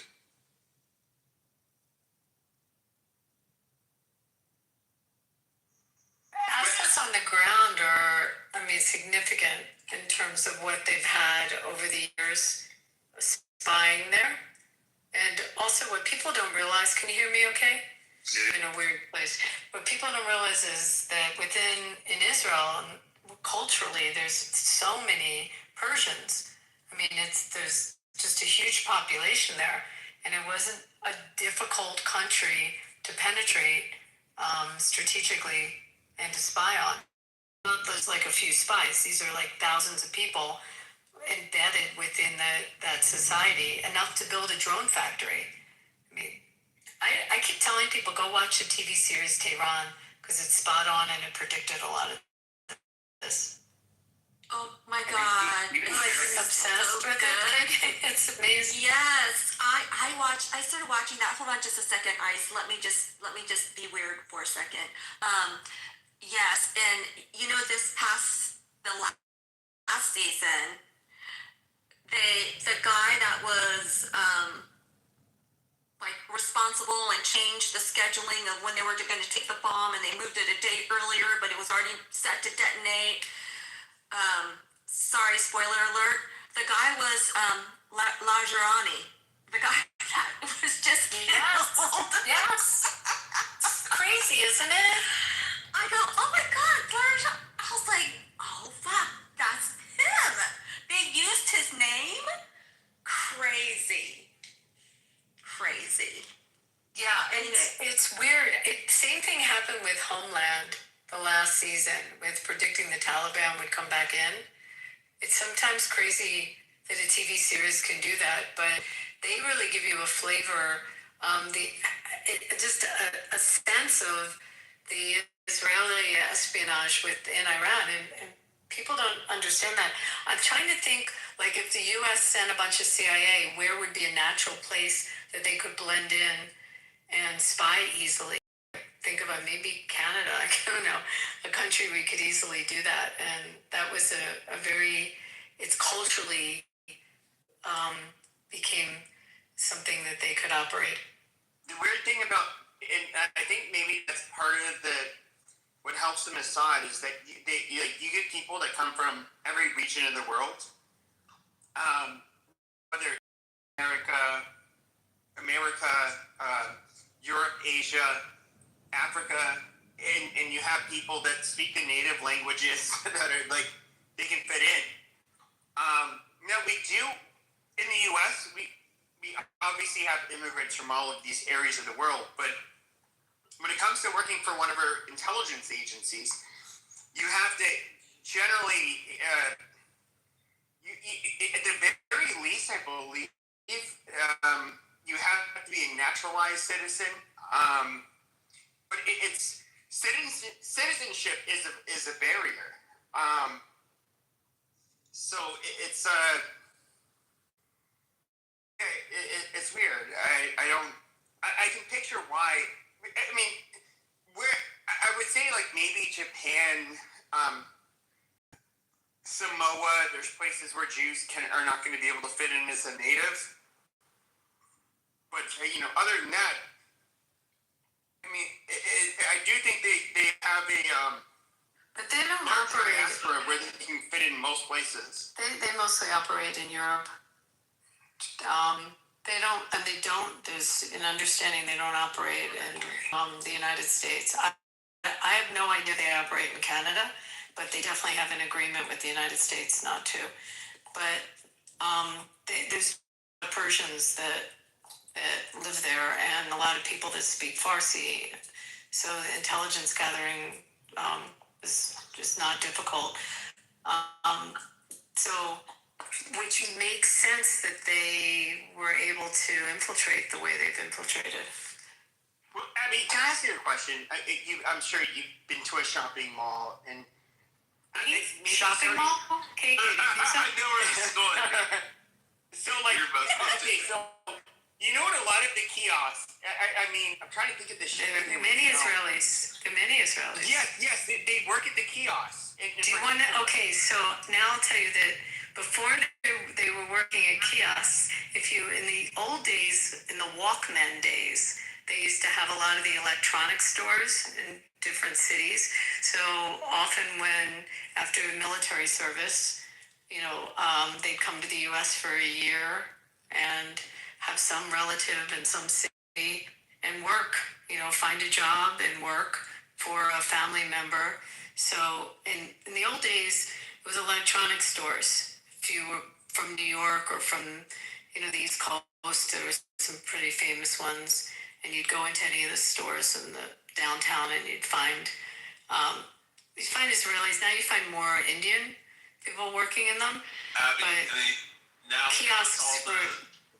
Oh, sorry. I was just going to say it's the Dead Sea sea salt. Oh yeah. Well, I was about to go there. You got that, Rich. So then it became the businesses that were in the malls, and that one company. I'm sure it's more than one company that does all the hand cream, the face creams, and they kind of hawk you a little bit when you're in the mall to come and they give you a free sample. I don't know if you had that experience. I always declined. I always thought the Mormons were really good at basically I don't know what you call it. Is it a cold sale where you're just going to like hawk a product to somebody that is walking by and you decline it? You don't take face cream? No, absolutely not. And then but I do remember a few times where they would try to switch languages on me, where they would speak Spanish. It's just these people are trying super hard to make a sale.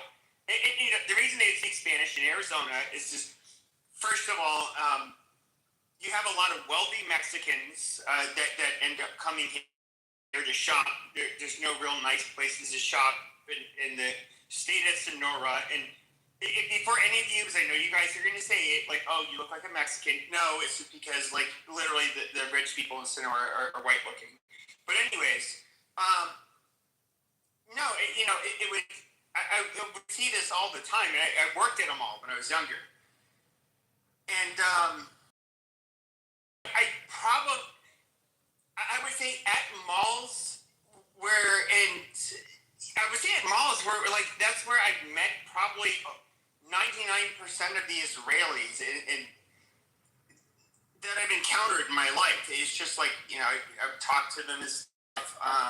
They definitely work. I mean, if they have money, they do a year traveling Thailand and around the world. If they don't, they find some family member that sets them up in a city. And so now it's the kiosks and mall. But I'm telling you, it used to be the electronic stores. But they're workers. It's not a culture that sits around. And it's usually when they just get out of the army, take a year and do that.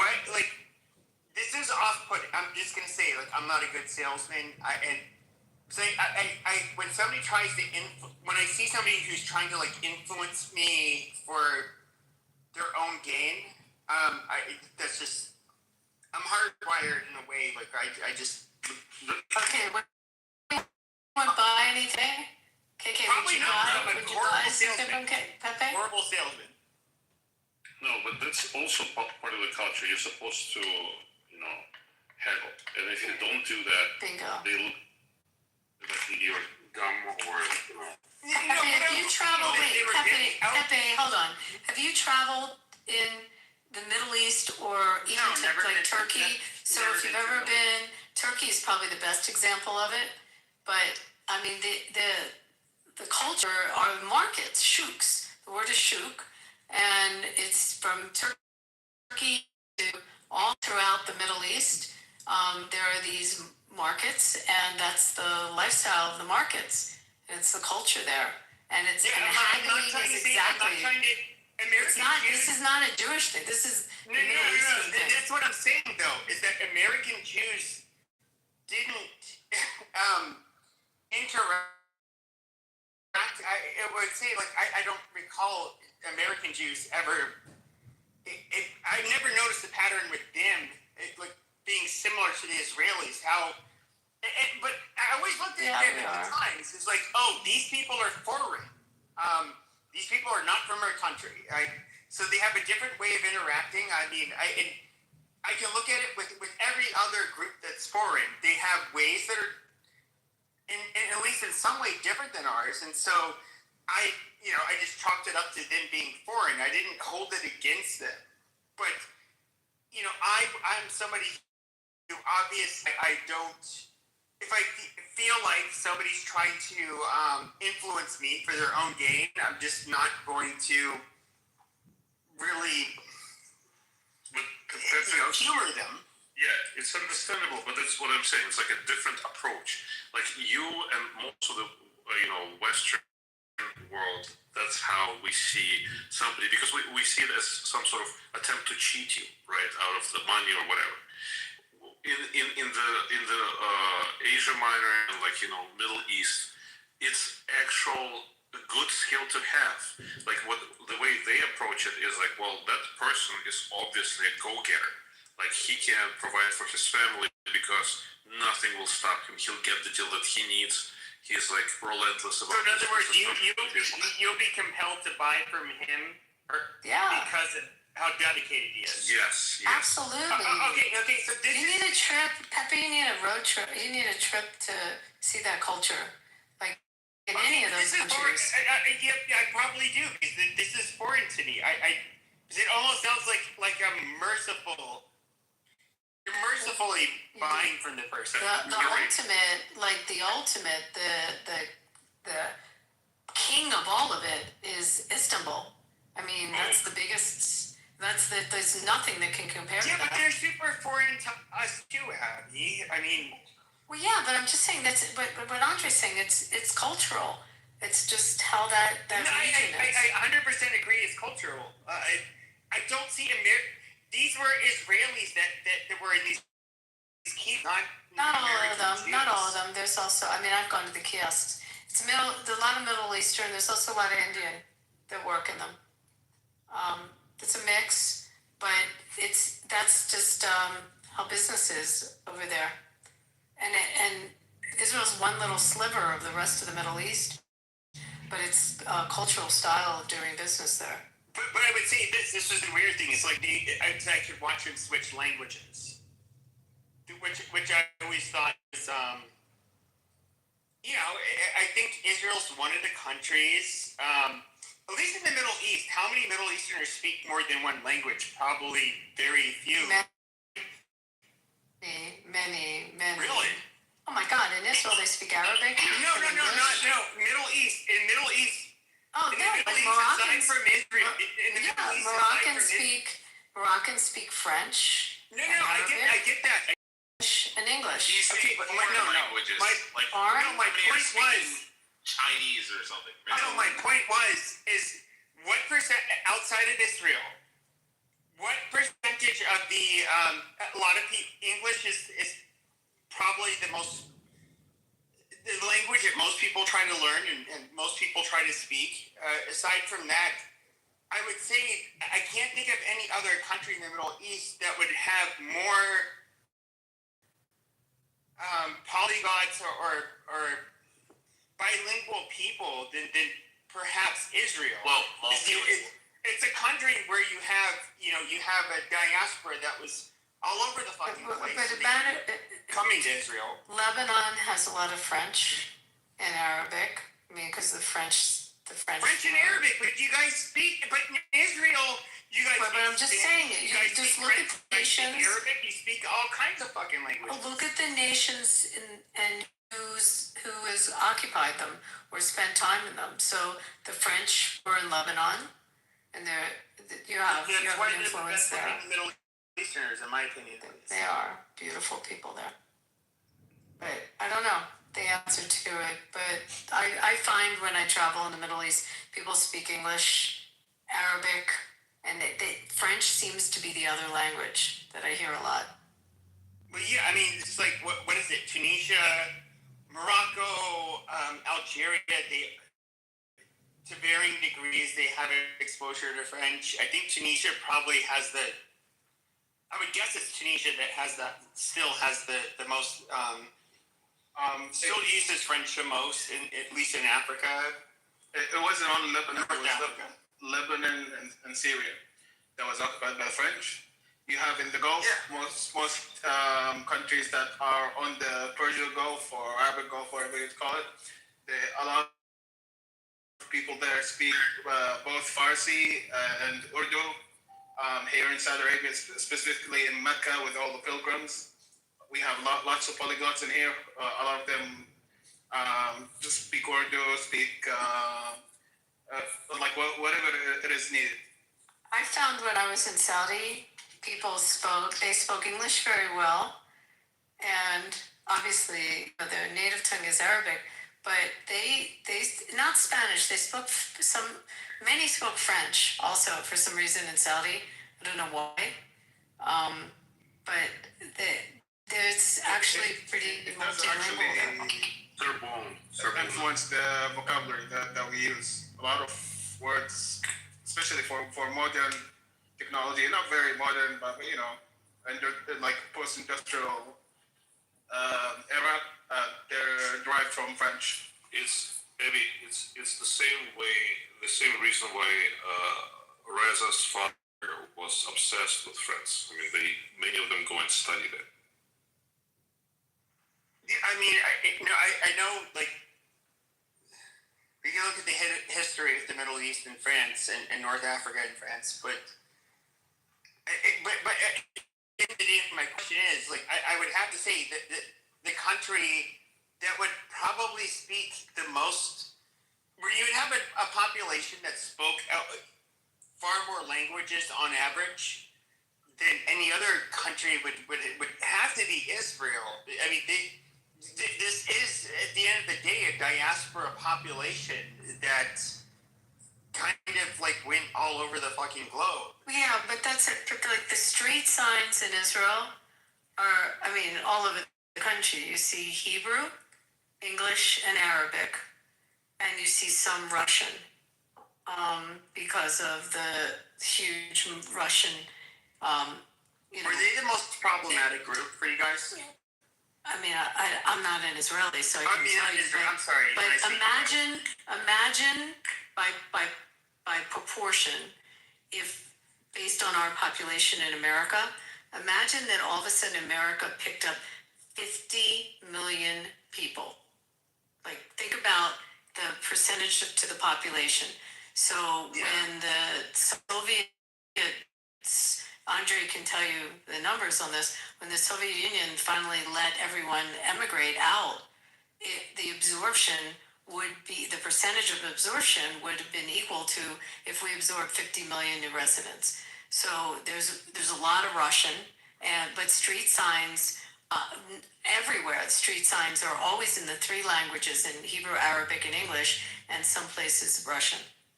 But that's one of the things I heard about the Russians in particular is that, like, so Jews, for example, are not big into drinking, but the Russian Jews were kind of into drinking, and they had a different lifestyle, and it was kind of like a culture shock. Yeah, but it's not just that. So I think it's about like over 1 million Jews who basically left for Israel. Like, as soon as, because the conditions in Soviet Union were so, restrictive and horrific. Like, there's like almost everybody just got up and left. I mean, at least 3 of my classmates, their families migrated immediately. Russians tend to live in enclaves, so you can see the same thing happening in New York with Brighton Beach, or Seattle with Little Odessa type of area. It's a very kind of how should I put it? It's like they're not very prone to to be absorbed by the culture. I mean, they like to keep a very traditional way of, I mean, what they used to basically. They're not prone to change, which is very ironic and interesting because most of the people who do immigrate, they need to have that, spirit of adventure, spirit of change kind of nagging them to do so. And this is one of the reasons why I say that's far away from any kind of diaspora, whether it's Russian or Ukrainian, want to have nothing to do with it. What is? I'm just curious. Not I all don't know the, this. not There's not right. Go ahead. well, I was gonna say not all the people that immigrated. I mean, one of the problems when you talk about problems is that they had some very bad element that immigrated that claimed they got out of Russia or the USSR at the time, and that they were not all Jews, and they had a criminal element that came in that they had to deal with. Yeah, it was a big issue in all areas of the culture there. Oh, remind me sometime. I'll tell you a very fun story about that. I mean, we had that in the U.S. The ones that Well, no, in Brighton Beach, and that was going to be one of my questions. Is like, what percentage of Brighton Beach was Jewish? Because you did have, this is what I've heard. A lot of the gangsters that came from Russia that went to Brighton Beach that were doing their criminal shit were Jewish. But you have another class of another group that from what I hear to this day, even as of a few weeks ago, are killing each other. Are in the south of France, you had the Corsicans, the Italians, you have the Pied Noir, the North African Jewish gangs, and did end up in jail, and they kind of like, they just they continue on with their criminal shit and, kill each other there. And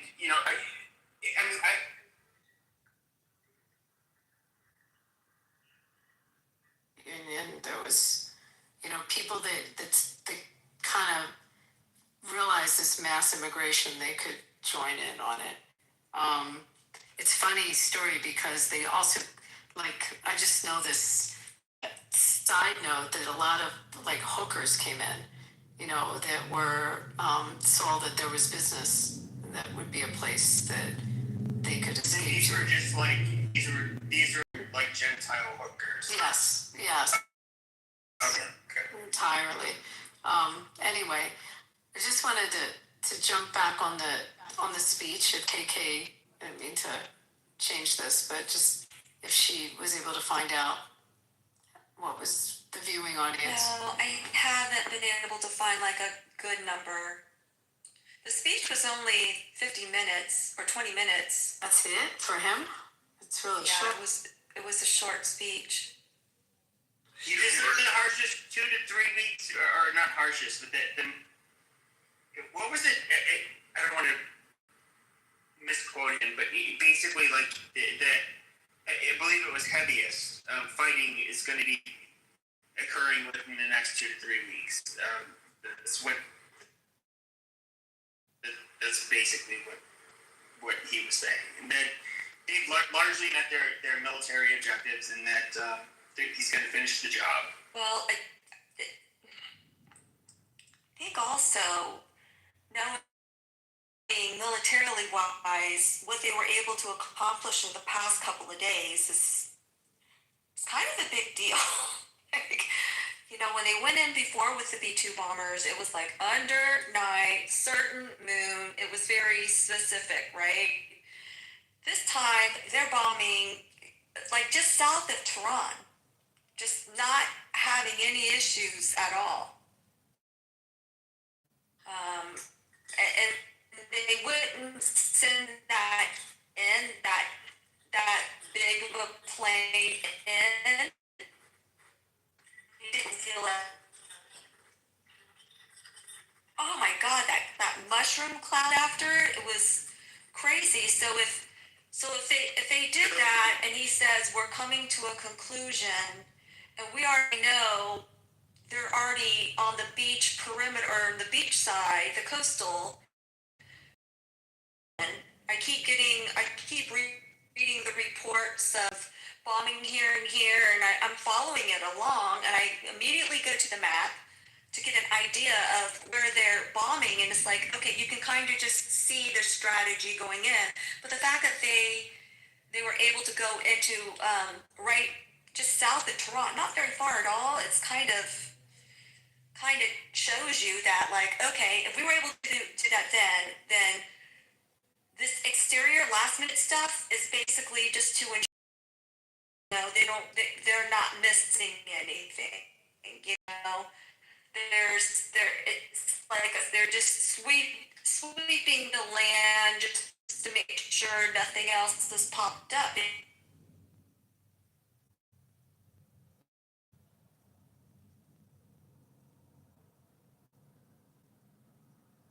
What he's taking out is what it's just like, for everybody saying the guy's an idiot and doesn't know what he's doing and he went in without a plan. The dude had the best fucking plan we've ever seen. I've seen anything like this, and I'm not saying that in a Trumpism. It's well, he's unpredictable, right? And I think that's what scares a lot of people, because we as Americans, our culture has been, like I said earlier in the room, it's like we all have a little PTSD from Iraq and Afghanistan, understandably so, right? So it's like, but people don't, so I get frustrated sometimes because I feel like people don't understand, like, it just needs to be done and complete the right way. Because if not, it's just going to, this is just going to appear again. And I think tonight, though, for those that are criticizing Trump, saying you are following Israel, this is Israel's war, da da da da da. If anything, tonight, Trump basically said, we'll stop when we want to stop. To me, it was kind of projected to Israel. It's like, our objectives are going to be met soon, and it will be conclusion for them. Because at the end of the day, Israel's going to want, of course, the U.S. to be committed and, fully engaged with them. But that's...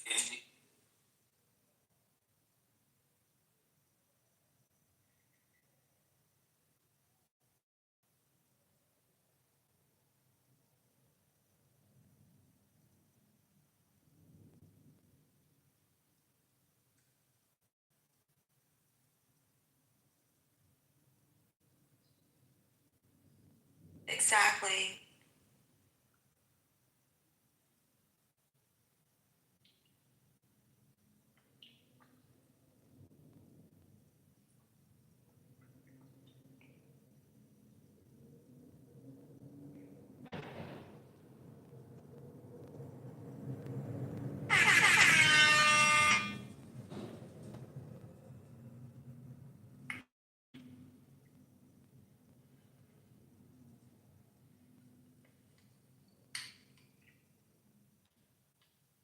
You know what I mean? Oh. Well, the reality is this. Hold on, one second. Hey. No, again. He voted. Hold on. Yep. No, we voted for him. At the end of the day, whoever voted for him. Hold on, let me finish, Pepe. Don't cut me off. What I'm saying is this right here. We can think all we want to about how Trump is supposed to do what we want him to do. We trusted him as to become the president more than scam him. Let's just be honest about that. Period. Now, the man came in. I've never seen the first year, maybe year and a half, of accomplishments that he did. J6, he took care of it. The border, he took care of it. He's working on the economy right now for long term. This incursion, and again, it does not feel like a full-fledged war, like everybody else is trying to make it out to be. I just don't see it. So with that being said, my question is this right here. When do we start basically having to answer the people? When does the president have to start answering the people unlike any other president had before? Exactly. That's the point. He will purposely mislead people because he made it clear. I mean, he's, first of all, in January 12th believe you want to go check the AP, put it out there. He told the Iranian people, be patient. We're coming. AP report. Not Fox News, not anybody else. It was literally an AP report. But you got to go back to what Trump did. Like, okay, and I was being a little bit sarcastic because everybody always says he's an idiot. He doesn't have a plan. If you don't think that our military is ready every damn day in that part of the region to go into Iran, the biggest threat that we figured was there, they're a fool. So what Trump does is what he did against ISIS. He literally came out and said to the commanders, you guys are the ones that know what the hell to do. Do what you think you need to do. The next day, they dropped a Moab. ISIS shut down. They did nothing. They were done pissing with us. They realized, okay, wait, this guy ain't messing around. They'll kill us. They drop a Moab on us the day after he gets it. So this is what he's doing. He's telling the commanders, you have a strategy? Yes. Execute it. But damn it, make sure it's damn good. Bomb the shit out. A lot of civilians don't understand that our military has been war planning this for decades. They have thought this through for decades. Do you remember, I don't know if anyone saw it, they were talking to, President Trump was talking to the pilots and the crew that were going to drop the big bombs earlier this year, right? And they said, sir, we've been planning this for 30 years. Like we practiced this for 30 years. Can you imagine doing one thing and making sure that's on it, and then a new group of people coming in to do it, and the exact same mission, like practicing that for 30 years? That's the crazy part. The other one before I go, and I know Leo wanted to speak, is I was getting frustrated, but I felt like I needed Sig to get it all out. But what I get frustrated about is this almost a sense of entitlement. Like, how dare he not tell us exactly what he's going to do when we want him to do it? You know, that's the frustrating part. It's like, you know, I'm a former military wife, so our thing was no news is good news, right? Like, just let the boys get their shit done. But so I had someone come in the room. I don't want to say the person's name, and they were like, oh, well, I ran this through intimate threat. Was it imminent threat through Grok and AI and and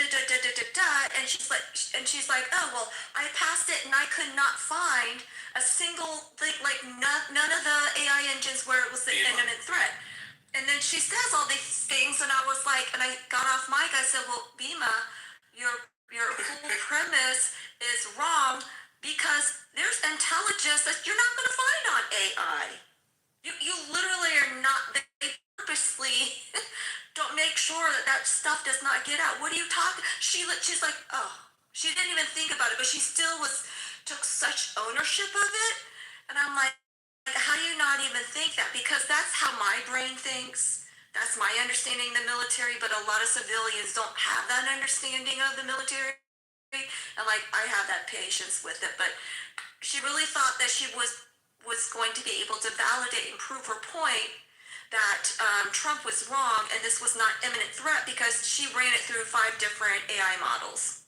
I actually said to her, could you take a thesaurus and look at all the different words for imminent and try to figure out like all the different possibilities of what this could be, because she was so hung up on that word and just didn't understand it. But isn't it, it's almost like an entitlement, because we live in a society where we think we have a right to know everything.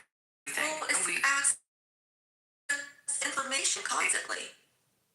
I'm obsessed with it. Sorry, Leo. They're like these pseudo strategists that they think they know everything about, you know, what Trump is doing. They know him so well. And it's like, you have no idea how much the United States military understands foreign affairs, foreign warfare.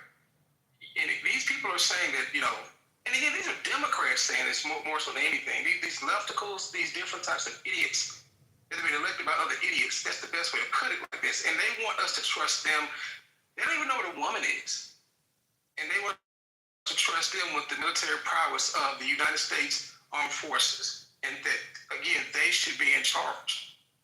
This is just, and the bad part about it too is that most people don't realize they want Trump, and this is the issue I have with a lot of MAGA Inc. Okay, they want Trump to solve every fucking problem, and they get mad when he doesn't solve their problem, basically with their urgency. And I'm just like that, that comes. I guess it comes with the territory, but I've never seen so many people want one man to solve all the problems right now. And they don't have a solution either. That's the I've issue. never seen that before. It's like, damn, the man is not even 2 years in. He's not even 2 years in. He's like 14 months in. And they're saying he's like, people forget so much he's done to really try to right the wrongs of the previous generation. I'm sorry, administration. Mr. NKK, I'm from India, and I think that there goes the Nobel Peace Prize. I mean, he's killed 100,000 Iranians. Now wait a minute, you're saying he killed 100,000 Iranians? Is that what you're saying? Johnny boy. Yes, I am from India, part of the Maharishi International Peace Movement. I don't know who you're talking about, I don't know who John Kitover is. What's this? Mother John Kitover. I want to hear what you're saying. Oh, it's John Kitover. Stop interrupting me. Please stop interrupting me and be professional. Please stop interrupting me and I will speak. Please stop interrupting me and be professional. He's not really Indian. He's not? No, it's John Kitover. He's a Jewish guy from Chicago. Peace. Please stop interrupting me. His other profile is cappuccino, a light-skinned black woman. So is he in trouble? Yes. The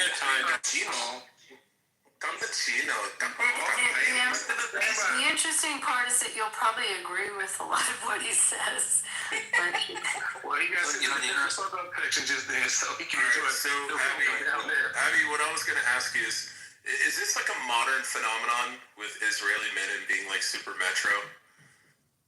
okay, that's. Or is it like influenced by like French culture is my question? I don't know. I really don't know. Truthfully, I like the soldiers, and I like them in uniform, and I especially like the pilots. So, but I was listening to like Static and Ben L, and I was like, oh, these guys are gay or something. And then I looked them up, and I was like, oh, they have wives. So I'm like, and kids and shit. And I'm like, they're like wearing pink outfits and shit, and I was like, okay. That's not typical. It's a pretty macho society, pretty much. So wait, just going back to this. What you were saying, to take it back to Trump, it's incredible to me that in exactly that situation that you illustrated. How do you win? Do people think that we won wars by sharing it with you? Did we do newsreels to the U.S. public back in the 40s during World War II and tell them all of our moves that we were doing in Europe and every decision by a general? I mean, right. Like, where did this come from? Gang warfare is even smarter than that. They don't say, hey guys, we're going to come to your neighborhood and shoot you up next week. I mean, this is how fucking dumb they are. The part that bothered me earlier was when it was, and zero disrespect, and I wish you were in here so you can hear this, but hey, listen, there is no verifiable report, so I'm not going to believe it. Okay, but we had verifiable reports of intelligence before, and then later on it was, that wasn't accurate. So you should have believed it, and then so those presidents should have believed it. But we did not have verifiable fact. So currently, using that same logic, they do not have a that can go 25. I was trying to make that point. Like, you want verifiable fact. Verifiable fact does not prove imminent threat because nobody knew they had a missile that could go 2,500 miles. This is why they were warning us. We got stuff that we're going to surprise you. Yeah, they did, 2,500 miles. But no, they can't have an ICBM. Did you think they had one that went 2,500 miles? But they're telling you they have one that can go 10,000 kilometers. And you now don't want to believe it again. And this is where I just laugh at the whole imminent threat thing. If you wait for an imminent threat, you're a dead man. I know a guy who grew up in East St. Louis. When you heard a door slam, your head was on a swivel because every noise was an imminent threat. He didn't use the word imminent threat. It's a gun ready to shoot. But it's not even just that. KK, you mind if I ask Mr. a question? Hey, Mr. Real quick, could you bring home up? He's trolling, but hold on. He's a graduate of West Point. He was an officer in the Army. He wasn't a graduate of West Point. Yeah. He graduated from the Citadel. Okay, the Citadel. So he graduated the Citadel. He was an officer, and then after that, then he did work at the Central Intelligence Agency in Langley, Virginia. I can show you those pictures as well. But he does have brain damage. So if you could get him to like be serious and stuff, he's actually a very intelligent guy. Hi, John. Well, I got one. I'll say this too before Home gets started. When you guys are talking about imminent threats, also is I guess missile capabilities the only definition that would warrant imminent threat? Because if you just Google it, an Iranian intelligence agent was convicted for terrorism and murder for hire to kill Trump. Yeah, that's been my Gerard. She's been in the rooms with us because I've been saying that all along. I don't understand how that's an imminent threat. Of course, it's imminent threats. They tried to kill John Bolton. They tried to kill Mike Pompeo. They have to walk around with security details. They tried to take the Saudi ambassador out in a restaurant in Georgetown. I mean, there have been attacks or foiled attacks on U.S. soil, and also attacks against U.S. assets. Like, this is not some country that's, just came out of nowhere. We've been dealing with it for 47 years, and their proxies have killed American citizens, American soldiers, and American citizens. So it's been an ongoing imminent threat. It just matures to a different level, and when it matures to the it's not imminent though. Well, you're not even. Well, first of all, you're not even acting. Then you actually are reacting. If they actually strike us first, you're reacting to whatever they're doing. It'll never be imminent. It will never be imminent. Exactly. Well, exactly. It's the problem is everyone has an idea of what imminent means to them, right? It's not an imminent threat to our borders. That's what some people I heard in the room tonight. We'll say, there was an imminent threat, like they tried to kill our president, Bolden, that's not to our country, that's to one individual. Do you see what I'm saying? So the whole imminent part is the difficult because everyone has a personal meaning to that word. That's why it's hard to juggle with that.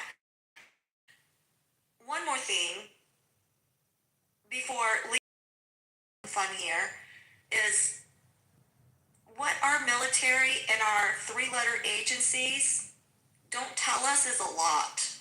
And I will tell you a true fact. One of my late husband's very good friends, they were in many battles together in Iraq.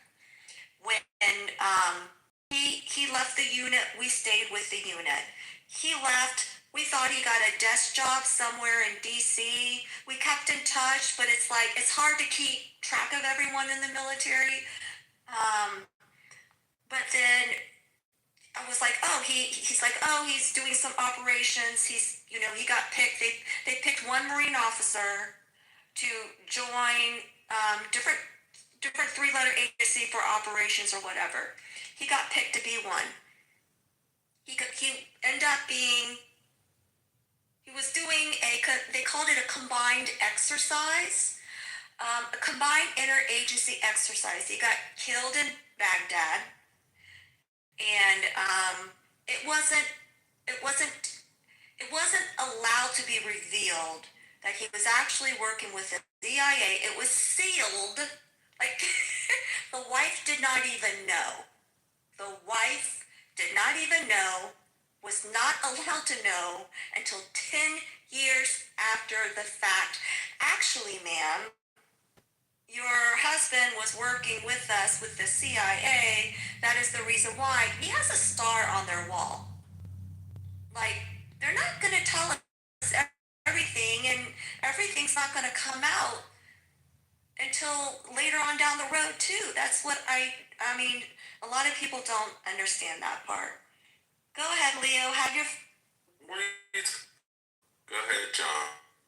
really good boy tonight, so thank you. No, not yet. I operate from the perspective that there's not a speck of dust. John, real quick, who's the handsome guy in my PTR? That's Major General Grinnells, of course, a Vietnam general. So, Mr. Wright, John can you tell the voice is different? Major, I will note, I was a major in that picture. I got promoted to regimental staff as a major from a private. So you can go from the bottom of the barrel to the top of regiment if you know how to communicate. I got the job as the public affairs officer at the college because the other guy had to go to flight school, and they put a notice in an email. I said, hey, I'll be the public affairs officer.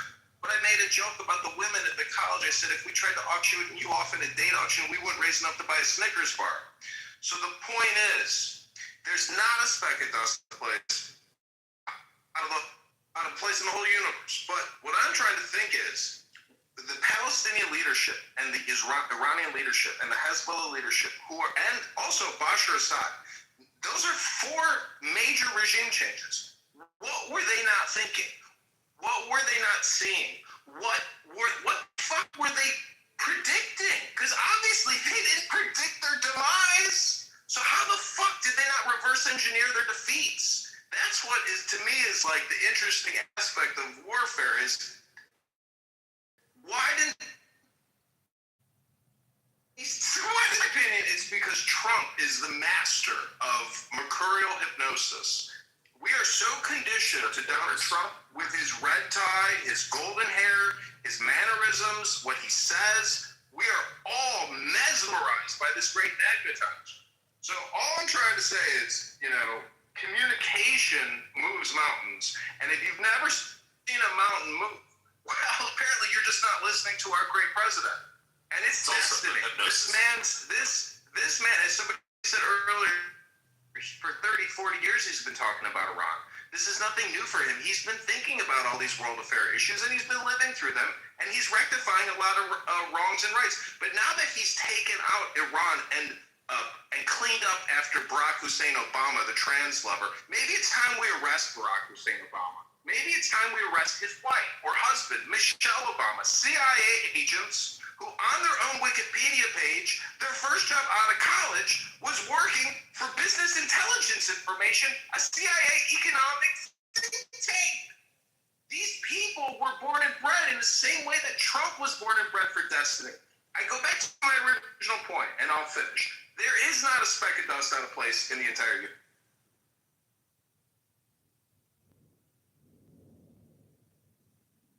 You're welcome, Kate. I want to say something I heard on the news today that I thought was really interesting. One of the pundits, it's very frustrating to the left and to mainstream media because this administration, not the prior one, doesn't have leaks. They're not leaking this stuff. And they're so used to picking up leaks out of the military or out of the administration, and he's kept a pretty tight lip on everything. And it's a frustration for mainstream media. They're not getting the info they're trying to sleaze out that they usually do. I don't know how you guys feel about that. Do you agree with that? John, when you worked at the CIA, was there ever any leaks? Your question, Abby? No, I mean the question. My question is what they were saying today on the news. Do you agree with that? That this operation and recently there's just not leaks. They're